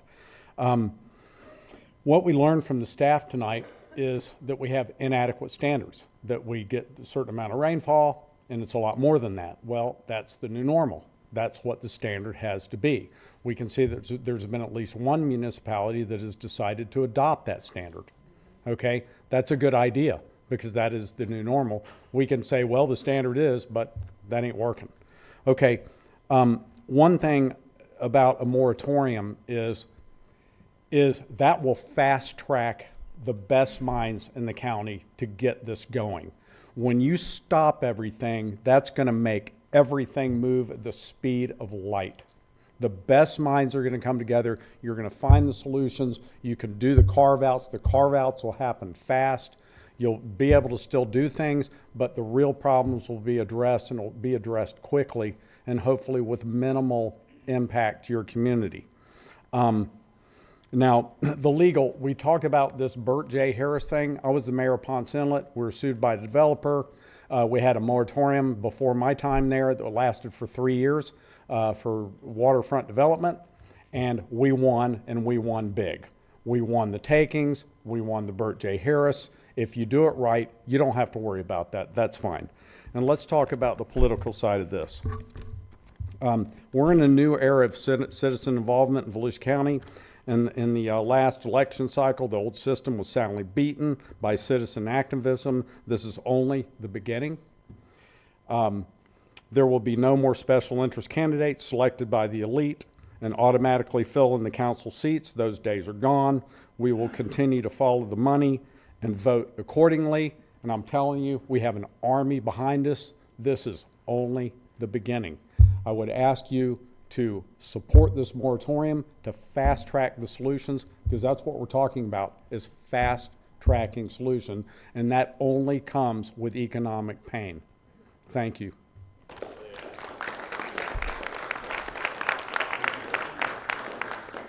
Tammy Wozniak, Donna Pepin, and Gina Holt. Hi, good evening. I've never done this before, so please stand with me on this. My name is Tammy Wozniak. I live in Volusia County for 52 years. We purchased our 61-year-old home 20 years ago in Ormond Beach. And yes, it is a 60-year-old home that has never flooded before since 2017, the same year that the wetlands for Margaritaville was being developed on. Our home flooded with 6 to 12 inches of brackish sewer water. And then again, 3 more times within the past 2 years. If you research the past 4 hurricanes, you will realize each storm had a maximum sustained wind speed equivalent to that of a tropical storm, with only a couple of wind gusts reaching Category 1 speeds when passing over Volusia County. And with each storm, the floodwaters were taking longer and longer to recede, and the amount of sewer leakage is getting progressively worse. God forbid an actual Category 1 hits our area with a full speed head-on. It is very obvious that decimation of our area's wetlands and bringing in fill with overdeveloping are the main cause of flooding in Volusia County. I understand many developers and construction workers are against this moratorium, but honestly, too many residents have lost absolutely everything due to these flooding events. Their homes, their life investments have lost value due to flooding, and trying to find someone reputable to repair our flooded homes is extremely difficult, leaving many of these residents displaced or living in mold and bacterial infested homes without any other option. Some residents are using their life savings or going into debt just trying to repair their homes, only to flood again unless drastic measures are taken to prevent the flooding atrocities from reoccurring. Our family has been displaced from living in our home 4 times due to flooding, and most recently we have been living in an RV on a driveway for over 3 months, awaiting for our NFIP insurance claim that has yet to be paid for us to even start to begin repairing our home. We have only lived in our home for 9 months after repairing it from the 2022 floods. I implore each of you in this council to stand up for the many families whose lives have been horribly and irreversibly impacted by overdevelopment. Please approve this moratorium to halt further development while practices are put into place to prevent future flooding of homes in Volusia County.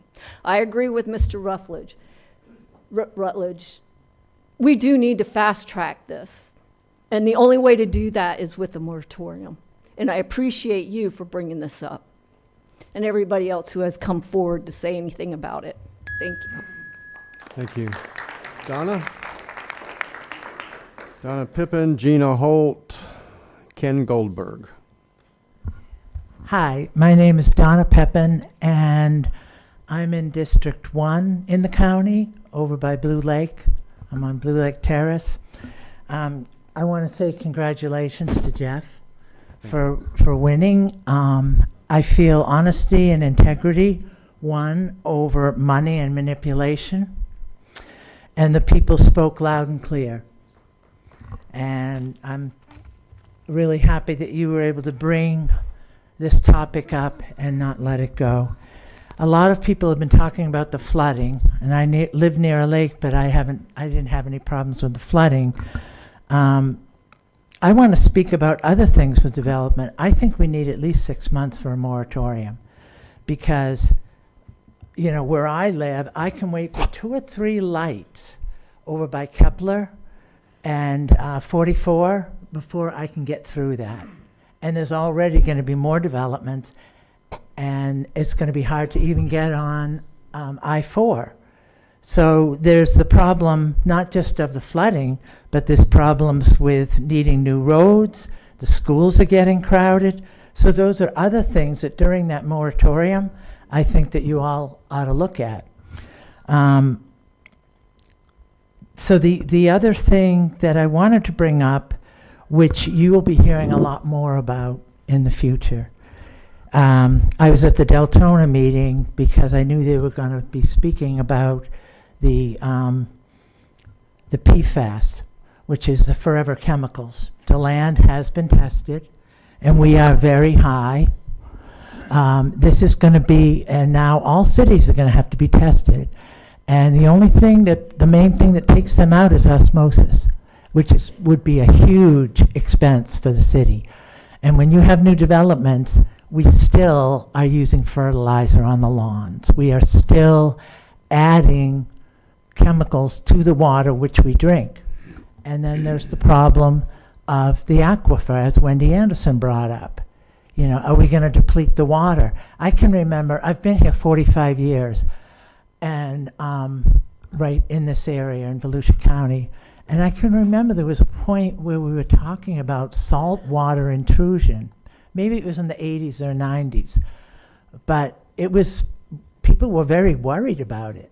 Like, oh, what are we going to do? There's saltwater intrusion. Are we going to, make water from the ocean? So all of these problems need to be looked at. So I think that you do need 6 months moratorium to look at them all and see where you're going to take people, for the young people that were here, the 16 and 17-year-olds. What is their future? Thank you. Thank you. Gina Holt, followed by Ken Goldberg, followed by James Mather. Good evening. I'm Gina Holt. I live in District 3 unincorporated Edgewater. I am a native Floridian. I am a 30-year resident of Volusia County. And I don't have anything to say because Wendy Anderson stole all my points. One thing that I'm fascinated by the discussion and the staff presentations. I learned a lot tonight. I'm really glad I came.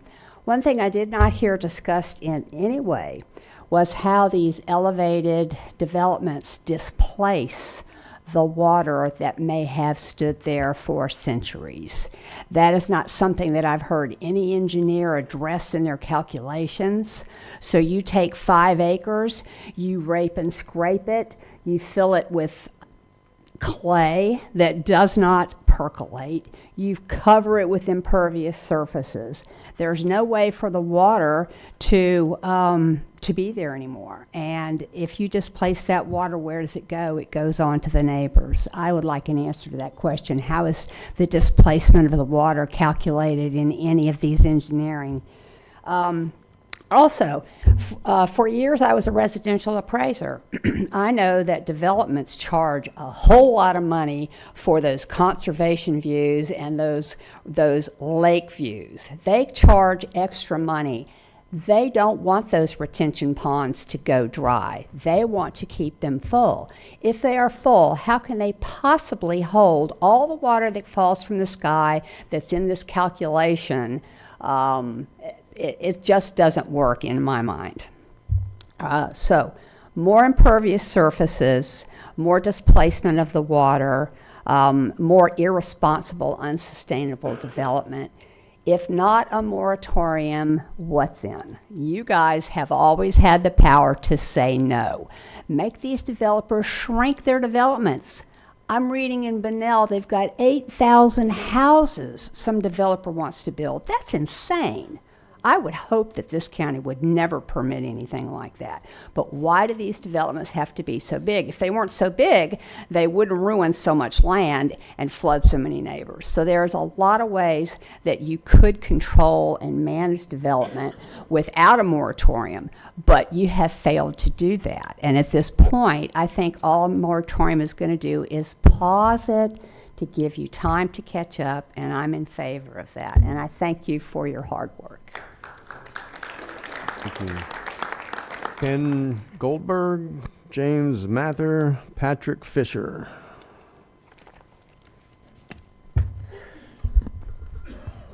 Ken Goldberg, DeLand, Florida. I'm in District 1. With Don as my council member. Where'd Don go? Is he gone?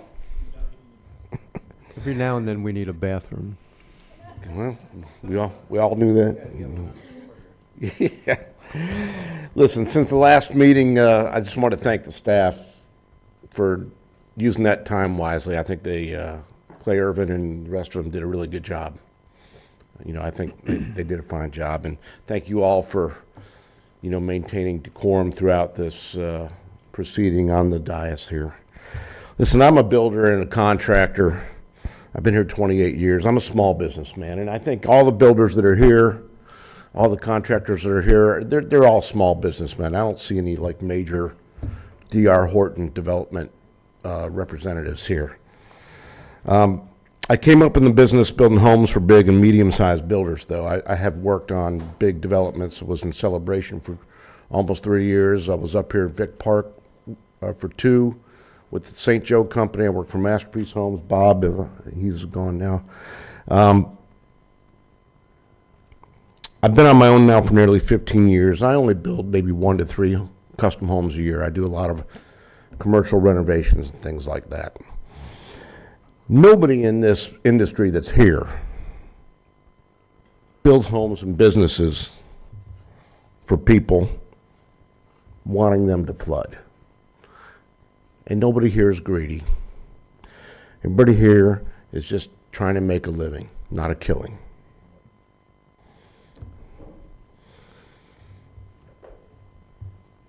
We are in the business of hopes and dreams, folks. That's what we do for our clients.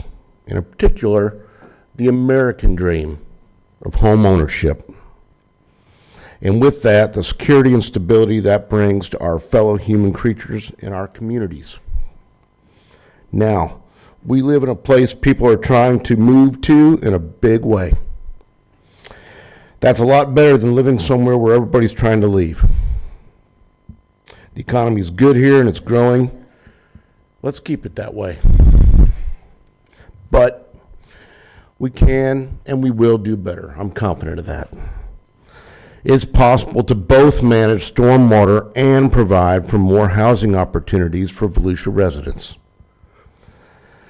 It's complicated, it's challenging, and requires thoughtful solutions.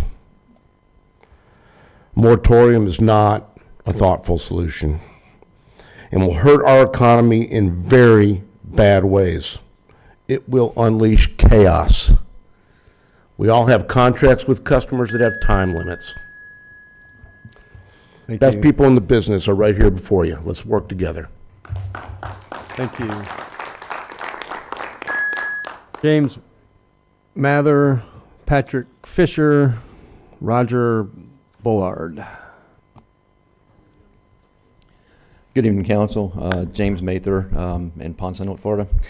Thank you for being here tonight. I don't envy your position one bit. You're faced with thousands of jobs throughout the county, and at the same time have to face your constituents that have gone through a catastrophic event a couple of times over the past few years.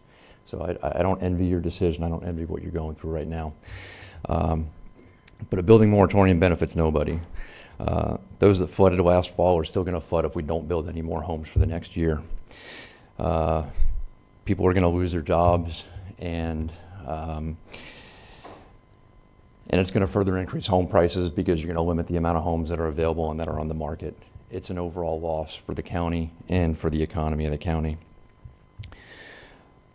Your workforce is going to be forced to leave to go find work somewhere else. So you're going to lose good workforce if you put a moratorium in effect over the next year. It's not a good situation. For each home that you're trying to save, and we want to save every home, but for each home you're trying to save, you're going to upend other people's lives through those job losses and through having to leave the county. It's a real situation. It's not an easy choice, and I hate that you have to make that choice.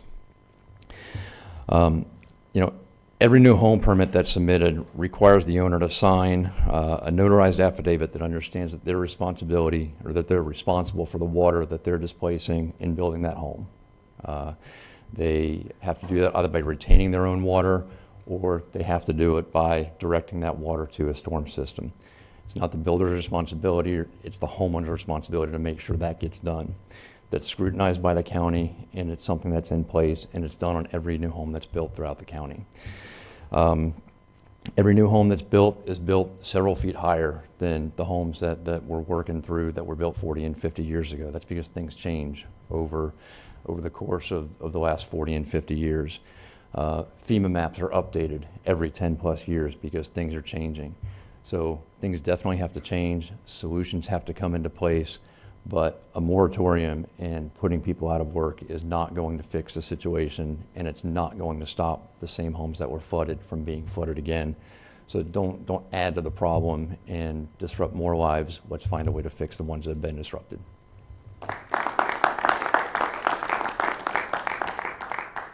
Patrick Fisher, Roger Bullard, and Shelley Stewart. Thank you for the opportunity to speak tonight. I'm from City of Edgewater, District 3. I support a moratorium as overdevelopment has reached a critical point. We've already seen the results of unchecked development. These are real risks impacting real families and homes. It's true, Chapter 50 of the county's code does set clear stormwater management standards, yet these standards don't appear to be enforced consistently, leading directly to flooding crisis we face today.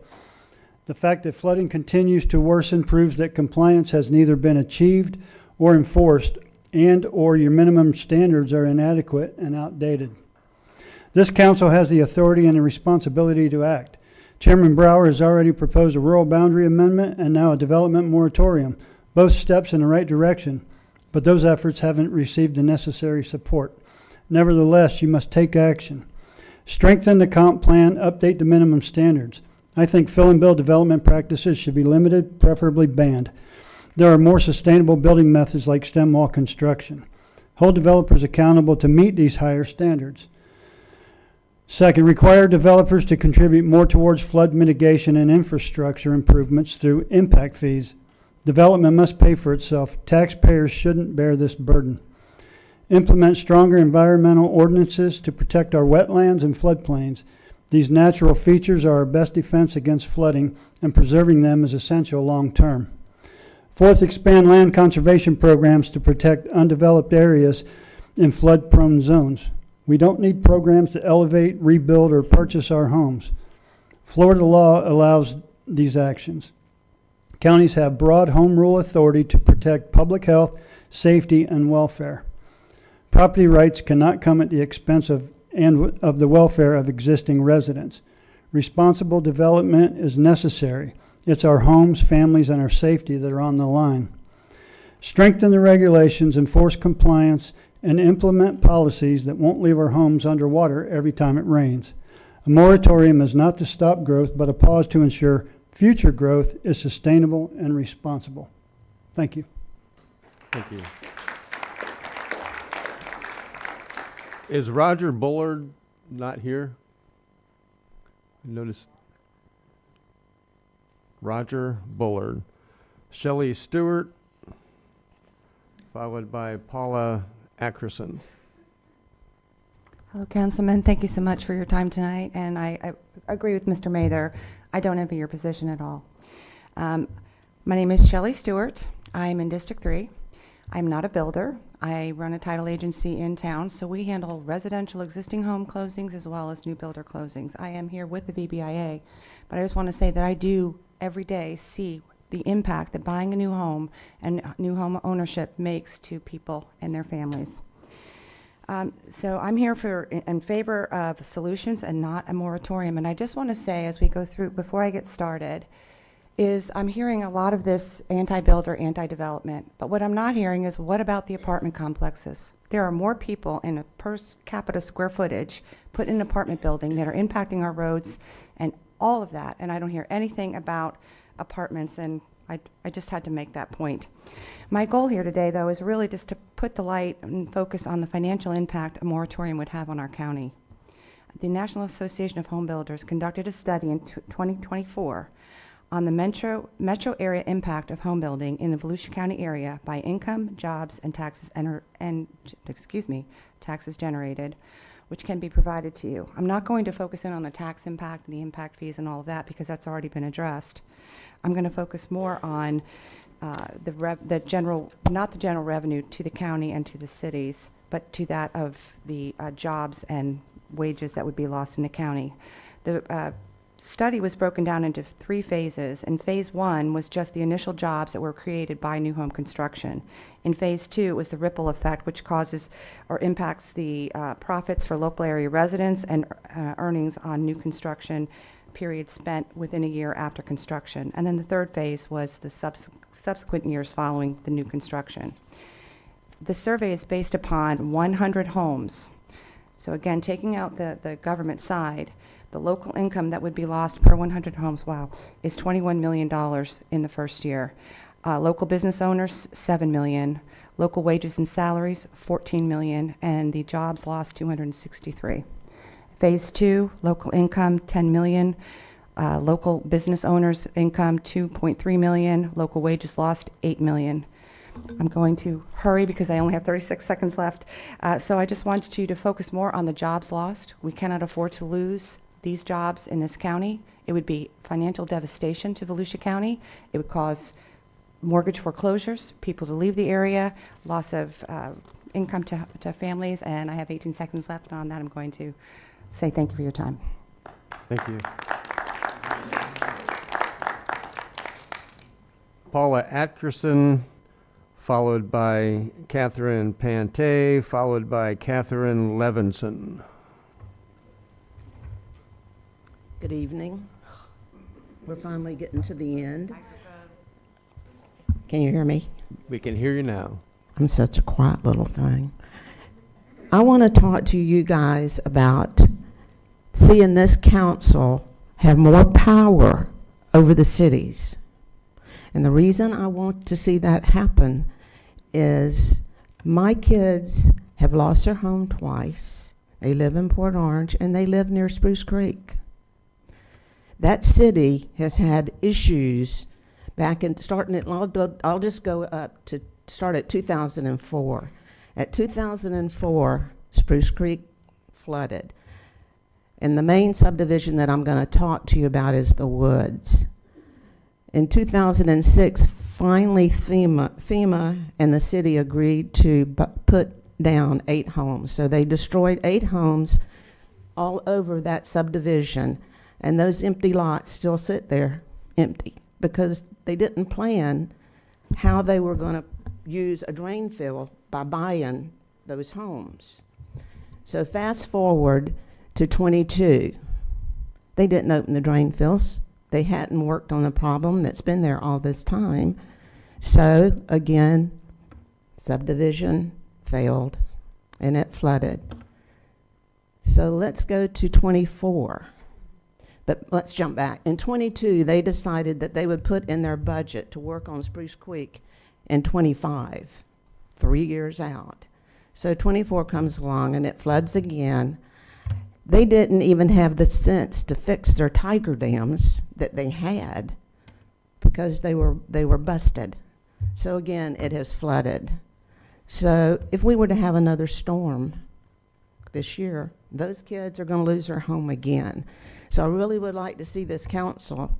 I don't know, can you change your charter and get more power to force the bad players, which is the city of Port Orange, to do what they need to do to fix the flooding issue, which impacted a whole lot of people down there. Thank you. Thank you. Catherine Pante, followed by Catherine Levinson, followed by Bob Fitzsimmons.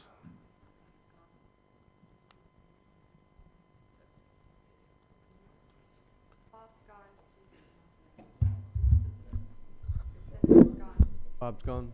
Okay. Catherine Pante, Protected. I am here in support of a moratorium. Public safety and public health is what necessitates the need for this moratorium. During Hurricane Ian, Volusia Sheriff's Marine Unit responded to over 1,000 calls for high water rescues. During recent Storm Milton, 200 high water rescues. A total of 5 Volusia County residents drowned during Hurricane Ian.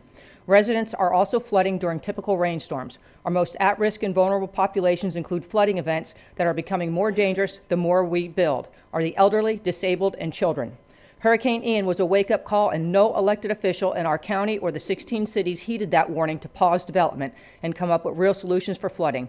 In fact, just the opposite. The development machine continued with a green light from our elected leaders to the detriment of public safety and public health.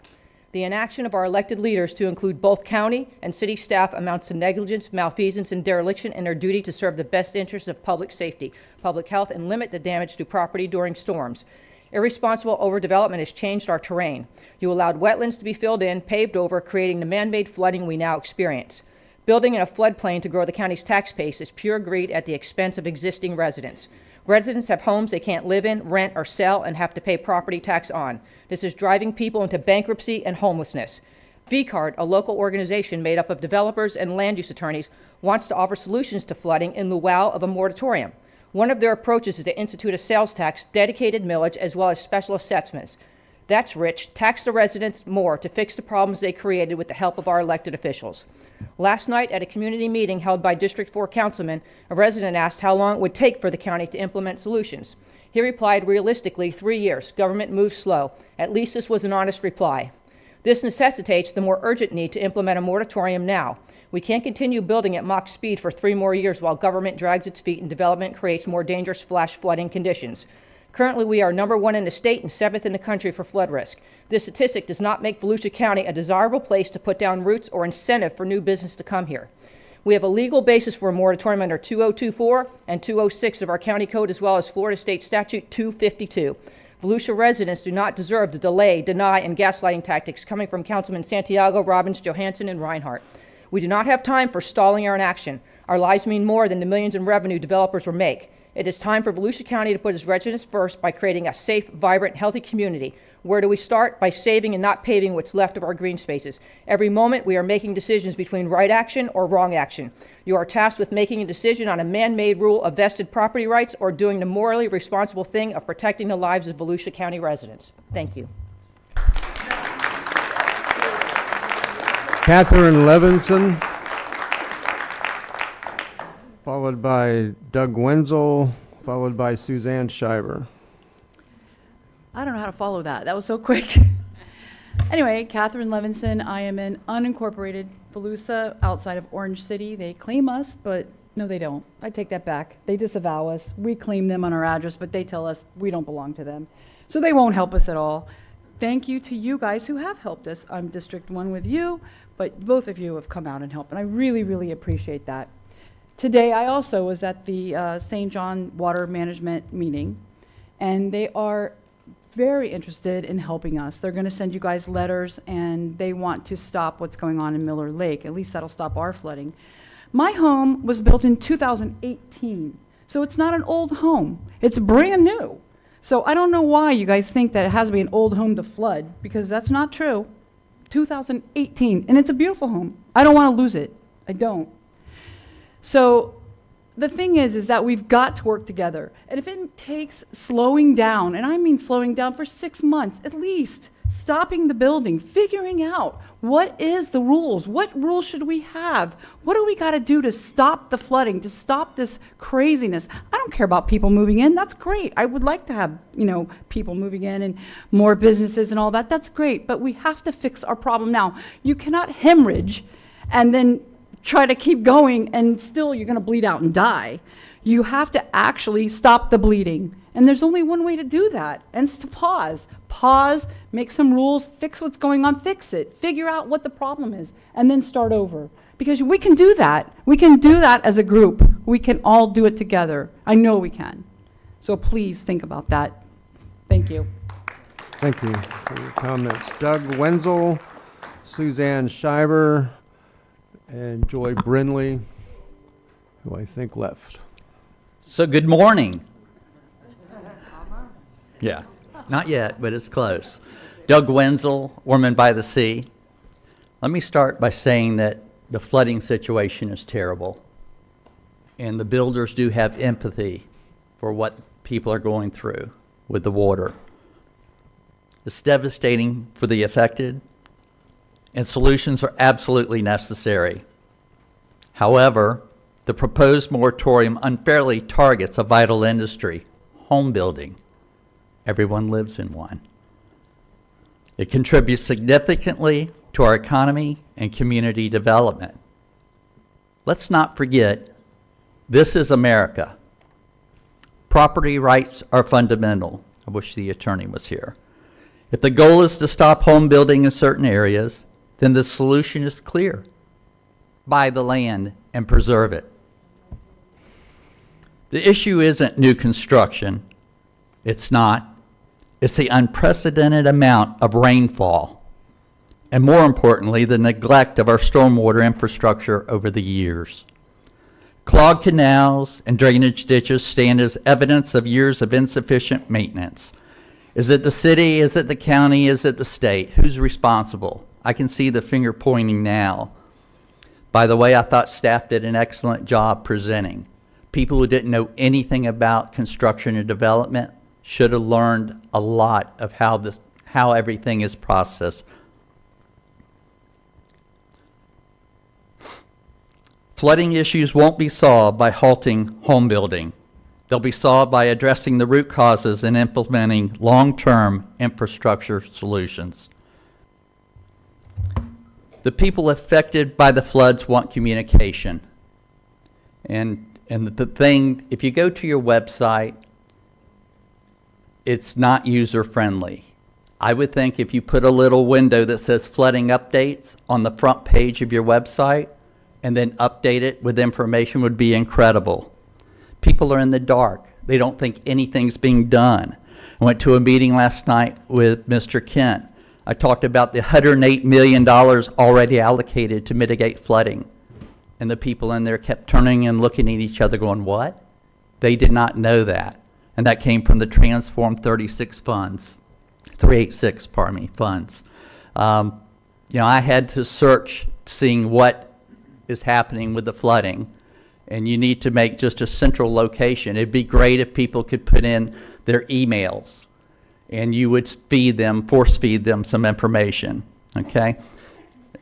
In conclusion, I urge you to reconsider the moratorium, focus on collaboration, maintenance, and infrastructure improvements instead of targeting an industry that always has been a cornerstone of Volusia County. Thank you. Thank you. Suzanne Schreiber, Joy Brindley. Joy Brindley asked to be removed. Okay. Then Peggy Abbott, who I think is also left. Go ahead, Suzanne Schreiber. Suzanne Schreiber, Dream Green Volusia, District 4, Ormond Beach. What are the county's short and long-term flooding solutions, and what is the plan? Flood victims do not have time for debate, studies, new committees, and future years of gridlock. A mere heavy rain can flood residents again today. Here is our list of solutions. Volusia County is lacking in stormwater storage capacity. Utilize Volusia County-owned land for stormwater, not Volusia Forever land. I'm referring to the other land the county owns. It's already in inventory, so utilize it for stormwater. Stop allowing mitigation banking. Paying to fill in wetlands never worked. Let's respect the wetlands and stop building on them. Have the county lobbyist lobby for funding to specifically purchase land for stormwater storage. Listening to Ben Bartlett, there is nowhere to pump the water, so free up areas, and this requires funding for purchasing land. Buy out residents who are willing to sell. Turn their property into stormwater storage. Change the comprehensive plan to require low-impact development. The key word, require. How can Volusia County teach LID in 2018 and we're now in 2025 with nothing required? This is slow even by government bureaucracy standards that this council is accustomed to. Building higher than the neighborhoods and flooding them is unacceptable. Require and enforce all stormwater to be retained by the landowner. The Charter Review Committee has its work cut out for it since minimum environmental standards are not upheld in cities. Failures are all visible. Get the charter reviewed sooner. Purchase vacuum trucks and any other equipment needed for repairing neglected and aging drainage systems. Hire skilled workforce who could be the water czars to operate specialized equipment to clean out canals in areas that are difficult to reach. Work with the cities to help them with their canals, ditches, ponds, and pipes. $133 million was awarded to Volusia County in Hurricane Milton disaster recovery funds, but this won't be enough to solve the problems. Do needs such as this meet fiscally conservative standards? They do not to us. Yet here we are with enormous funding needs. Some of these solutions can happen right now, tonight. The goal is to stop flooding Volusia with short and long-term solutions. Since some council members stated in November and December they are not voting for a moratorium, we're all here tonight to learn what the council and staff's plan of action is. Thank you for your time. Thank you. Is Peggy Abbott here?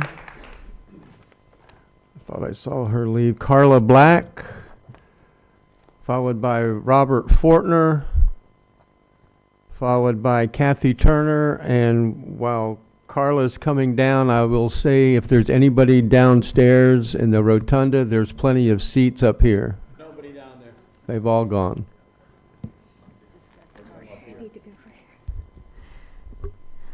Carla Black, unincorporated Volusia County, resident of 37 years, District 1, Don Dempsey's.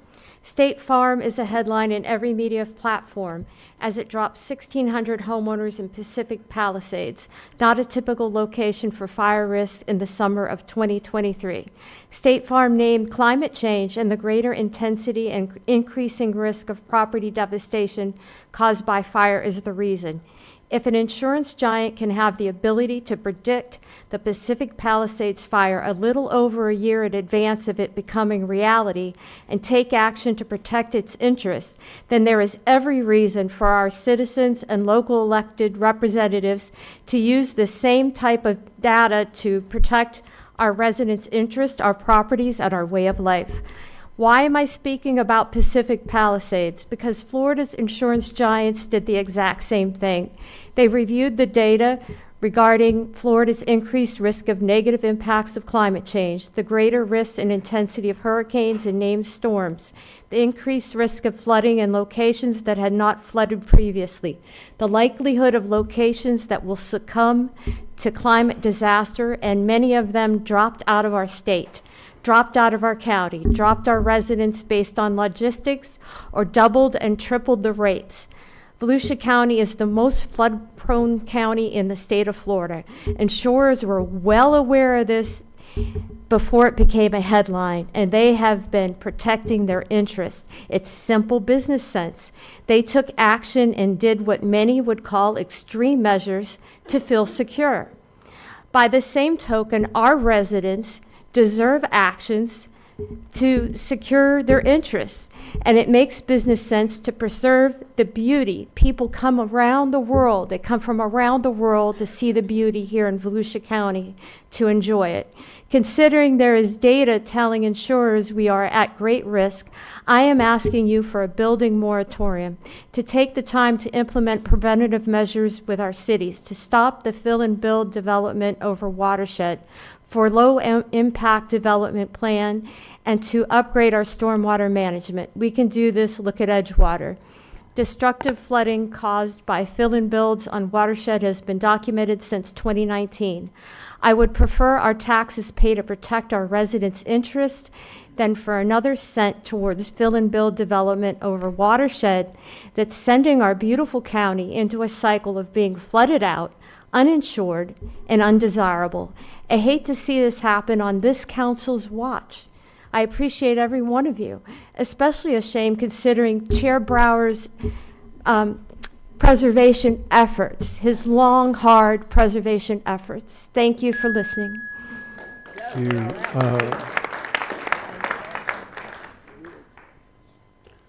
What is your name? David Kirkpatrick. I'm speaking for Mr. Robert Fortner. You're speaking for Hot Rod? Yes. Okay. Speaking for me too. Okay. This is Jackie Fortner. They were devastated by the floods. I'm sorry. Their home was devastated by the floods. Good evening, council. Can you pull the mic a little closer? Yes, sir. The tilted up. Okay. Podium goes up. They're too. at 1200 Orange Camp Road, DeLand, unincorporated county surrounded by city annex property. We've heard many of our concerns addressed tonight, which is very, very welcome. We have heard about the jurisdiction for police action, enforcement, and the like. We have heard about models and studies. Many residents need immediate action taken. That's our issue after hearing everything tonight. It sounds like we're on the right path, but flood damage issues that currently affect our properties and our health, we desperately need to get back to a normal life. We would like special attention given to residents that have definable engineering issues that can be addressed immediately. This council needs to push for action, and there are residents that are hurting that need to get back to their normal lives. If there are definable issues, we'd like to push forward on those actions. Thank you. Thank you. Thank you. Kathy Turner, Lori Galuli, Gary Singleton. We have at least one of those here. Are you Kathy or Lori? Okay. I don't see Kathy coming forward, so go ahead. Good evening. Thank you very much for the opportunity to speak. Appreciate all of you and your service to the community. My name is Lori Galuli. I actually live in the city of Daytona Beach, and I'm very happy to have Councilman Reinhardt as our representative. But I'm here tonight to represent Habitat for Humanity of Greater Volusia County.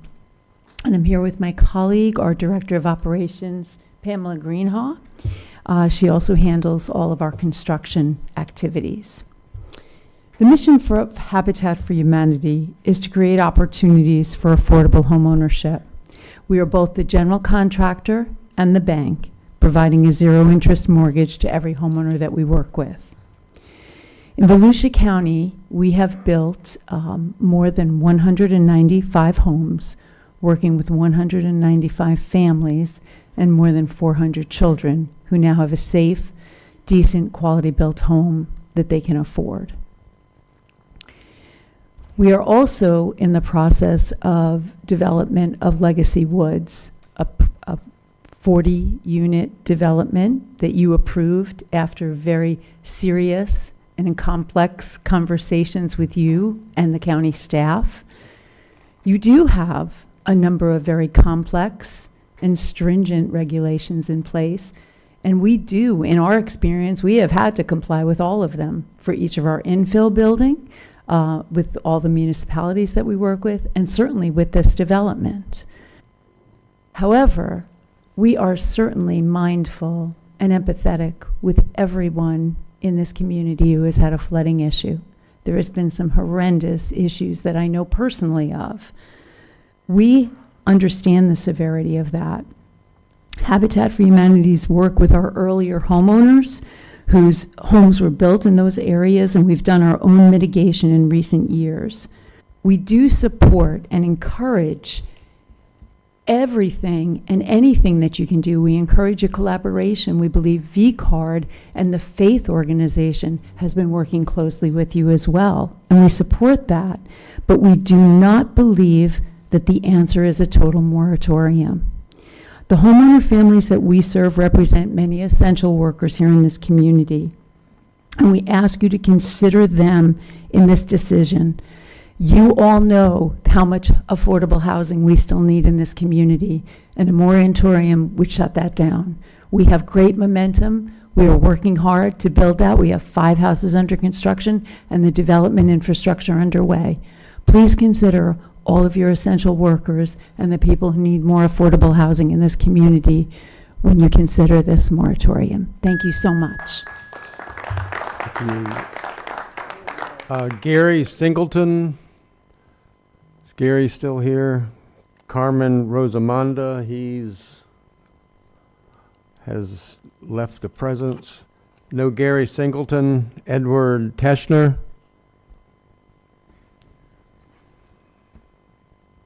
Thanks for hearing us out, and thanks for all your information earlier on. I live in Troy Kent's district. Breakaway Trails right across from the newly to be built Avalon Park. And in 22, I took my video camera, my phone across the road from where I live, and did a little video of the Lake Avalon, as I call it, because there's not a bit of ground you can see there when you go to look at it. And then I checked it a couple of times when we had just big thunderstorms last summer, and it's a lake. How they're going to build on that property, I have no idea. And I threaten any of you to go walk on it. It's a big, giant wetland there. After the last hurricane, I also went over there and videoed it and put it up online, and I had one guy, that former mayor of Ormond Beach, dispute it, and I asked him to come walk with me and see if he could get out of his car. It was knee deep. He couldn't do it. So, you know, it's just ridiculous. I came here thinking we needed a 12-month moratorium, but I don't think we really need that long of a deal. Listening to everybody here, it sounds like you got all the studies in place. You just need the direction to do it. I mean, respect all of you guys. You're all smart, good-hearted people that want better for our community. I don't think there's a single one of you that doesn't want that. And I think with the proper direction and maybe a 3-month moratorium, I think that'll get everybody focused on doing it 3-month or 6-month. But I think if we walk away from here tonight without a moratorium, so many people are going to go, yay, we won.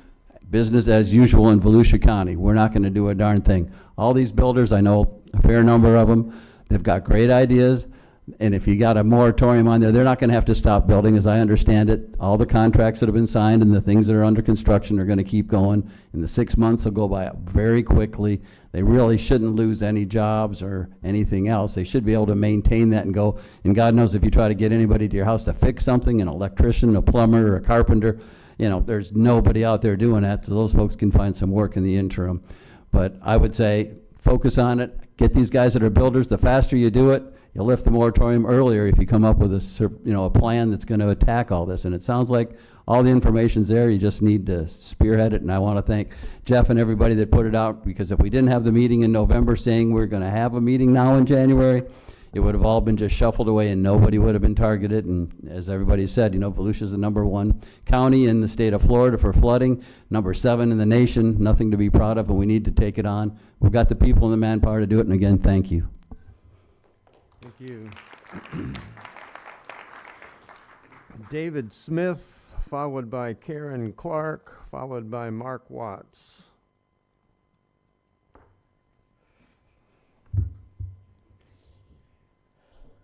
Thank you, Chairman. Thank you, Council.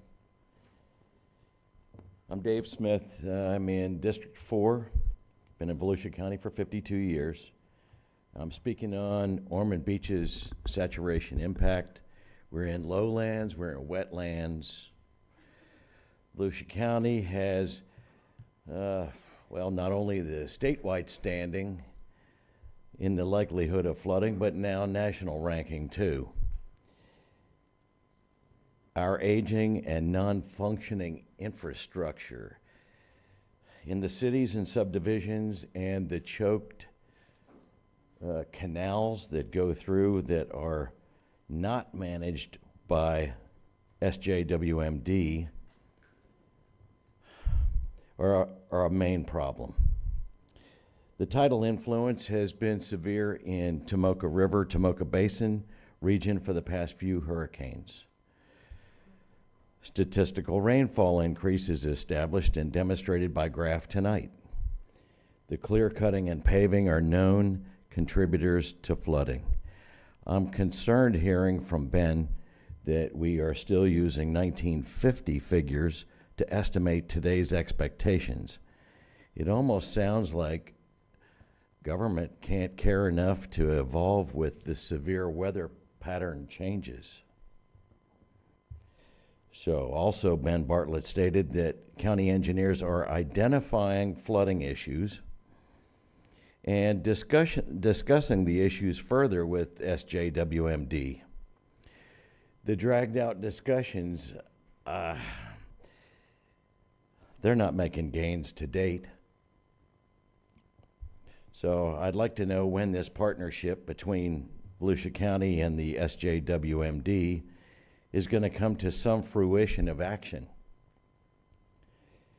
My neighbors and I would like to see this council choose to implement a moratorium as legally allowed and keep it as long as it takes for Chapter 72, Chapter 50, changes to be implemented, whatever it takes, possibly not as long as a year. Lastly,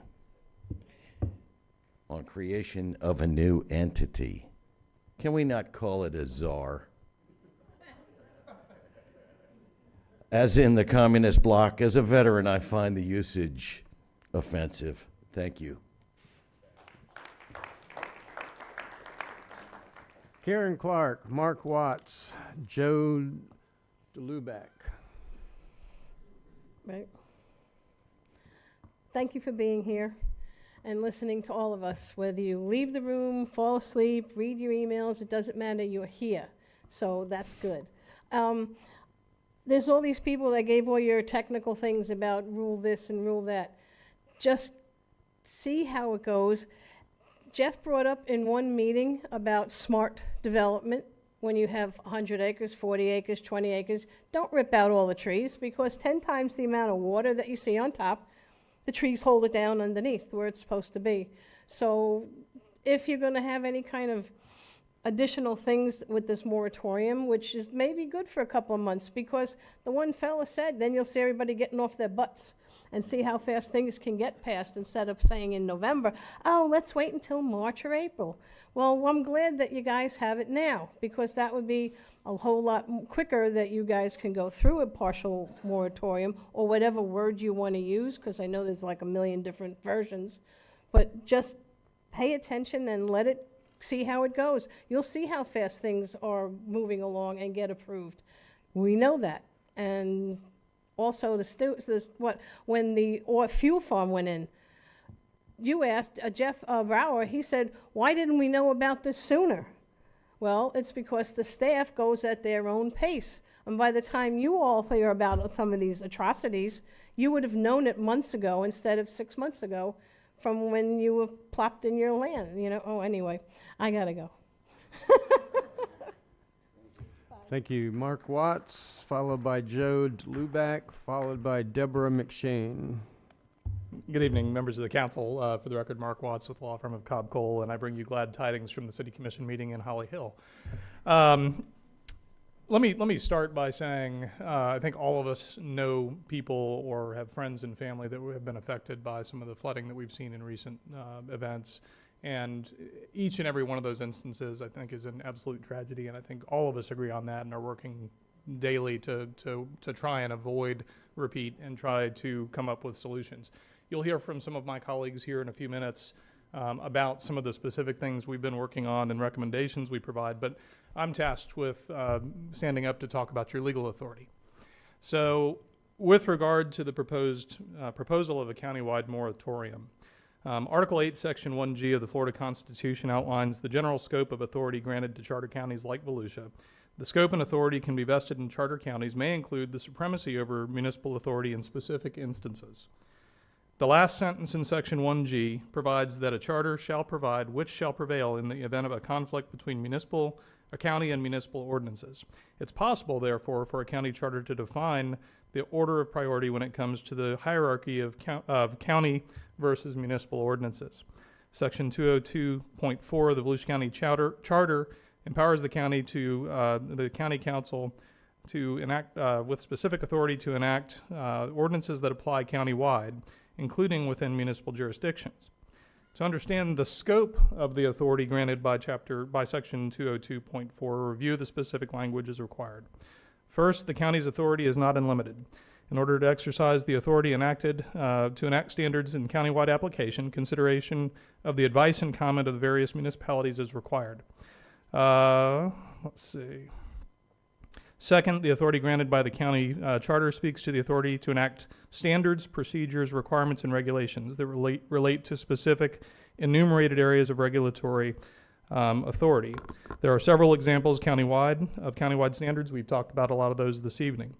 What that authority does not empower the county to do is usurp municipal home rule. Municipal home rule is defined under 166.021 subsection 3 and recognizes that municipalities have all authority that is not subject to preemption by the county pursuant to the county charter adopted under Section 1G of the Constitution. So in essence, rather than read the rest of what I sent you earlier today, you have authority within the unincorporated areas to regulate, to impose moratorium, to do any of those things. Your charter provisions do not extend that authority into the cities. I think that's consistent with the advice that you've received from your county attorneys. I think that's consistent with both the constitutional charter and statutory regulations that we all have to deal with. Thank you. Thank you. Joe Luback, Deborah McShane. Lisa Chaucer. No Joe. No Deborah. No Lisa.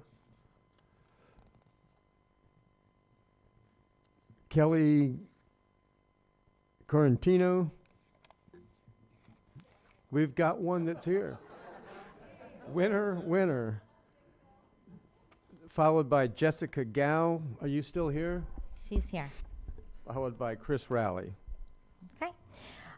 Good evening, New Smyrna Beach. My name is Kelly Cosentino. I'm the Executive Director of Volusia County Association for Responsible Development, also known as VCARD. First, I'd like to thank our county council members and staff for organizing this meeting tonight. Holding this session demonstrates your willingness to listen to us as residents and acknowledge the need for a better system in place. Here's a brief overview of VCARD. As a nonpartisan organization, VCARD facilitates open discussions, provides educational resources, and serves as a bridge between municipalities, industry professionals, and residents. My members consist of environmentalists, engineers, land use attorneys, local governments, and many other industries. For over 40 years, VCARD has collaborated with local municipalities on a variety of ordinances covering topics such as stormwater regulations, affordable housing, low-impact development, and many others. I'm asking everyone to keep an open mind tonight, and let's focus on working together to find alternative solutions. Unfortunately, flooding issues don't have a single catalyst or a one-size-fits-all solution.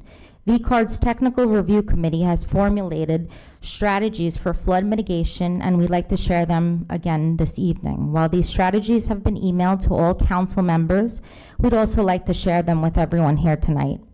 This discussion involves many intricate components, and I'd like to introduce my team of experts, who I should note are all volunteers.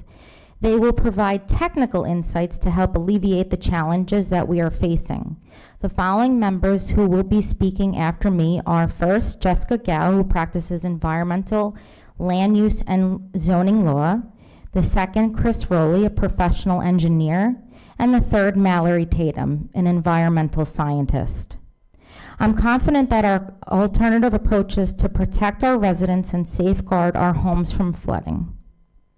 If you're interested in viewing our mitigation strategies, you could email me at Kelly, Kelli, @responsibledevelopment.com. Let's work together to do this in a responsible and thoughtful way. Thank you. Thank you. Jessica Gow.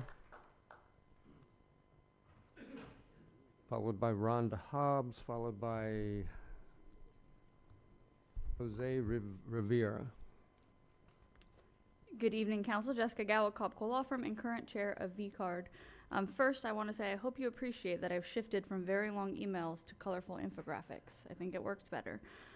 The suggestions that VCARD has brought forward are meant to be the beginning of a collaborative discussion, one that result in both policy and regulatory changes to the extent that this council would like to pursue them. We acknowledge the need for proactive changes to reduce the impact of flooding within our community and believe these regulatory and policy changes exist that will allow these changes to address existing flooding conditions and create standards for more protective development and the use of best practices in the future. There were 10 because what a lovely infographic. And I will hit on 3 of them before turning it over to the rest of the team. The first, and I think my favorite, is the establishment of a collaborative quarterly meeting between the county, local governments, and other agencies like St. John's and DOT. The critical components of this are utilizing a staff level review with experts and then the elected body of officials. From our discussions that we've had so far in the community, it seems like we already have a group at the staff level, the Local Mitigation Strategy Group, that is currently tasked with allocating funding in a reactive measure after disasters, but we think could be retooled to be proactive in identifying policy and funding measures. And then we believe the elected official roundtable recently discussed putting together a flooding subcommittee that I think would fill in that elected official role. The idea there is to create a structure that mimics both the policy level and the technical advisory committee to identify funding sources and grants and create one voice to speak to our state and federal legislatures about and priorities. We've also identified the need to create a funding mechanism to address existing infrastructure issues. We talk a lot about how development needs to pay for itself. Under state law, development cannot using impact fees pay for operation or maintenance, so existing issues. So finding a way to fund that gap, we've provided some options. They're all policy decisions, but the mechanics there, we're happy to assist in any of those. We've also talked about something that I think this county has visited a few times, which is establishment of transfer of development rights. How do we protect environmentally sensitive areas or some of our agricultural lands and direct development to where infrastructure exists to support those uses? Those are 3 of the 10. You'll hear the rest, and we want to thank you for your consideration of the topic. Our hope is to find meaningful changes and approaches that will benefit the residents of Volusia County. As Kelly said, we are volunteers, but we are ready and willing to support you guys in these endeavors any way we can. Thank you. Is Rhonda Hobbs in the room? I think we're going to start going through these quickly. Chris Rowley.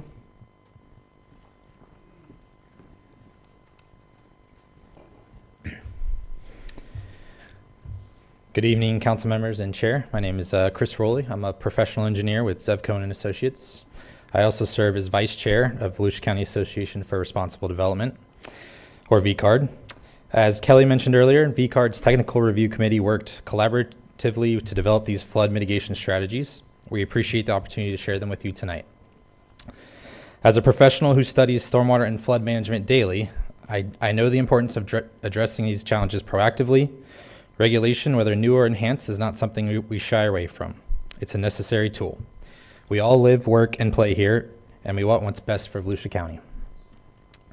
The first I want to discuss as a possible solution is emergency stormwater easements. These would allow local governments to access private stormwater facilities for emergency repairs, replacement, or maintenance. The City of Port Orange enforces a similar policy, which helps them address failing infrastructure during critical events. Property owners remain responsible for costs, striking a balance between accountability and public safety. The second would be repetitive loss standards. Flooding hotspots required tailored solutions, such as higher design standards, increased compensatory storage, or strategic buyouts to create regional stormwater systems. These measures ensure that resources are directed to the areas where they're needed most. The third is an infrastructure assessment and regional maintenance programs. The county has already gathered valuable data on stormwater systems, which should now be used to prioritize upgrades and clarify responsibilities. Many systems span multiple jurisdictions, creating inefficiencies. Consolidating maintenance for regionally critical infrastructure under a single entity, or a stormwater czar, can improve accountability and reduce delays. The roundtable that Jessica mentioned earlier could play a vital role in identifying priority projects. Finally, technology innovation. Tad addressed this earlier.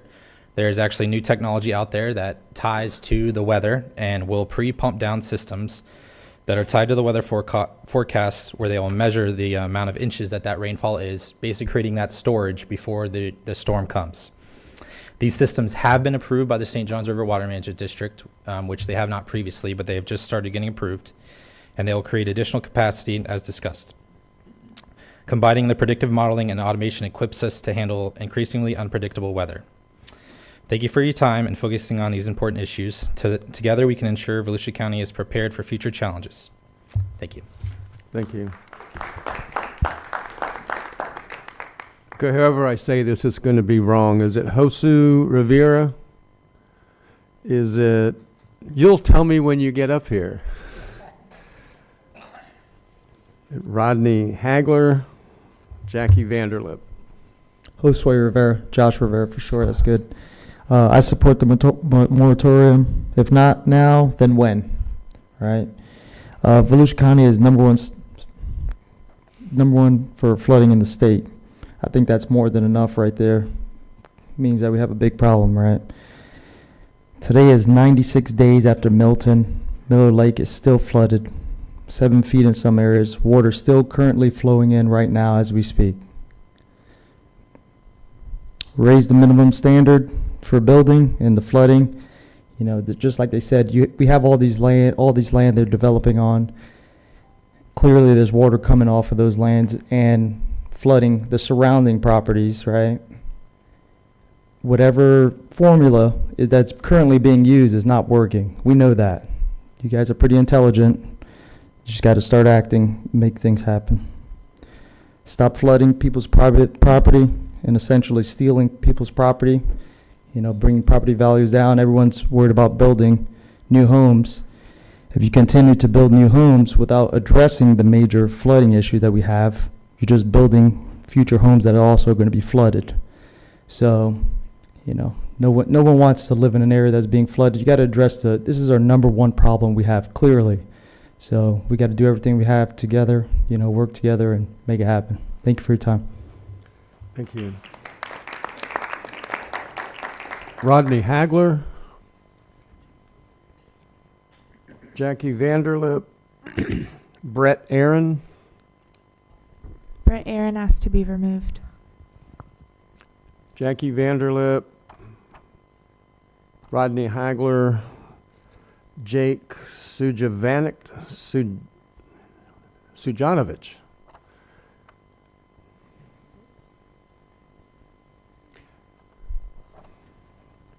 Followed by Milo Racco, followed by Elizabeth Pompey.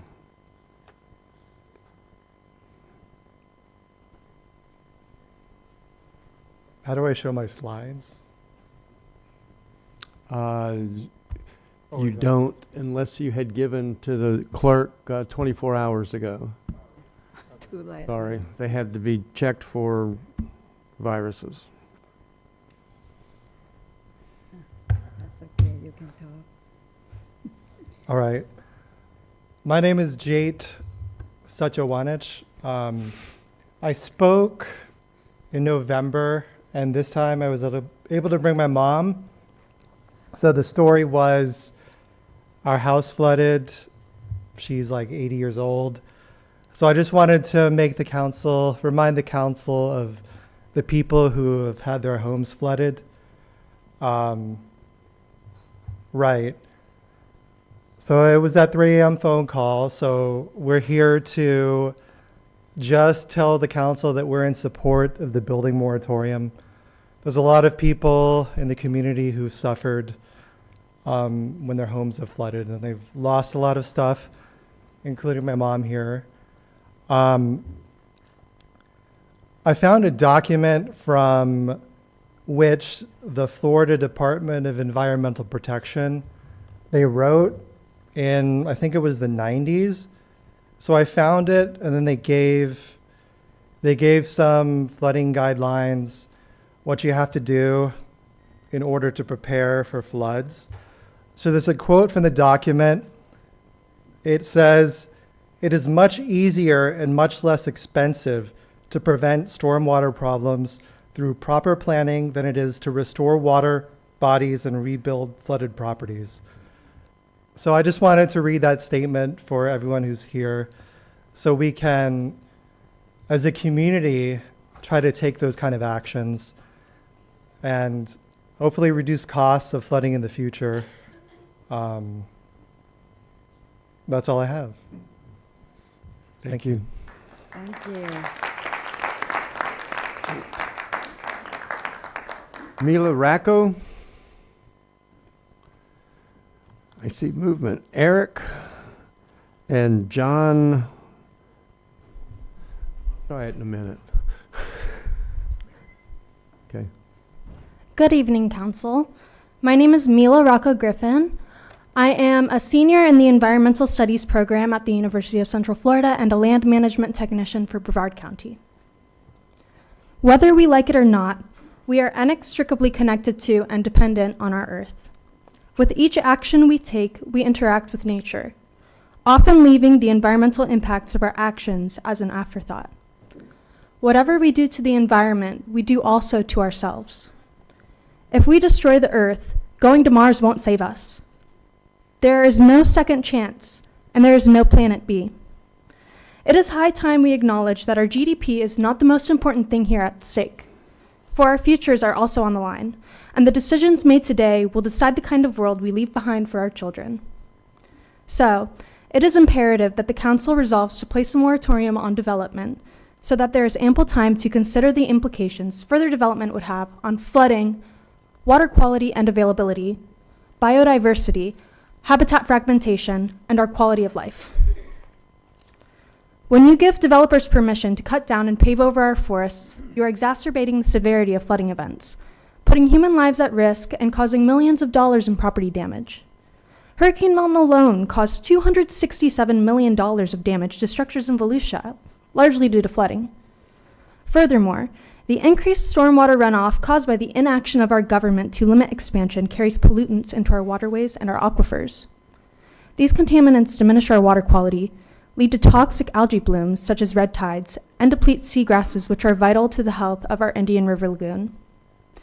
Declines in seagrass have caused massive manatee starvations in recent years.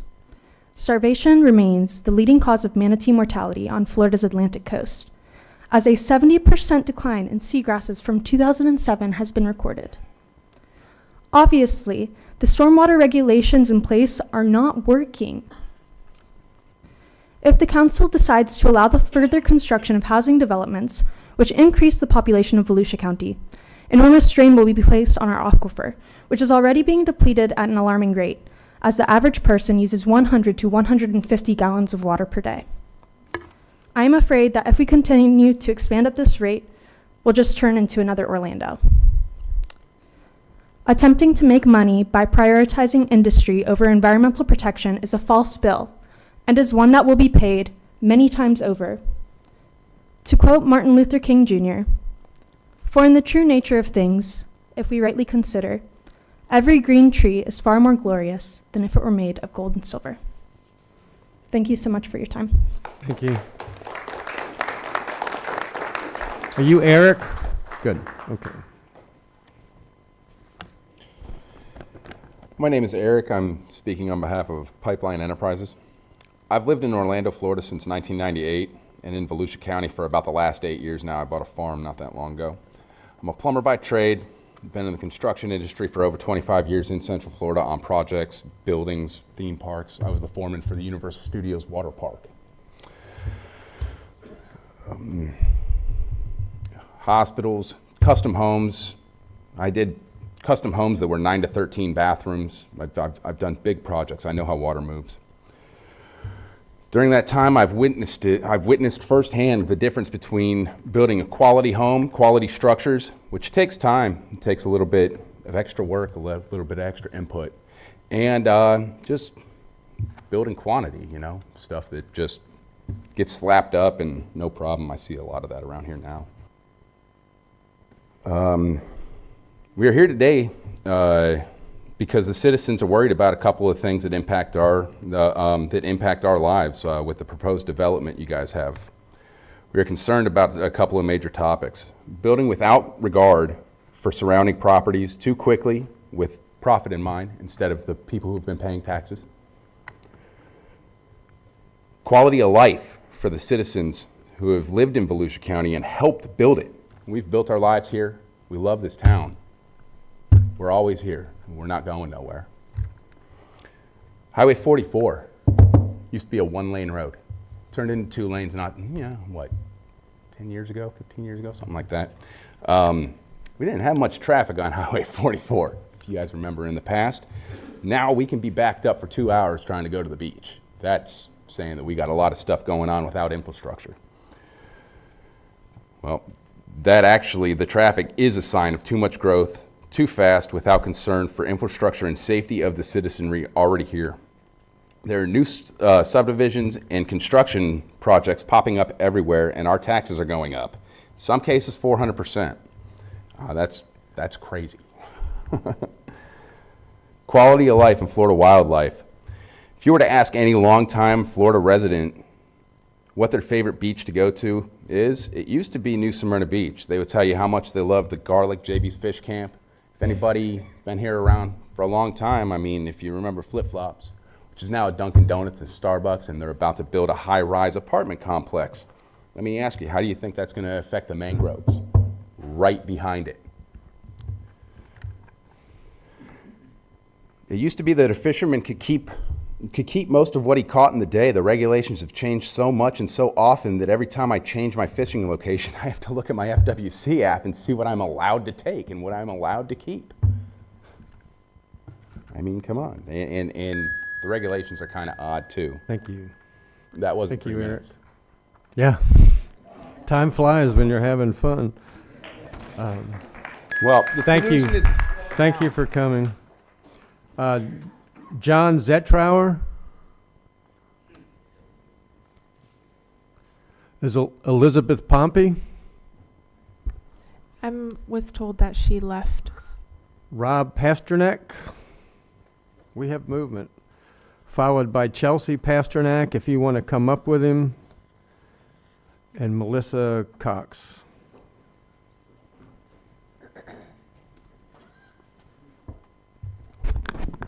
Rob Pasternak, unincorporated Volusia County, District 2. Thank you, council and staff. I think pretty much we're here today because our need for stormwater infrastructure has outpaced our supply of that same infrastructure. And we all know action is needed. With the frequency of the local flooding, many feel it must be our top priority and things can't be business as usual. Budgets must be reevaluated, monies transferred, work groups and individuals must be reassigned if we are to find a timely solution. Obviously, studies or a master study will be needed, but it should be from a county and city pooled money and look at the whole of the county and the whole of the problem. Anything less would be a repeat of our past failures, only focusing on one small area without looking at the big picture, countywide. I think a meeting of officials should take place very soon to address funding of this prospective countywide study. And in the meantime, maintenance work like dredging Spruce Creek and others should be done while areas to be used for large-scale storage sites are located and secured. Maybe we could focus all of that motocross staff on flood mitigation efforts or storage area location and acquisition. If the area west of Halifax, where I live, and the Town West area could be used for a motocross track using ECHO funds, why not instead use that location for water storage and water-related recreation activities, such as fishing or kayaking? Make it a dual purpose, but handle this flooding issue by providing the storage that even the study from 2009 indicated we needed, but has not been provided yet. And let's do it with the same enthusiasm that we saw when local staff tried to sell me and my neighborhoods on the fact that we needed a motocross track to convince us of that so our public-private partnership could make profits, which was the motive I heard behind the motocross track. I don't have a whole lot more on this. I'm not going to bore you. You've heard pretty much everything. But what we need is action. And I'm hoping we get that. Thank you very much. Thank you. Chelsea? Good evening, Chelsea Pasternak, Port Orange, unincorporated Volusia, District 2. First and foremost, thanks for this special workshop on this important topic that's affecting a lot of us from all over the county. I know at least 4 of my neighbors have had to leave tonight. We live in Tomoka Farms Village, and I know you guys have been here for a long time as well. But I want to start by saying that I think everyone here wants solutions, moratorium or not, we need solutions. The first topic I really want to talk about is health. Having just spent 5 days in the ICU over New Year's myself with respiratory failure secondary to the flu, something that's come to my mind, and I'm a lifelong asthmatic, is mold. So somebody mentioned it earlier, but in as soon as 24 to 48 hours after flooding, mold spores can start to grow. I'm a registered nurse, but it doesn't take a rocket science to know it's not good for people's health. Water hasn't even receded from a lot of people's houses in 24 to 48 hours, especially during Milton and Ian. Factor in shock, the unknown, who to call, not having service, all of these things, all while the clock is ticking. Some are still in need of repairs. I have a neighbor who still hasn't had their home repaired from Ian. A neighbor that just moved back into their house after Ian, 2 months before Milton struck. There's a lot of people going through this. Mold toxicity is a serious problem, one that we should be working on a solution by not having the flooding. I want to see, more done at the local level to help with citizens in need and not just have business as usual. My second concern, and I know we talked about this a lot tonight, and I've talked to you guys several times about it in the past, is the lack of the infrastructure. My husband mentioned it, the study in 2009 where the solutions were posed to not have flooding in our area, and the solutions still have not been done. So what I heard is we're going to order another study, which is just kind of disheartening. There's been hundreds of homes and apartments built on Town West utilizing the same infrastructure that was insufficient before. That almost worked before existing homes before, but now during the heavy flow of water from the new developments, it's flooding the existing residents in the older homes. I'm hoping that we can make changes or pauses for-profit development, but until changes are made within the unincorporated county, we also need to look at the local municipalities, and I think it would be helpful and beneficial if the city and the county can join forces instead of pointing fingers. Those of you that have your certain cities, maybe go to the different meetings and just try to work together so we can have solutions. Thank you. Thank you. Melissa Cox, Jimmy Belton, and Jessica Seisbazak. Hi, I'm Melissa Cox. Good. I live in Glen Abbey and DeBerry. Glen Abbey has had severe issues of flooding. In 2008, Tropical Storm Faye destroyed many homes in Glen Abbey. There were many homes that had to be demolished. This past April, we went before the board in DeBerry with many DeBerry residents and begged the city to not approve the plans to build 125 townhouses on the property adjacent to Glen Abbey. The board told us they had fixed the issues that caused the flooding in Glen Abbey in 2008. Well, months later, when Milton happened, we had the exact same flooding issues on Alexander Woods and Glen Abbey and flooding on High Banks. It took a month for the floodwaters to go down where we could use that entrance to get into our neighborhood. During Milton, the storm caused many roads in Glen Abbey to wash out.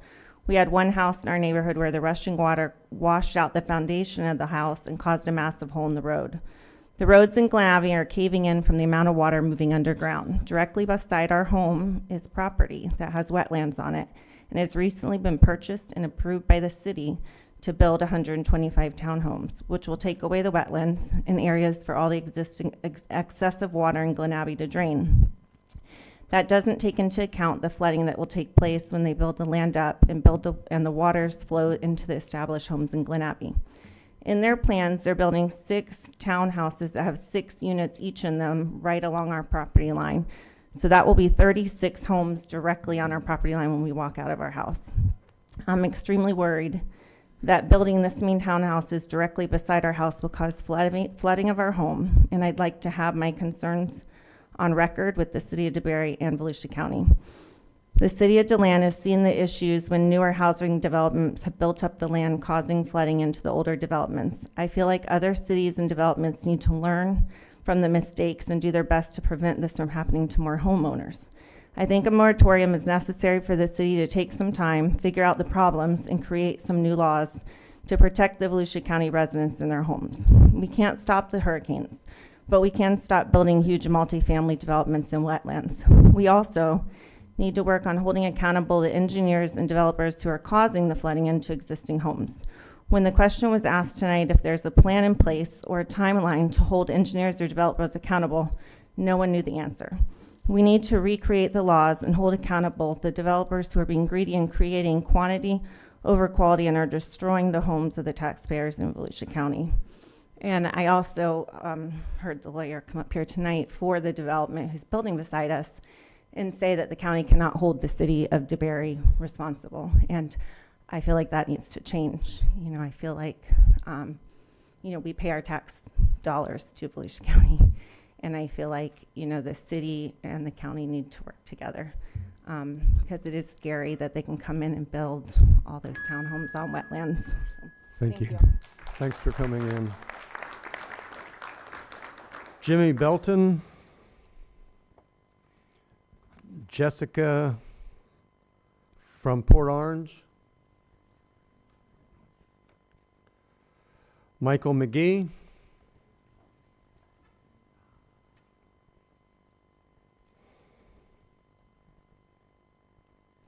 Thank you, Mr. Chair, for pulling me out of the depths. And thank you, gentlemen, for being here. Real quickly, I had a slide deck, 30 pages, but it didn't get in time, so I will see you again at a future date. We do know the difference between management and leadership. I know the good colonel has graduated from the Command General Staff College, and I suspect the War College as well. And so he knows firsthand and could probably do a very good OPD for you all on some of the concepts that are with the doctrine from the military on leadership versus management. Granted, we have some very brilliant gentlemen and women in city council and county council, probably all the way across the board with the 67 counties. And oh, by the way, there are not 16 cities. There are actually 18 cities. So just a quick note there for everybody's edification. But one of the things we have to understand, and I'm sure the good colonel can appreciate this, having been in the military as long as he was, is that while you have very smart people that you employ, you expect them to not only be worthy of that pay, but you expect them to be earnest of it as well. And what I mean more specifically is that at the end of the day, they're really bureaucrats. And especially as you move higher up in that food chain, you are basically, you've already bought into the policies, procedures, laws, charters, et cetera, that dictate how you maintain that position.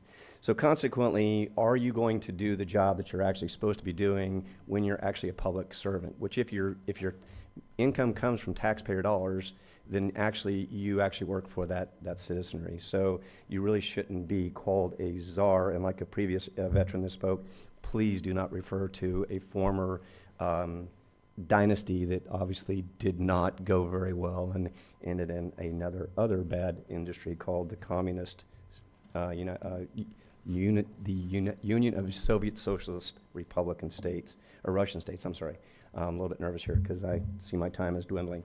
But one of the things I think we've all focused on, and I've heard lots of red herrings, slippery slopes, and non sequiturs tonight. And so with that in mind, we're focused, I think, too much on flooding, not to poo-poo that and say that that's not important, because it is. But when I see the concept of whether you do a moratorium or not, or find some other way to use leadership, not management, but leadership, it's incumbent upon you as leaders to actually set the groundwork for what does leadership mean. You have a very, very daunting task in front of you. But why not see how the laws, which are just that, they're just laws, they're not carved in stone, only the 10 Commandments were. But it is your responsibility to figure out, okay, so do we have to appeal those? And what Supreme Court do we end up? Do we end up at a Sixth Circuit Court, or do we end up somewhere higher? Because the dauntingness of all the information that's been presented tonight is just that. So anyway, I will see you at another date and time so we can go further on this. Thank you. Bye now. Elizabeth Bonds, Lisa Colon,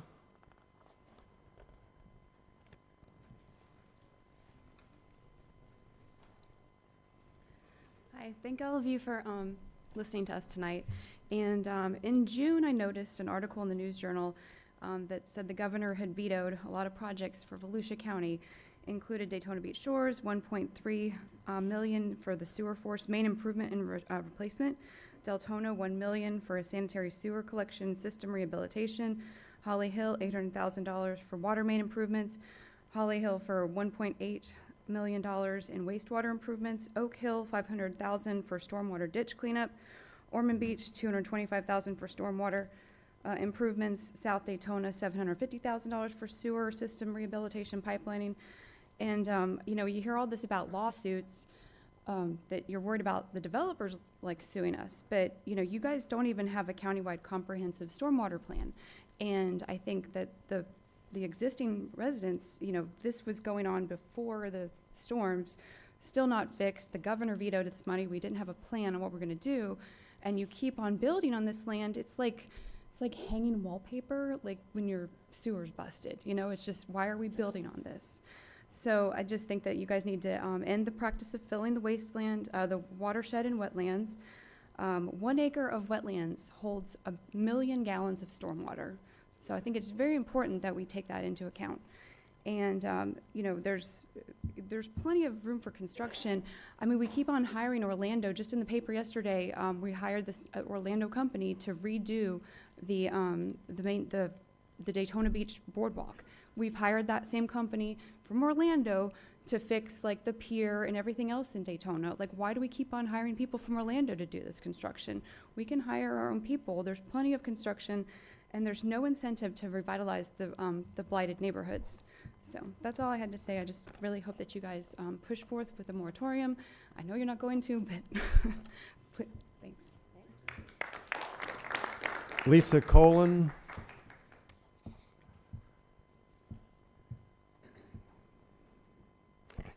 Steve Hanzarano. Bryce Merritt. Ann Miller.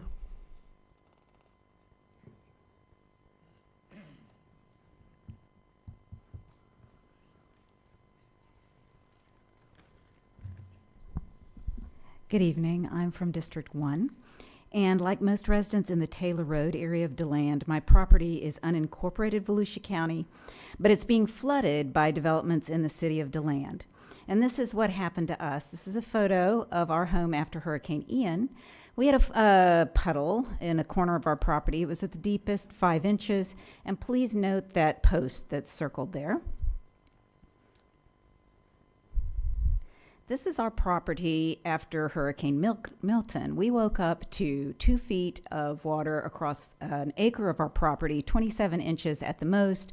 You can see the post circled way down there. I don't even know how to estimate how much water we had in comparison to Ian. 200 times as much? I mean, it was catastrophic. You can go ahead and just pass through. So that's just a flooded car and 18 inches of water. That's our backyard, which looked like a bayou. So, you know, the question that arose in our minds was, what in the world is the difference here? It's not the rainfall. It was about the same. We did not have a clogged canal. We didn't have a failed retention pond. There's only one possible factor that we could find around us, and it was the building out of the reserve at Lake Victoria, which had gone in since Hurricane Ian. It was built to handle 8.5 inches of water in 24 hours. Where did the rest of it go? Apparently, it went from the reserve at Victoria through what was left of the wetlands and into my neighbors and my yards, which is indicated by that yellow circle. Sorry about the weakness of my typography. But this is not, or my cartography. This is not the worst of it, though. If you'll go to the next one. Thanks, Carissa. There are 3 more developments slated to go in around us. So we lost tens of thousands of dollars worth of property this time around. If this happens, we anticipate that water will be in our home and probably our losses will be in the hundreds of thousands. Now, this is just us, but if you'll go on to the next map, this is pulling out a little bit to the rest of what's happening at Taylor Road. The yellow circles, once again, are apparently places that are in, what do we call them, closed basins, which are clearly human created. Actually, what I want to say to you doesn't have to do with the moratorium. I want to thank you as a council for considering those of us who are in unincorporated areas flooded by the city. I heard that issue mentioned several times. Please keep remembering us because we are not getting any response from the city of DeLand. Thank you. Thank you. Stephen Gunter, sorry. Jack Seeley and Susan Shaughnessy.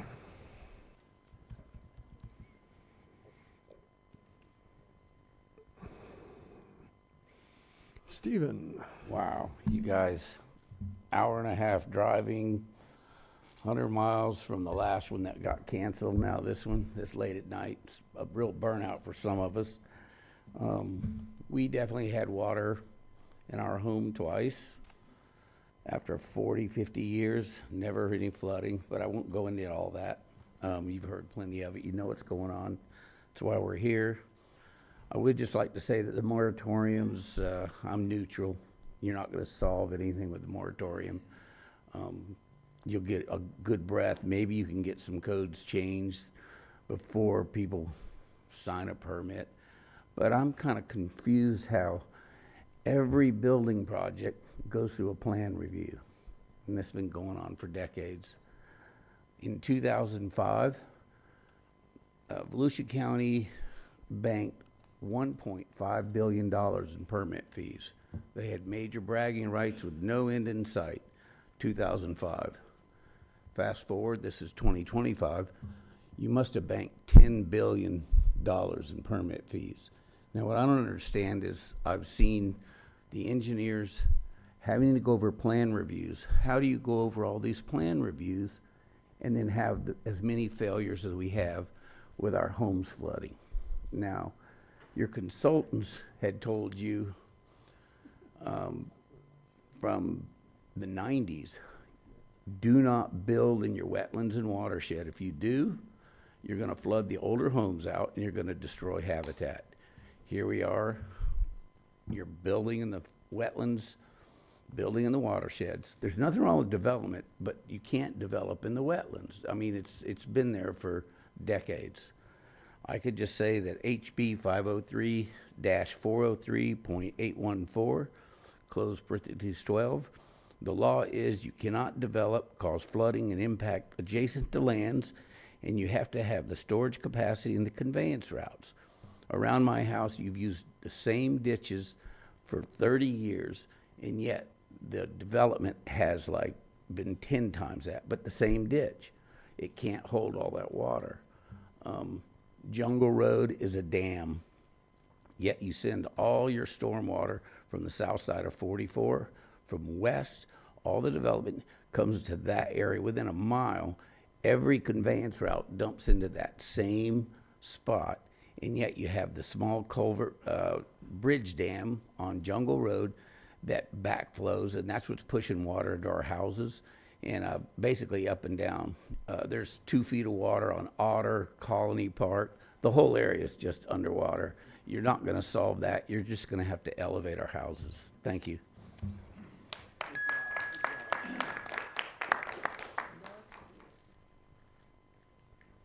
You're Susan? I am. Good. Jack Seeley's not in the room? Okay, it's all yours. Thanks. Good evening. I'd like to thank the council for the opportunity to speak. I am in Mr. Dempsey's district. I live at Jackson Woods Road. Proud and thankful to be next door neighbors with J.C. Figueredo, and very close to the Common Grounds farm on the other side. Tomorrow makes 27 years since we closed on our property and moved to Jackson Woods Road. We have never been out of our home for this long. If I counted correctly, tonight will make 98 nights somewhere else than our home. We had access problems in addition to flooding. Our road floods. Some of the flooding on Jackson Ranch Road we know was not from the storm, because the day after Milton, Jackson Ranch was not flooded, but the day after that it was. We believe the water came from the elementary school there, Freedom. But at any rate,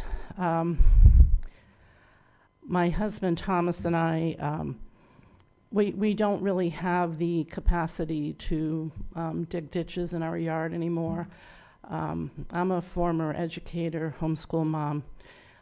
My husband has served our country for 33 years. He's a registered nurse. But we have, we're old and older, and I, as a former teacher, I'm always looking at definitions of words. So I just want to share something here. I had to write it down because my phone died, because I've been here a few hours like you. A moratorium is a temporary suspension of an activity until further consideration warrants the lifting of the suspension, such as if and when the issues that led to the moratorium have been resolved. We have been flooded by Victoria Trails behind us. They are not retaining their stormwater. JC did a great job showing exactly how that's happening. And so I do ask you to please consider supporting a moratorium so that the existing problems can be addressed. And I really appreciate being able to be here tonight. Thank you. Thank you. Lisa Smith. Deanna Coleman. Are you Lisa? Good. Okay. Deanna Coleman and Cornelius Neil Ganzel. Go ahead. 6 hours. Oh my gosh, so many things I want to address. First of all, I want to, Mr. Santiago, one of the last meetings, I agree with you.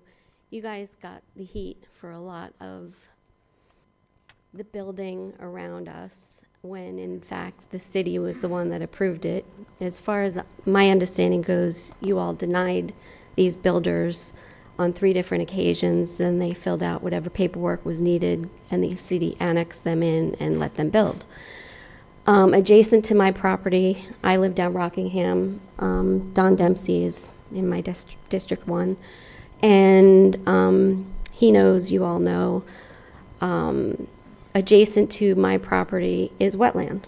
And Mr. Kent, I felt for you hearing your story earlier about, I think it was your daughter or family member that looks at 4 to 6 feet of dirt, basically, and then they're going to build on top of that.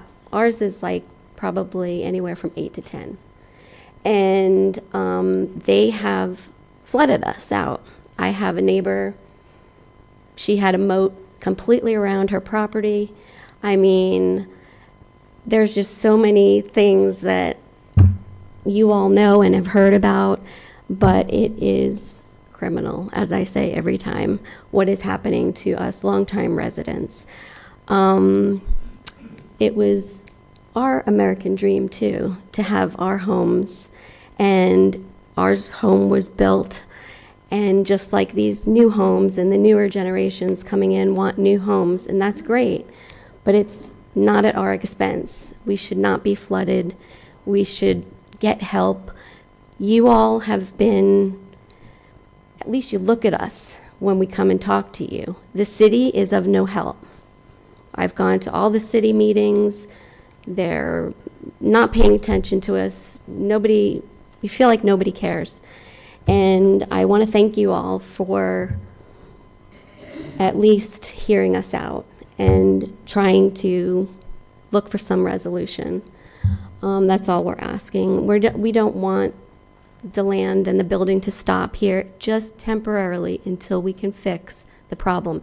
And there is certainly enough infrastructure and that needs to be rebuilt. Or somebody said earlier, I mean, the traffic in our town. I know we're having roundabouts everywhere now, but the traffic is just crazy. You feel like you're in Orlando sometimes.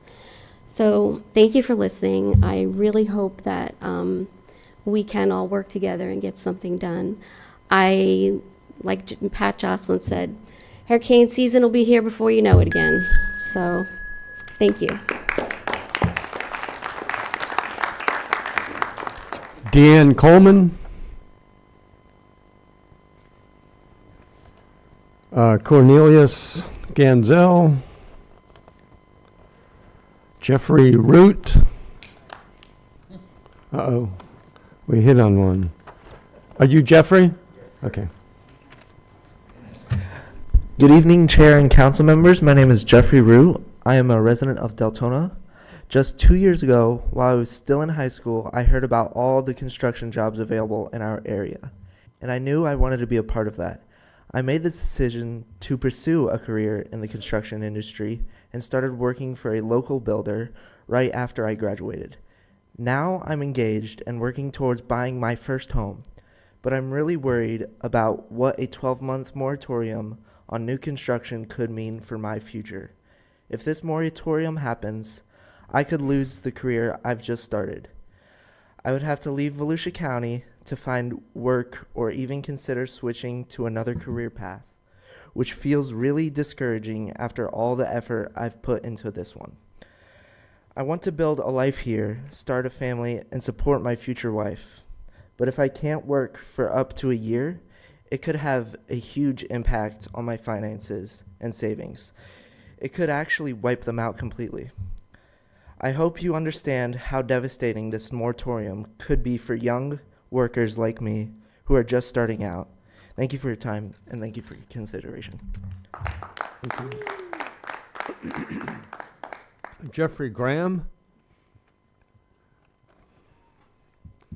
Shannon Kruger and Mallory Tatum. Thank you, gentlemen of the council, members, everybody here coming out, taking time. I know it's been a long day. I'm a Volusia County resident. My family's been in this county for 155 years. My great-great-grandfathers, both, came to Orange City in 1870s. So, long-time resident. My grandpa was born in Orange City on Carpenter Lane in 1892. My father was born in New Smyrna, and I was born in DeLand. So I've been here, and I've seen changes. I've been here 68 years, and yes, I've seen DeLand grow. I've seen it change. They built Victoria Park around. There was 20 acres. There are 8 of us, each have 2.5 acres. They built Victoria Park around the trails. There's a 10-foot wall that backs up to my house. My back property line is 332 feet. There's 4.5 houses. The last house on the end, the wall's 10 feet tall. The center part of that is where they had an area that they did a benchmark for that development. And they brought that benchmark up 3 feet above my property at that point. They moved millions of yards of soil. They cut down every tree. They raped everything from there. Gopher turtles, smashed, destroyed, scrub jays gone, natural habitat. It was farm, 140 acres of farmland, some cattle on it. They changed all that. They built Victoria Park. Well, that's good. That's development. That's progress. But there's a lot of people that's been harmed by that. And everybody says, oh, no, it didn't do anything. It doesn't. I'm sorry, it has. That brick, that wall that they built, at the bottom of it, there's 4-inch pipes that come out from it that shoots water onto my property. I've got photographs of it. Be happy to show you. I didn't know it was 24 hours to be able to show that in advance, but I put them on my phone here. Anybody wants to see them, I'll be happy to show you. Okay. My next door neighbor to the right had 2 feet of water in their yard that came almost to their house. My property slopes off enough that all the water didn't stay up on the top of my property. My property is the highest point between Blue Lake and Orange Camp. I'm not Orange Camp, Blue Lake and Martin Luther King. And that's why they chose my property, put their benchmark to make their property up to that. There's other neighbors that I have, the Calkins. There's 4 or 5 other neighbors that have had a lot of flooding, and they haven't been here to the meetings, and I need to get them down here for this. I just want to be, Pat, the farm. I know all those people, and I know all the things that they're going through, and I'm just here to support them. My home personally is not completely flooded down by the end where that 10-foot part of the wall is. The ground's mushy, but I feel so bad for everybody else, and be happy to show you. Thank you. Is Shannon Kruger still here? How about Mallory Tatum? You are the last 2.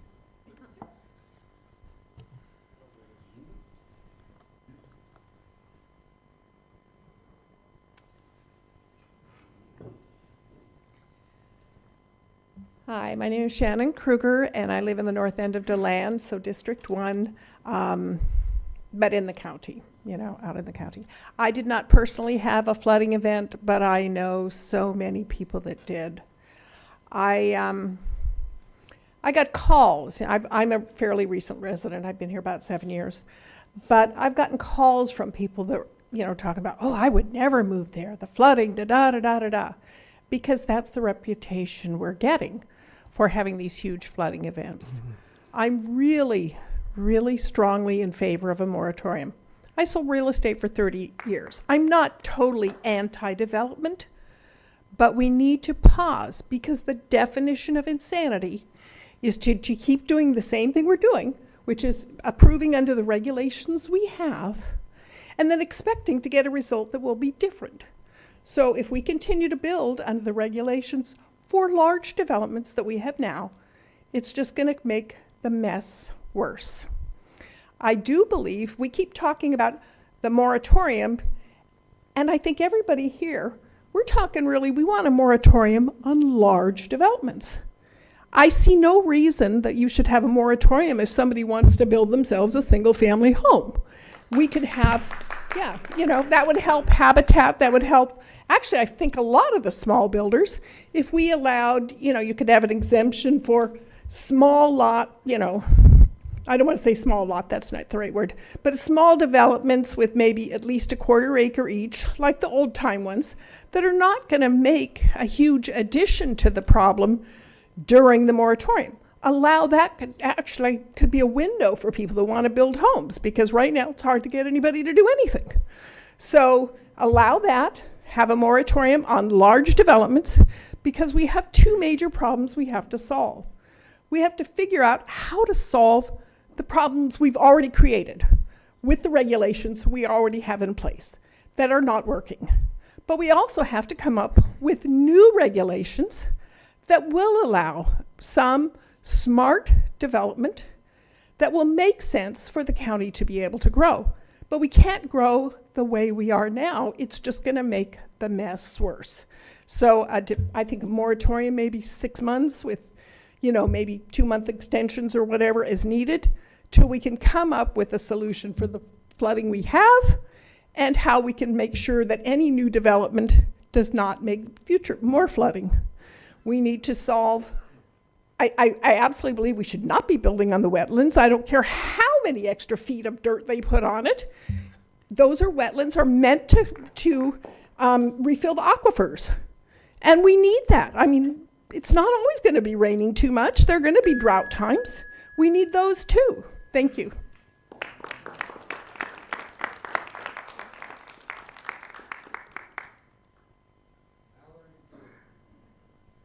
Mallory Tatum, you're the last speaker. Make it good. You guys made it. My name is Mallory Tatum, and I was supposed to speak with V-Card, but Jess forgot to put in my card, so here I am, and, you know, here we are. So I want to first express my gratitude for your service to the county and for taking the time to hear everyone's input. It's reassuring to see dedicated leaders It's reassuring to see dedicated leaders serving while making factual and science-based decisions. My name is Mallory Tatum, and I'm an environmental scientist at Zev Cohen & Associates and a board member of V-Card. I obtained my bachelor's degree in environmental science from Stetson University and my master's of environmental science from Bethune-Cookman University. As a scientist, I have worked at local environmental nonprofits ranging, for the federal government, and now I work at environmental consulting, assisting our clients ranging from local governments, private citizens, and developments to abide by the environmental regulations set in place to protect our clean water, air, and landscapes. As a fifth-generation Floridian and Volusia County transplant, there is no better place that I would want to live, work, and play. One of the items that I have volunteered to speak about are wetlands. Federal regulations, state statutes, and Volusia County codes have been implemented, are enforced, and are designed to protect wetlands. These agencies, including Volusia County, require developers to avoid and minimize wetland impacts during the permitting process. Avoidance means designing projects to preserve wetlands completely, while minimization involves reducing impacts when avoidance isn't possible. These policies are crucial for preserving our natural flood buffers, and we strongly encourage the county to continue them. To enhance these efforts, we propose a tiered fee structure for permitted wetland impacts. Higher quality wetlands would be prioritized for preservation or harder to impact, with fees collected to fund restoration and conservation efforts in the county. This ensures that wetlands are protected and maintained in perpetuity. The second item is low impact development, or LID, which incorporates avoidance of environmental impacts to manage stormwater runoff, protect water quality, and enhance natural ecosystems. Like many people here, flooding hits close to home for me. My home in Port Orange flooded during Hurricane Ian, and I have worked diligently to make sure that I did not have to experience another loss. This includes the physical labor of sandbagging outside every door, but also asking the hard questions of design, strategies, and development moving forward. I believe the strategies presented by VCARD are critical for building a more resilient Volusia County. Thank you for your attention, and we look forward to your questions. Thank you, guys. Thank you.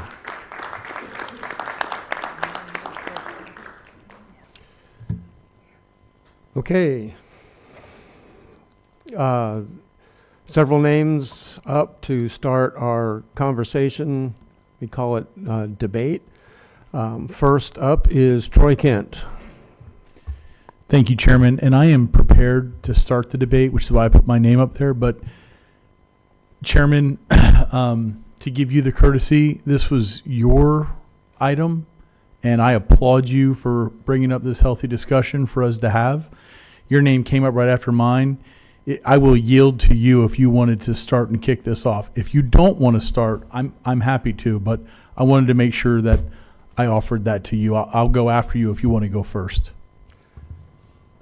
I would appreciate that, and I'll take you up on that, and because I don't know where anybody else is going. Just keep my name in the queue, please, ladies. Thank you. Who are still there, and I did put this on the agenda. I am proposing a moratorium for the specific purpose of finding solutions to our current flooding. I'm proposing it for the purpose of making changes in the way we are developing. Every day that we delay and more development is approved, we risk flooding out more of our constituents. Our current development standards are already a burden to our local economy and to the property values and finances of our residents. Some of our residents have lost the most significant investment of their lives, as well as their lifetime personal possessions. How many are tolerable? We cannot afford to add another flooded neighborhood. We don't have the money to correct the flooding issues we have now. Continuing to add more flooding is a recipe for financial ruin for our cities, for our county, and already for some of our residents. I am proposing a moratorium that should be as short as possible, but gives us time to work with the cities and the state to put meaningful changes in place before adding to the list of flooded neighborhoods. I'm hoping the construction industry, the chambers, real estate groups, that all of us will work together with the county and the cities to make the necessary changes. With a moratorium in place, I believe solutions will come rapidly. I don't want to harm anyone's business. I don't want to harm anyone's future. However, that is already happening. The sooner we do this as a community, the more resilient and profitable we will all be. And we will see fewer of our neighbors losing everything they have worked for. There is already financial pain and ruin in our community. We have the dubious honor of being the #1 county in Florida for flooding. That is already damaging our economy. We are destroying our own quality of life. We need good businesses to come to our county with high-paying jobs. We want our local businesses that are already here to thrive. A few of our businesses are flooding now. But who will want to come if we maintain the reputation of the most flood-prone county in the state of Florida? What business will relocate here if they fear their employees can't find a safe place to live? Let's work together. This council, I believe tonight, is ready to work together to find solutions. Let's do that before the price is even higher. Our suffering residents require immediate action. Our future generations are here demanding that we take action. Now, yesterday, I had a conversation with staff, and I said the most important thing I think we could do is to stop the drain and fill developments, and I was told, well, that's not science. That's not what's causing the problem. Can you put up that first picture of Venetian Bay? They referred me to a report by Jones Edmonds, and I'm not blaming Jones Edmonds for the report, but I am going to say the way we're using it is misleading at best and deceptive at worst. The last sentence is in their development analysis says the model results showed no significant off-site impacts caused by the two developments for Hurricane Ian. Well, here's why. This is, that's not Venetian Bay. That's Coastal Woods. This is Venetian Bay. Look, there's another picture of Venetian Bay that's further out. This should have been the second one. Do you have the other picture there? Venetian Bay is surrounded by open land. They didn't flood neighboring properties because there are no neighboring properties around them. They're their own neighborhood, and they did flood. The picture that was just up, if you could put it back up again before I'm out of time. I'm going to be out of time. The other one was Coastal Woods. Just keep it right there, please. Coastal Woods, the same thing. Coastal Woods is surrounded by preserved property. There are no neighborhoods to flood. So to say that these prove that raised up neighborhoods are not flooding the neighborhoods around them is just deceptive. And we shouldn't be using it to say that, because that's not what it says. And I'll continue on in my next 5 minutes. I'm asking for a moratorium with exclusions for single family homes and for commercial, because that's not what's causing the problem. It's raised developments. Troy Kent.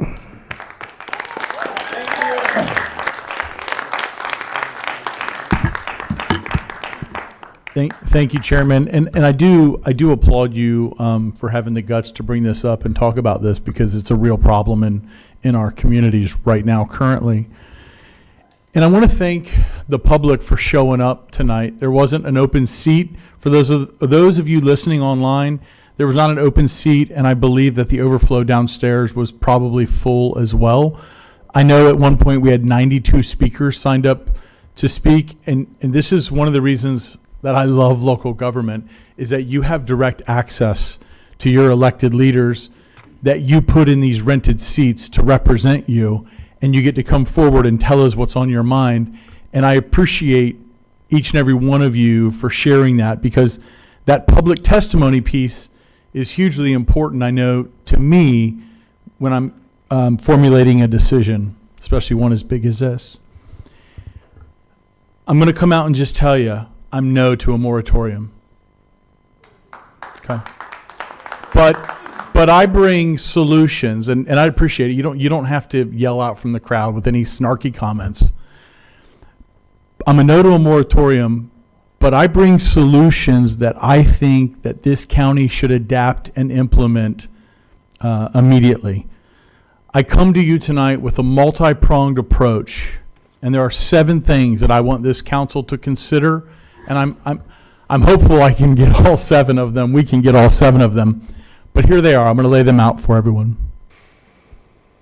We need to stop this problem from continuing to happen, and we need to fix the problem. Number 1, no more building on any wetlands whatsoever. If you want to see how it can be done in Ormond Beach on Granada Boulevard, go look at the Office Depot and the Moose Lodge on Granada. That was BT before Troy was an elected official in Ormond Beach. I don't get to take credit for this, but the commissions before me did. And look at those buildings and how they were built, and how those majestic oaks were untouched, and how the wetlands there on Granada, the fingers of wetlands, were untouched. Number 2, no more paying into a wetland mitigation bank. Number 3, your water on your property must stay on your property. Number 4, we must clear all county and city canals, Nova Road, Groover Branch, etc. Number 5, we need to have a realistic but an aggressive plan to purchase low-lying homes in low-lying lands that consistently flood. These individuals want to sell their homes. They don't want to live in water. They know they're going to have a hard time selling it. We need to make sure we're partnering with FEMA, which are the feds, the state, the cities, and our county dollars. And we need to purchase those homes and turn those areas into stormwater retention ponds. We need to have a serious discussion about the county lands that we own that are near these flooded areas where we can put that water into a retention pond. That was number 6. And number 7, we need to have better, healthier conversations with our cities about apartment complexes. If you have not been down on the east side, and I'm sorry, I'm not giving the west side any love. I'll let you west side guys talk about the apartments over here if it's a concern of yours. But if you have not been down LPGA, Clyde Morris, or Williamson, and you look at the clear cutting that has taken place and the thousands of people that they're bringing in, and I know it's supply and demand, but we need to have healthy conversations with our cities and just pull back on the reins and say, whoa, come on now. You know, I'm not a no-growther. I'm not your guy for that. I'm not a no to development. I'm not your guy for that. I am a no until the infrastructure can handle it. If our roads can't handle it, if we don't have the ability to put the water somewhere, I'm a hard no all day, every day. So those are my 7 things, gentlemen, that I would love for us to consider tonight. Can you repeat number 4? Clear all city and county canals, Nova Road, Groover Branch, things like that. Okay. So, Chairman, I've got 10 seconds left on my first round, and I'll just say, so I'm a no to your moratorium, but I'm a yes to the 7 things that I brought up. Thank you.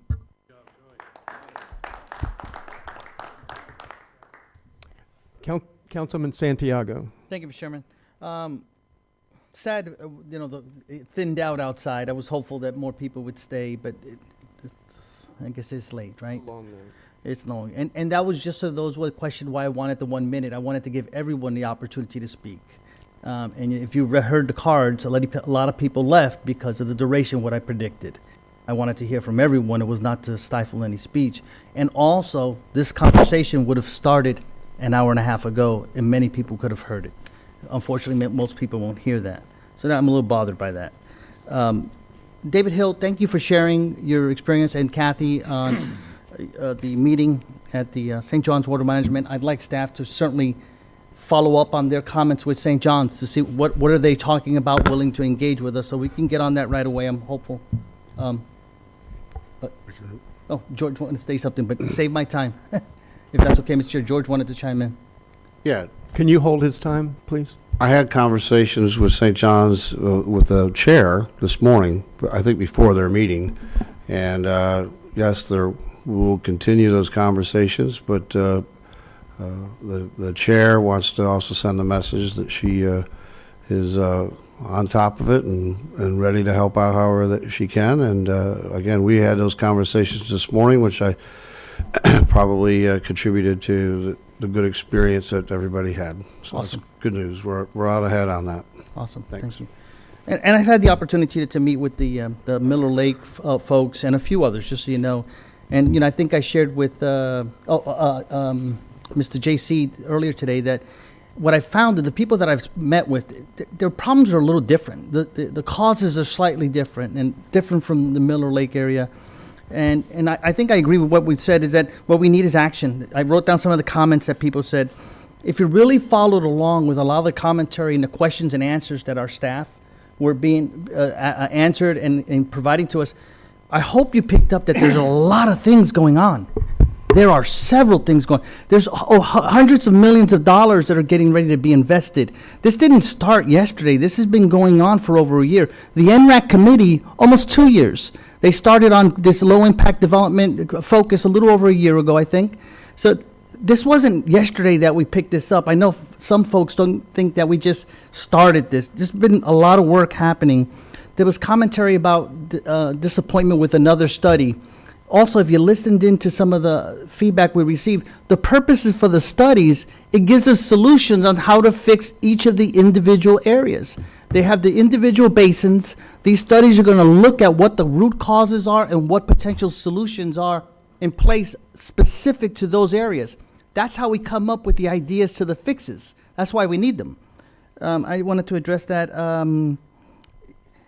I came in here today, whether you believe it or not, with an open mind to find out if there is a basis for a moratorium, countywide moratorium. And I'm not convinced that we passed that threshold to impact this county drastically with such a heavy arm.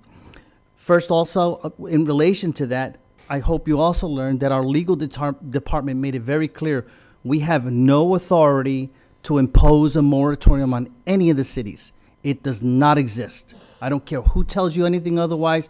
100%, we cannot do it. So we don't have that authority.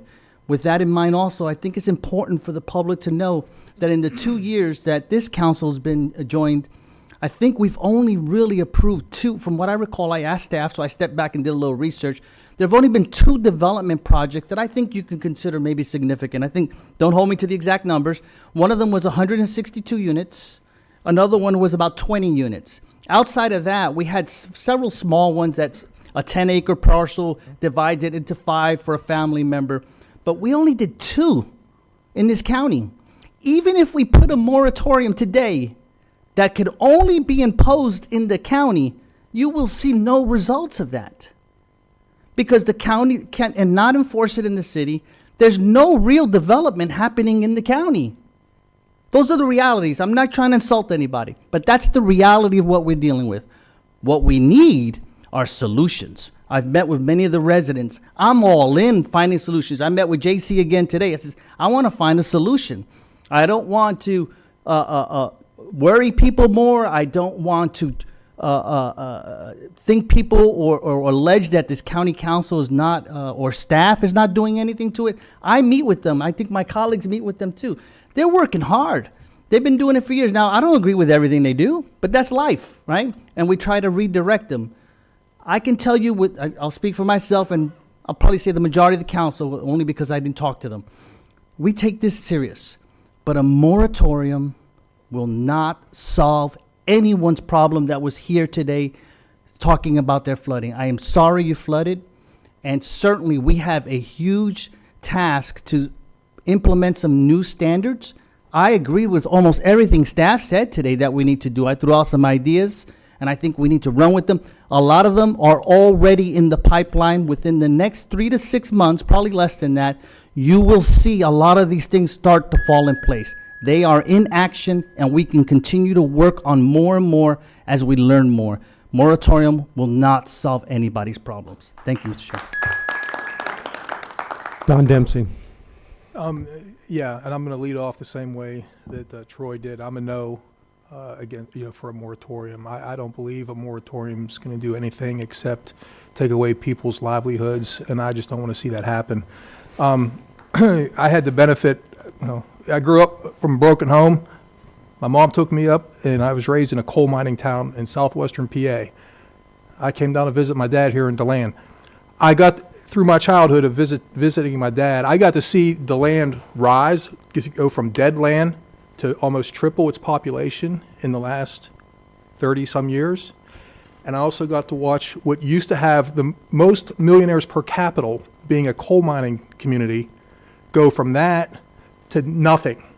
Closed storefronts, a deserted town, basically dead land north, okay?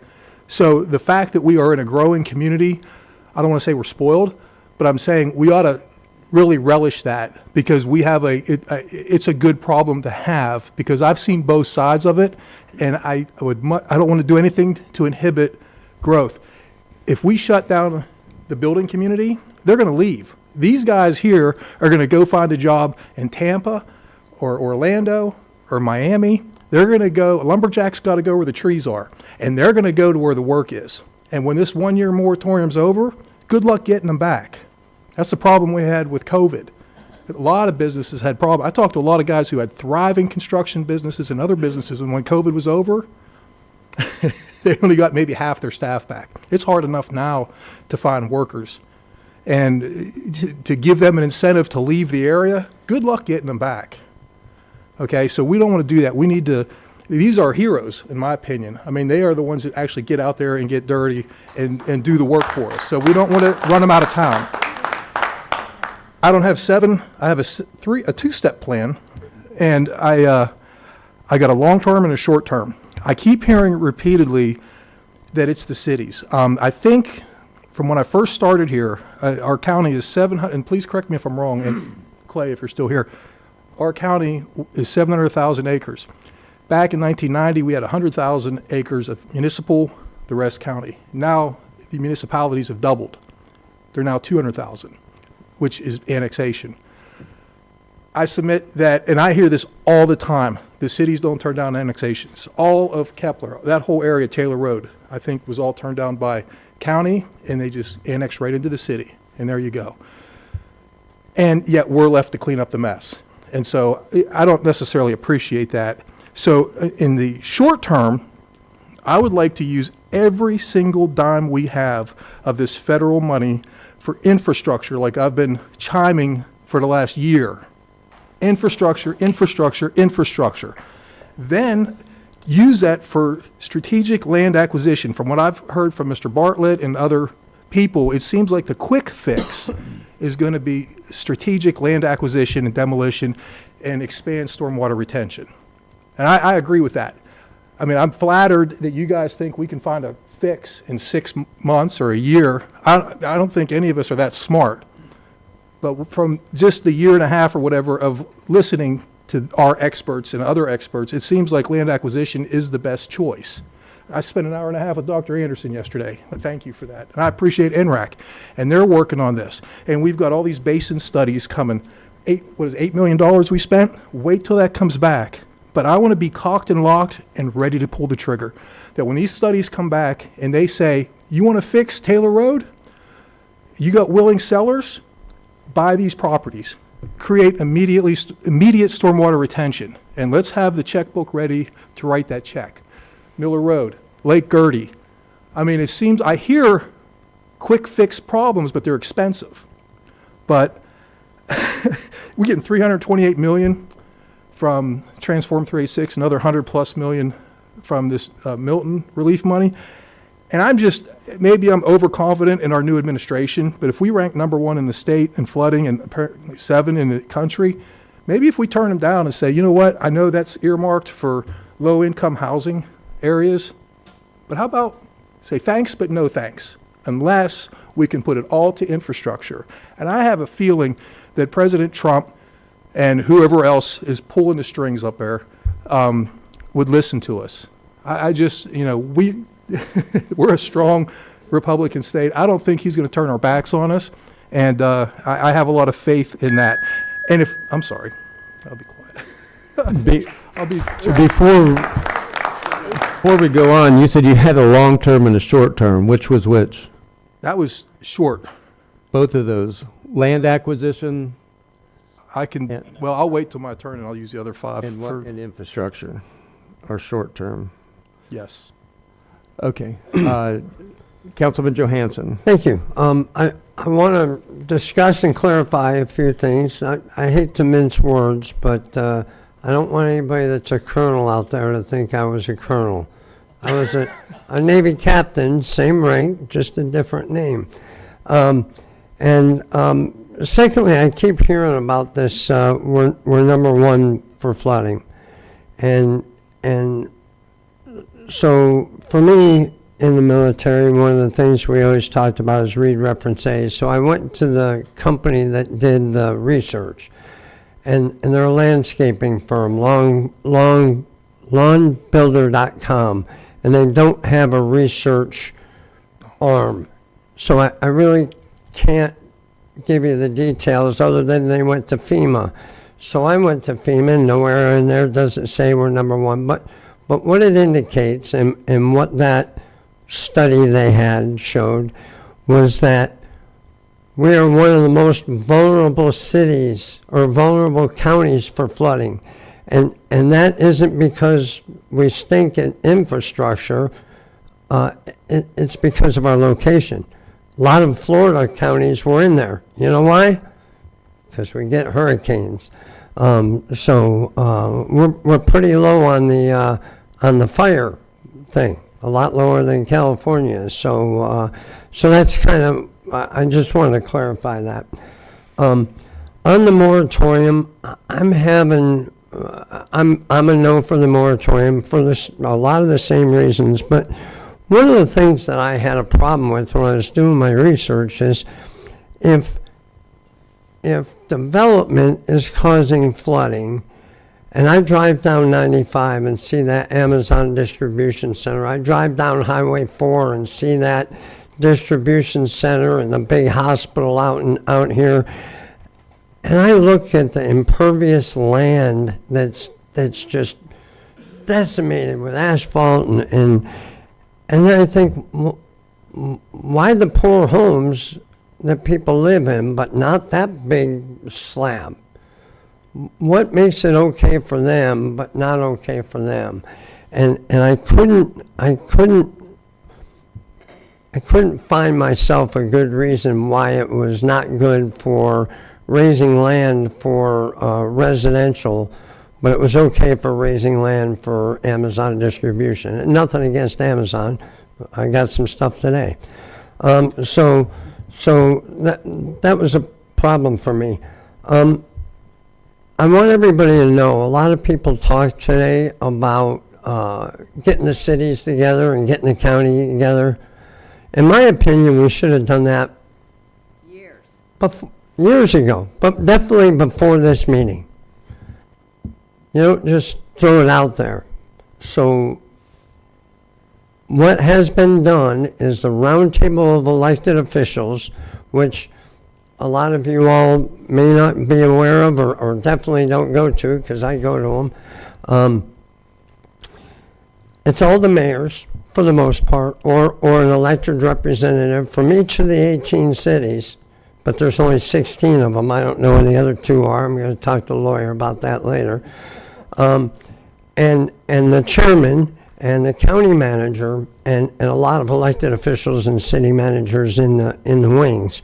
But they established a resilience and flooding subcommittee, which will be one person from each city, one person from the county, of which that happens to be me. I'm co-chair with the mayor of Daytona Beach Shores, and we're going to take a lot of these tasks and take care of them and look at each one of them. We're going to work with Ben Bartlett, and we invite the Dr. Andersons of the world and the V-Cards of the world and VBIAs of the world to give us good answers to some of these questions. And we're going to ask for all the every city's studies and put them all together and see if we can make sense of the whole thing, so we're not operating in 16 separate silos, and to try to get stuff done comprehensively and try to think regionally instead of just citywide. Because if we think citywide, we'll build a wall around our city, and the other 15 or 17 cities, no matter how you count them, will flood. So we don't want to do that. So that's where we're headed. Thank you very much, Chairman. Councilman Reinhardt. Thank you, Chair. First off, I want to thank you, Chair, for bringing it up. Regardless of whether or not we're in agreement, which I'm not in agreement with the moratorium for many of the same reasons, but I appreciate the fact that you're passionate about it. I am interested to know what NRAC will bring. NRAC, I was here as a citizen, sitting in the back. I attended the county council meetings before I got elected, and I sat back and I heard about this NRAC. I even remember when they came up with a name for it. And I was excited about it because there were a lot of issues back then that are they're in existence today that they could have addressed. And I'll admit, at first I was a little concerned when, no offense, that they got hung up on trees for so long. But at the same time, it showed me the passion they had about everything involving the environment in this county. And that I commended. And then when we asked them, hey, we have an issue with LID, They took it and ran with it. Doctor, you are one of the smartest ladies I've ever met in my life. And I thank you for your service on that committee. I truly do. And I think that you're going to bring a lot of things to the table with respect to that. I said during my questions that every council member has heard of an area in their district that is suffering. Tomoka Farms Village really hits home. And it's due to the fact that a lot of them believe, and I don't know, I'm not a scientist, a lot of them believe it's due to the fact of the development that was occurring from Port Orange. And Mr. Dempsey, you brought it up earlier with respect to what we have all heard about everybody talking about, well, it's this development, it's this development. Mr. Santiago, I checked that same issue. It is two of the developments that we as a council had approved. So a lot of it is, the developments are occurring in the cities. So I do think part of that step process, Mr. Kent, I'm in agreement with you on your steps. I actually had a couple more to add, but you know, the wetland building, I agree. The wetland mitigation bank, the you know, water stays on your property. I think it says that now yet. Okay. Clearing canals, we had that same conversation earlier when I was asking Mr. Bartlett the questions about canals and whose responsibility. There's a lot of confusion about that on whose canal is whose. I get phone calls and emails all the time. Hey, what are you going to do about Nova Canal? Well, okay, I'm going to get on the phone and call the state, unfortunately, because they thought it was the counties. So, and anyways, go on. I could go on about that. The purchase of low-lying lands. I like that. I had said that before. I mean, after a storm, you know, and asked Mr. Bartlett, I said, have we looked at those things and said that as a result of this storm, did we see a lot of flooding in that one area? Wouldn't it be nice to be able to purchase that? But remember, and I'll say it again, is you have to have willing sellers. So unfortunately, we just can't take it over. Better communication with the cities, and I agree with it 110%. And I think we've got that. Well, we've got it now. I'll leave it at that. I think that this committee that was formed at the roundtable, which I was present for as well, I think it's a great idea. And it's holding them to that. It's accountability. It's talking about, yes, we can call it a different name. I don't really like that name either. I didn't spend my career in the military. It was in law enforcement, but I don't like that word either. So we can come up with a fancy word for them. I don't care. Or a committee. I don't know. But anyways, having that kind of oversight, I think oversight is important, holds everybody accountable. So I truly believe in that. There were some other issues. I heard something about sand plugs tonight. I'm very interested about that. They may mention, I see Wendy is over there. She's shaking her head. No? Okay. So, but I hear golf courses. I see golf courses. I very seldom see them flood, so I think they're onto something over there. More storage for retention. There was an area in Daytona that flooded drastically. There's an area right behind, it's the South Street area. There's an area directly behind it that they've evacuated those homes, and they have been since Hurricane Ian, so 2 years. I asked the city, it belongs to the city of Daytona, that area. I thought, well, you know, you talk about tearing them down and rebuilding. What about don't tear them down and rebuild them, tear them down and use it for retention to help the apartment complexes that are flooding? We got to continue to have those conversations with the city as well. But it doesn't just mean us. It means the citizens as well. When you have those planning boards, go to the planning boards. And I'll reserve the rest for later. Thank you, Mr. Chair. Councilman Robbins. Thank you, Chairman and Council. All great talking points. I share a lot of the same concerns. But just so everyone knows where I'm at, being target specific, making all of our moves count on what we can control here locally, first and foremost, focusing on laser locking on what we can control and fund and do at our level while collaborating and walking and chewing gum at the same time. I think we're all capable of doing that. High impact solutions and decisions, and focusing on results without further damaging our community to ensure that the cure, just like we saw with COVID, that the cure is not worse than diagnosis, because we're still dealing with that. Regional collaboration is going to be key. As we heard tonight, a lot of these issues are happening within the cities. With that being said, those issues are still our issues. We are a community, and we need to, in my opinion, work better with our cities and our neighbors. I'm proud to hear that we got this other board established. We have one of our own that's going to be chairing or co-chairing it to help with that collaboration regionally. And like many of my colleagues, with the data and the facts given today, in the fact that there's a lack of development or very little development on incorporated Volusia, I just don't think that a moratorium is prudent at this time, because we have so much more we can do in the meantime, or that we're already doing, without hitting that nuclear budding and causing further damage to our citizens and our community and our economy. So thank you. Councilman Dempsey. Yeah, just kind of continuing on. So like I said, I'm going to talk fast because I only got 5 minutes. The fast fix would be land acquisition, going to the federal government, or doing whatever we got to do to try and get to maximize the amount of federal dollars that we can use to infrastructure for strategic acquisition of repetitive flooded property. Stop programs that incentivize more development. I keep saying that about affordable housing.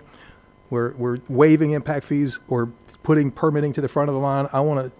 Why would we give incentives for more development when we're all here talking about stopping all development? So why should you guys pay more in taxes to offer incentives for more building? That makes no sense to me. If we have to, I agree with Ms. Schreiber, actually. If we need to use county property, even if it's not strategically located county runoff property for stormwater, hey, maybe we need to sell some assets. We hold a lot of money. Our goal was 50% of the land. Maybe we need to sell off some of that land to start buying these strategic properties. Okay? I don't know, maybe we could do a hierarchy or something like that, and properties that we could afford to sell to raise quick cash to buy these repetitively flooded properties to get them out of there so that we could build more stormwater retention. I think that would be a good quick fix if we could do that. We've got the uncanny ability now to make a lot of changes with the charter review coming up in a couple of years. So what I'd like to do is, once these committees all do their thing, once we get all these reports coming in, once we get NRAC's report, we get the input from the roundtable research, put all that together, and then make whatever recommendations, put it on a referendum. If we need to put it out to a vote for whatever amount of time, for whatever millage, to get quick revenue to put a fix to these repetitively flooded properties and buy them out for however long it would take to raise that enough of that money. And then last is, I would like to see this referendum take away all this limitations that the county has with the city. Mr. Robbins is saying, why can't we have I won't say the word, but why can't we have somebody go around and enforce these regulations? Who's monitoring these subdivisions to make sure that they're not violating the St. John's management limitations? Well, hey, maybe we could put it out there in a referendum and let the voters decide. Maybe they want the counties to take back some of that power. Maybe we should have the ability to trump the city's desires in certain scenarios, because maybe we've had enough of the cities. We turn down properties and then these cities just annex them, and we just have to let go of the wheel and say, I guess you can do whatever you want. Maybe we need to take some of that back and to have more oversight. We're talking about rural boundary coming up at that time. Maybe we need to look at other options that we can let the voters decide on in 2 years. And since the Charter Review Committee is coming up, maybe this needs to be a discussion once we get all these reports in, the studies, the roundtables, NRAC, assimilate it, debate it, and see what we want to put on a referendum and let the voters decide. And that's basically it, guys. But I don't want to see a moratorium go through either. I think there's other ways of handling it. I agree with Troy's list. I think that's wonderful. These are just a couple other things I thought about. So thank you guys very much. Bye. Councilman Santiago. Thank you, Mr. Chair. I just want to recognize, Matt, I thought you had at the jail, they called you the czar. That was incorrect? Thought I did some research on that. Okay. Warden with a capital W. Warden with, the referendum stuff, Don, I think that's a good discussion because we're going to be getting into that in the next few months anyway. So I support having that discussion to recommend whether we want to send it to the committee that we're going to be forming, or we can put stuff on the question on ourselves also for a referendum vote. So I think those conversations, because of the impact that it has, it probably should go to that level. As far as Troy's 7 comments, I could agree with all of them, but I think there's going to be a problem with one of them. I don't know what number, but the hold water on your land. If you remember from our legal presentation, one of the points there was, I believe it was federal law pertaining towards water to not affecting the natural flow of wetlands in effect. So that one might be problematic. I just wanted to share that. What I'd like to do, Council, is that we heard a lot of great things from staff that's already ready to come to us very shortly. And I think Clay had mentioned we're going to be updating Chapter 72 first. I want to get through those things as quickly as possible and then shift to whatever we can implement from there into Chapter 50, which then we have say with how the cities develop. So that's the process we're following. And if we're going to put it in 72, I guess if we can legally put it in 50, I'm going to put it in 52. So, and then we hold the city as accountable to how they deal with stormwater. So I'm very supportive of that transition. I do ask that staff, our legal team, as we get these proposals coming before us and ordinances to adopt some of these changes that staff has been talking about, if we can make those announcements as broad as possible. I know Paulo mentioned as to what authority we can expand on and how we amend the language as we're going through. Please make it as broad as possible because there's a lot of ideas floating. I think the 6 items, I'll just say that now, Troy, the 6 items are worthy of discussion during those times that we can amend ordinances as they come before us if we so feel to implement some of those 6 items that I think are worthy to put in there, unless staff puts them in beforehand. Mr. Chair, I had a question. The staff or legal, do you need us to make a motion, or can this just, it looks like there's no support, can it just move forward without lack of support? What do you feel is appropriate? I can answer that because I can't make a motion. I'm the only one for the moratorium, so there's not going to be a motion for a moratorium. So we just let it die? Yeah. If I could, we're still on your No, time. it's okay, Mr. Chair. Go for it. What we have to have tonight is solutions. We can't walk away from here and go a whole nother year and next year have a whole nother set of people that were flooded out of their homes. Don's talking about 2 years of referendum. That gives us 2 years of new people that are flooded out. We have to start something. I agree with you, Mr. Chair. I thought you did. I do, but I think if we rewind the tape, staff said they're going to have some stuff, they're going to start bringing us stuff within 2 to 3 weeks. I'm not arguing with you. Okay. I'm just saying I want to come out of here tonight with a motion of, a couple motions maybe, of things to do. Troy listed 7. Okay. I want to add 1, but Well, go I'll make ahead. a motion, Mr. Chair. How's that? Okay. Let's see if this works. I move to not pursue a county imposed moratorium and direct staff to bring forward ordinances as proposed recommendations from NRAC and other agencies and staff members in response to some of the proposals that were put forward from staff.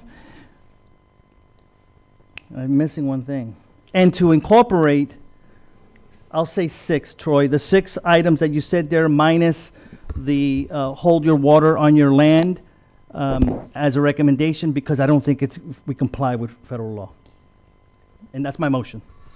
May I add, Chairman, may I make a comment to Mr. Santiago? And try and get him the changes. No, because listen, I am thrilled, actually, and Chairman, I'm actually also very happy for you. Even though the moratorium isn't happening, I think the conversation and the actions that this council, from what I've heard thus far, and the vote I think that's getting ready to happen under David's leadership with that motion, I think is a huge step in the right direction. And for me, Chair, I think that this is a win not only for you, a win for this council, but really a win for the people of Volusia County. I just wanted to ask David, and I'm okay with that, taking that one off. If I can get 6 of my 7, listen, I'm not going to cut my nose off to spite my face. But I wanted you to consider, the chairman said he had something he wanted to add, and I wanted to hear what you wanted to add, because maybe Mr. Santiago will add that to the motion. Okay.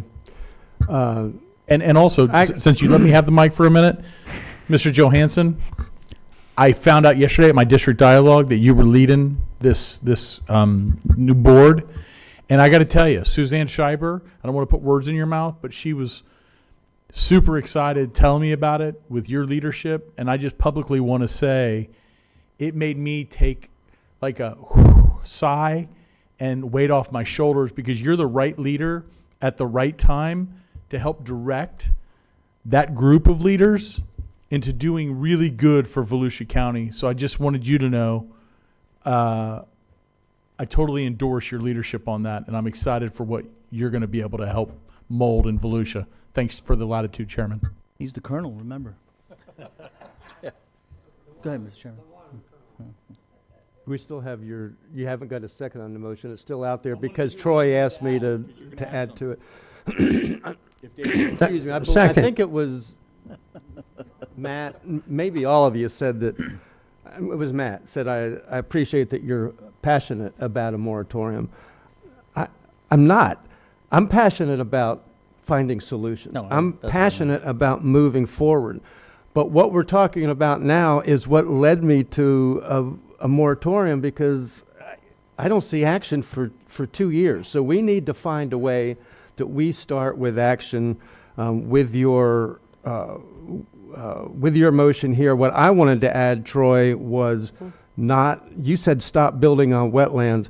I'm going to say stop the lifting the land to build. And that's going to be more complicated.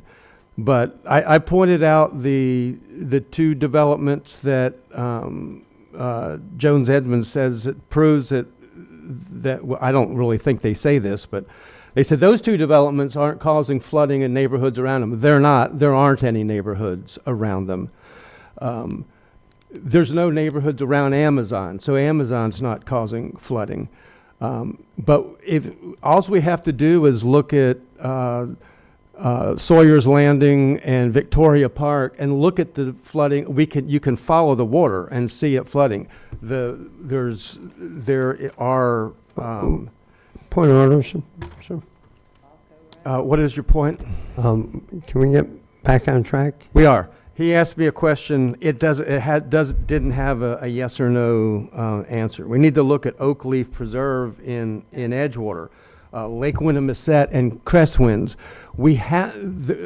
If nobody believes, except for me, that high-rise developments are flooding the neighborhoods next to them, then we have a problem, because that's where most of it's coming from. Chairman, if Mr. Santiago is okay with adding that, then I can tell you, I think Mr. Johansson was going to second it, or I'll be happy to second it as well. Mr. Santiago, I'm sensitive to timelines. I feel like we should give staff a timeline to start bringing this stuff back to us, because time is of the essence. And Let's bring it back February 17th. February 11th. Yeah.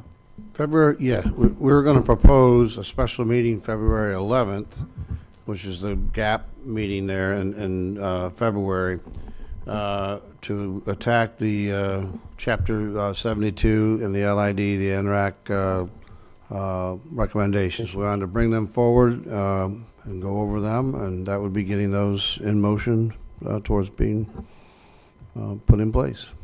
What's his duty of motion? Yeah, I think Jake already seconded. I don't know if you heard it. Yeah, ma'am.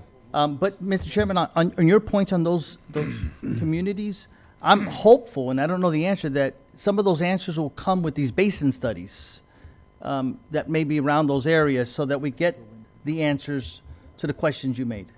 And then we can address it certainly then.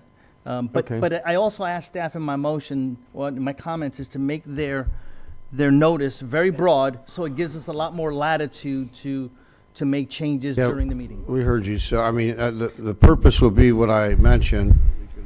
We can open the reason for the meeting a little broader so that some of these other things can be discussed as they. Just so you know, we generally do write them very about as general as I can get away with, knowing that give you the wiggle room to make some changes. And sometimes you can't, and you got to bring it back. You can make it an act related to county ordinances. No? That's probably a little too general. I'm joking. That's my motion. I think I have a second, Mr. Chair. From Jay. So I'm confused. Did you add mine to the motion? I did not. The question about, I think you made I wanted one thing out of this whole night. I'm with you. Out of 10 hours. Repeat it again, because I thought I'm it not was clear. specific. What is the addition? I'm sorry. That's I'm why trying I'm to not write it Addition down. is to end raising the land for development, high-rise land developments. I don't know if we can do that, Mr. Chair. That's why I didn't agree to it. But we need to, and we got to start figuring out how do we do that. I'm not opposed to the conversation. I don't know if we can do that. I mean, okay. So can we get back on track, please? Please? Well, we are. We're discussing his motion. His motion's been stated. It's been seconded. Okay, so the one item I want is not on the motion. All right, cool. I'm sorry. Yeah. Yes, you can't do it. Yeah. It's illegal? What- Now- Okay, no Mis- comment Mr. from Chairman, the- can no- we get a 2-minute Audience, recess, please? Um, Can we get a 2-minute recess, please? Second. Does council want a 2-minute recess? All in favor, say aye. Aye. Any opposed? Aye. We got to get this done. Okay, 2-minute recess. We'll be back at 10:59.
Motion on the floor is Troy's 6 points.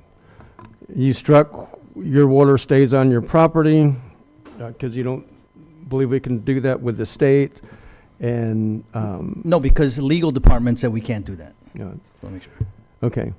And we struck the one thing I wanted to add to get away from raising the land that floods out people around them. Mr. Chairman, I get you. I want to leave it off this motion, but I would support a motion after this directing staff to do the legal analysis on your request and get that back to us. Aren't they going to do the legal analysis on all of these? Okay, that's fine. I'm not going to. Take it separate. We'll I'm take not it going to separate. argue with you. It's the, okay, so the motion on the floor is for these 6 items, seconded by Jake Johansson. Is there any time frame on it? I think I said for the next meeting to allow a latitude in the ordinances that are coming before us so that we can add those things on there. And staff may come with it ahead of time with recommendations. For example, no build on wetlands, those types of things, And this is just for additional information for us to adopt it. to look at a possible Correct, adoption. correct. Okay, thank you.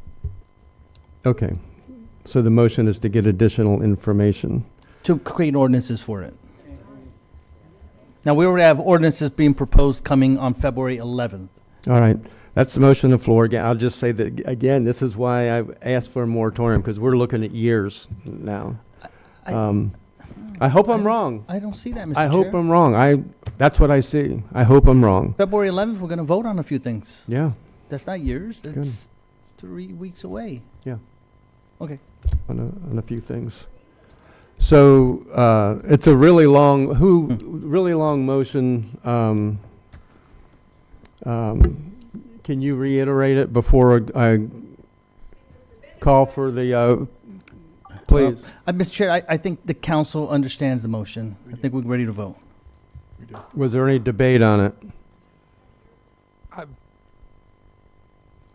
got a question, I guess. Okay. And I don't want to delay this any longer, but we're just talking about getting more information, right? We're not talking about actually Right. voting on an issue, because I want to wait till all the basin studies are in and all the engineers and everybody, the Some committee. things are certainly going to require the basin study to support it, but there was some low-hanging fruit, I think, that Troy had on there that we can probably deal with. So I'm up in the queue here. Let me know when it's my turn, Chairman. Okay. Yeah, well, I just opened it up for debate or questions on this, so if that's where you are. Usually you Jake call people Johansson. by name. Yep. So, thank you, Chairman. I think if I understand that NRAC is going to come up with some, well, it has come up with some options, and we're going to hear those, and we can adopt those, yes, on the 11th. So if we are all liquored up on LID right now, and they bring 3 or 4 or 5 LID things to us on the 11th, we can vote to incorporate them. And we should be familiar because we made them basically optional a couple months ago. And the other stuff that Clay's bringing to us, I think we can vote to accept that as well. So we're going to start making progress. The basin studies are going to come in, then we can make some more changes if we need to. Yeah, the Charter Review Committee is going to be a while, so that's going to have to wait. But there's a ton of things we can do in the meantime. And my subcommittee is going to take a while to get some stuff done. Yeah. But I'll share with you this, and I was going to talk about it at the end of the other thing. The gentleman up here talked about leadership. And I think the most important part about sticky issues like this that need to be resolved is we need to work with stakeholders to get consensus. You just can't show up, put something on the agenda, and try to get it passed. Who do we work with? We work with all the stakeholders, all the cities. We're working with the citizens. How many of us, and I'm going to blame, I have a phone call with one board member, but how many of us have been to Palatka to a St. Johns River Water Management District meeting? there is some relationship building that can go on there. I see the guy at the round table every week, but I don't talk to the board that often, save one person. So those are relationships that need to be had. And I think it's important that as we are able, that we get up there and talk to those folks and have a working relationship, so it's just a phone call away, not a, hey, I'm one of the members of the council. So I think that's part of leadership.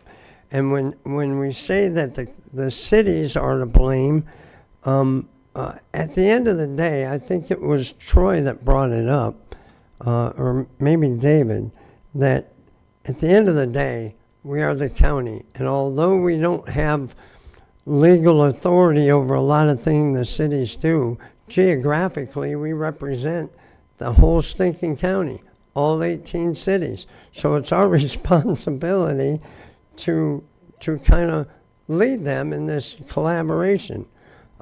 So I urge us all to work on those relationships, so we don't have to wait until something bad comes up to start asking for help, favors, things of that nature. That's all I have. Thank you. Okay. I'll just make this real quick. I couldn't agree with you more. We need to work on relationships, which is why I've spent the last 4 years traveling this county, talking to residents from one end of the county to the other about flooding problems, and by a huge margin. They wanted they want solutions, but they wanted a moratorium because they don't want to keep adding. They know that if we spend a year or 2 years doing this, there'll be new developments approved, and it just adds to the problem. I did go to St. John's Water Management District. I toured Lake Winnimisset with the director, Mike Register, of the St. John's Water Management District, and he said Cresswinds was breaking the law. I hope he's talked to some of the Cobb Coal people about that. I went to Edgewater, and I worked with the mayor and some of the council members on their moratorium, which they passed. I just got a text from somebody that said New Smyrna Beach extended their moratorium tonight.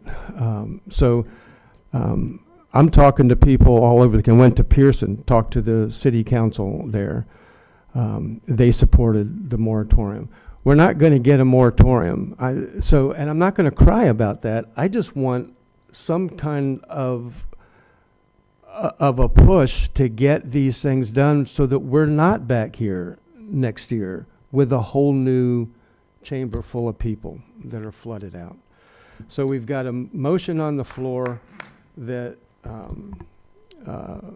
for Troy's 6 items. I don't know who was, well, I'll go with the top name, Troy Kent.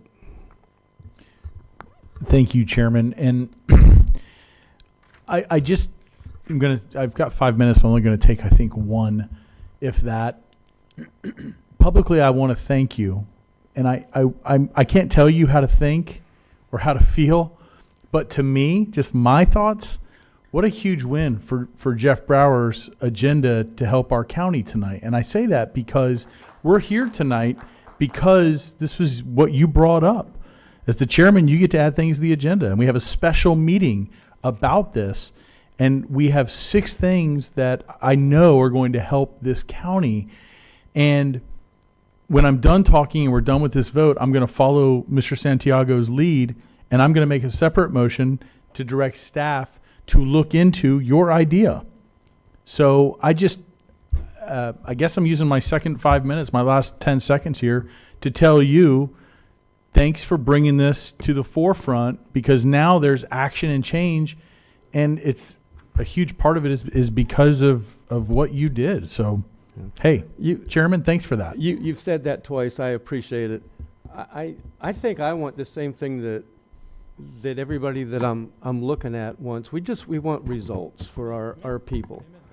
And I'm just looking for a way to make sure that we push it and push it. So I'll continue to do that. Matt Reinhardt. Thank you, Chair. I didn't want to leave a couple cities out. When we talk about it's not just Tomoka Farms Village, South Daytona, Midtown. It's areas in DeLand. It's everywhere. And I know that Midtown is working well with the Army Corps of Engineers, and I appreciate that. South Daytona is aggressively looking for grant money, which we approved for retention areas in that area. Those are Band-Aids. I'm sorry, but they are, and we need to look for better solutions, and I couldn't agree more.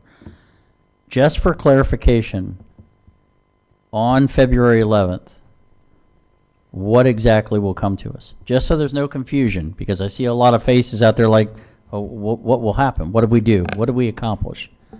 Clay, could you?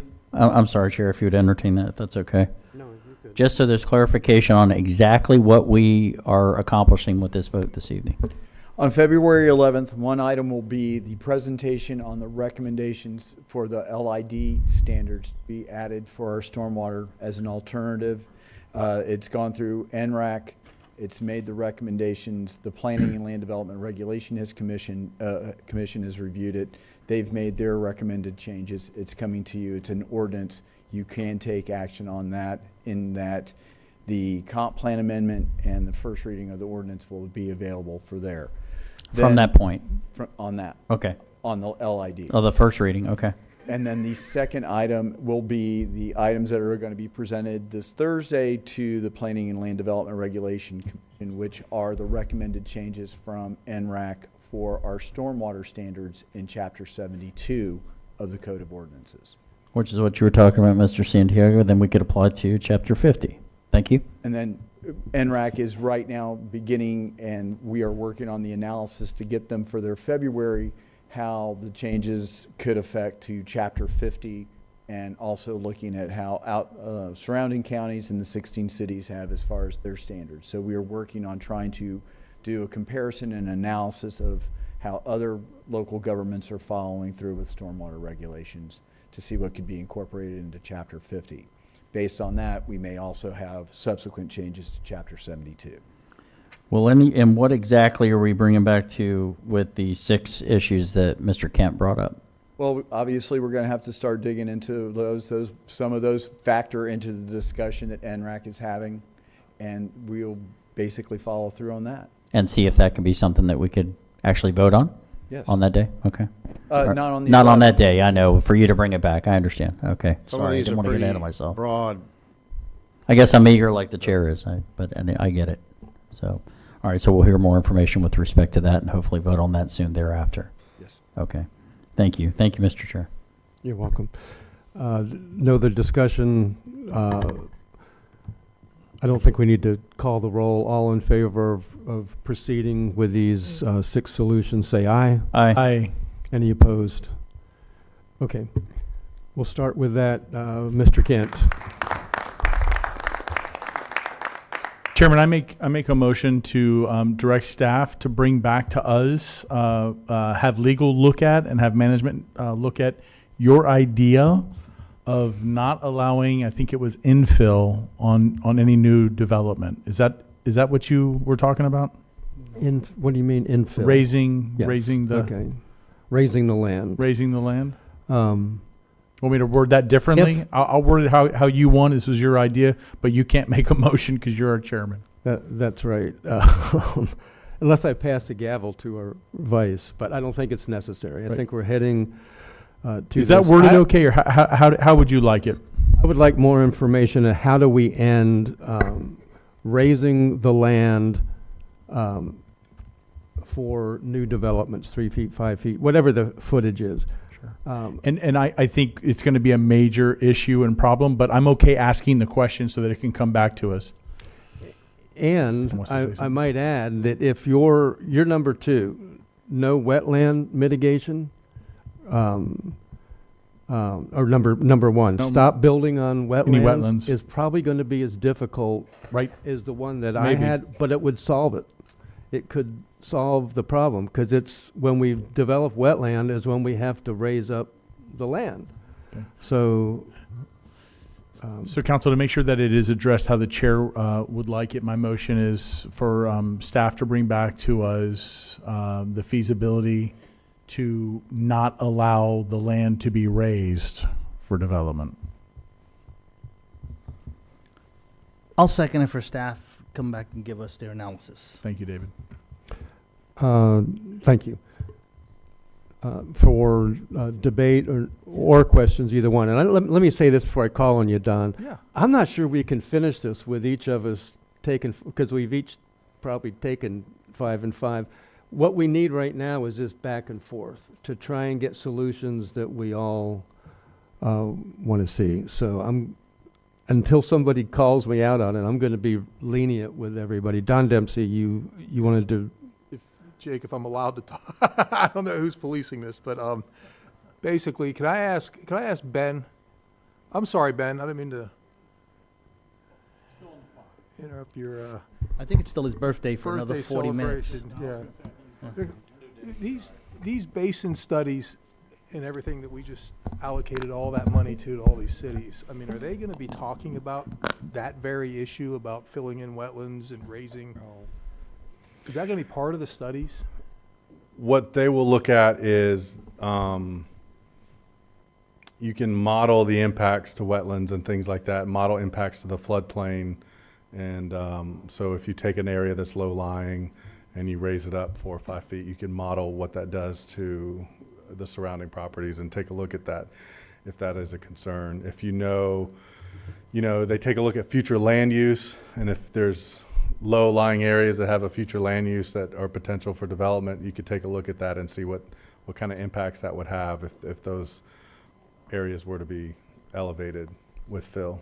I mean, I guess the sum of my question is basically, are these basin studies going to tell us one thing about the problems in Orange City with Miller Road versus the problems in DeLand with Taylor Road versus Lake Helen and their issues or whatever? I mean, are they going to have different? Yeah, results? so we're going to drill down on Mr. Santiago said it really well when he talked about looking at these areas, and he's spoken to folks and they have different issues going on in different areas. So you really want to look at those areas to find out the specific problem. And to your point, yeah, the solution might be different in those different areas, even though they experience flooding in the same storm. Do you think it might be prudent to just wait for those basin studies to come in before we start voting on policy? Well, I think as a matter of policy, when it comes to not filling in wetlands, I mean, we already have the avoidance and minimization rules, so clearly, that's really a policy decision. I don't know if a basin study would influence that decision one way or the other.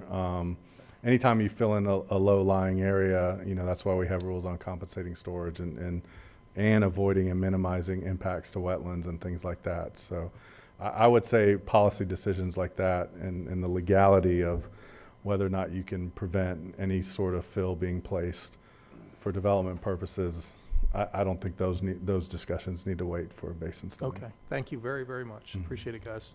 Jake Johansson. Thank you, Chairman. Because words get bandied about here, I just want to make sure that I'm aware. I guess Clay will have to tell me. Maybe not. You said wetlands, and we talk about wetlands. So as I understand it, a wetland is something that's designated. My neighbor's back lawn right now, because he emptied his pool, is wetland. But it is not a wetland. So when we have these discussions about can't fill in wetlands, I want to make sure we're talking about the same thing. There's designated wetlands, there's designated upland. It changes, it gets looked at all the time, but I don't want somebody's back acre that got wet because of a torrential downpour to be considered, that was wetland, you can't fill. So let's make sure we're talking apples and apples when we go through that discussion. Councilman Santiago. Thank you, Mr. Chair. I think we're going to get into a lot of different conversations here. With that said, I think we've given direction. I move that we adjourn. Can we vote on the motion on the table? Go for please? it. I call the question. I'll reverse it. And then move to adjourn. Okay. All in favor of the motion on the floor to proceed with the 6, No, the motion was to. with the last one, Yeah. with one. We got that one. Okay, to research your thoughts. Right. All in favor, say aye. Aye. Any opposed? And that motion carries 7-0. No closing comment. Move to No adjourn. closing comments. No closing comments. We have a motion to adjourn. And I'd like to ask staff a quick question. One of the speakers, I think it was Chelsea Pasternak, said the 2009 study for the Tomoka Farms Road Village rural community has to be redone. Is that true? I'll have Ben speak to that. That's kind of a myth that's out there. The study was done and the projects were done that could be done from that study. Now, there were projects recommended that were on private property that we could not do. So you want to... Yeah, that's correct. Or were cost prohibitive. Yes, so. that's correct. What Mr. Rechtenwald said regarding it's the B21 canal study, which is in the Spruce Creek Basin, which will be one of the first ones we're looking at. And we're not just looking at that specific area, we're looking at the entire basin. But we're going to take a look at that and see what can be done out there. Right. A lot of the projects from the B21 were done. And I think one of the recommendations was swap out a double box culvert and construct a bridge. There, is a minimal amount of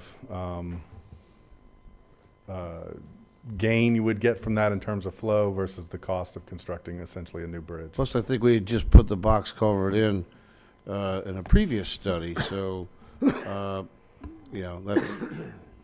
So again, the projects were done that could get done. And now that's why we're going to go with a new look at things out there. Thanks. Okay. There was did you actually make a motion to adjourn? Not the second time. Okay. Not the second time, Mr. Chair. Is there anything else? We're going to take this up from probably every meeting from here on in one way or another. Any other council member have something to offer? Jake, are you going to get liquored up now? Okay. All right. We are adjourned at 11:22.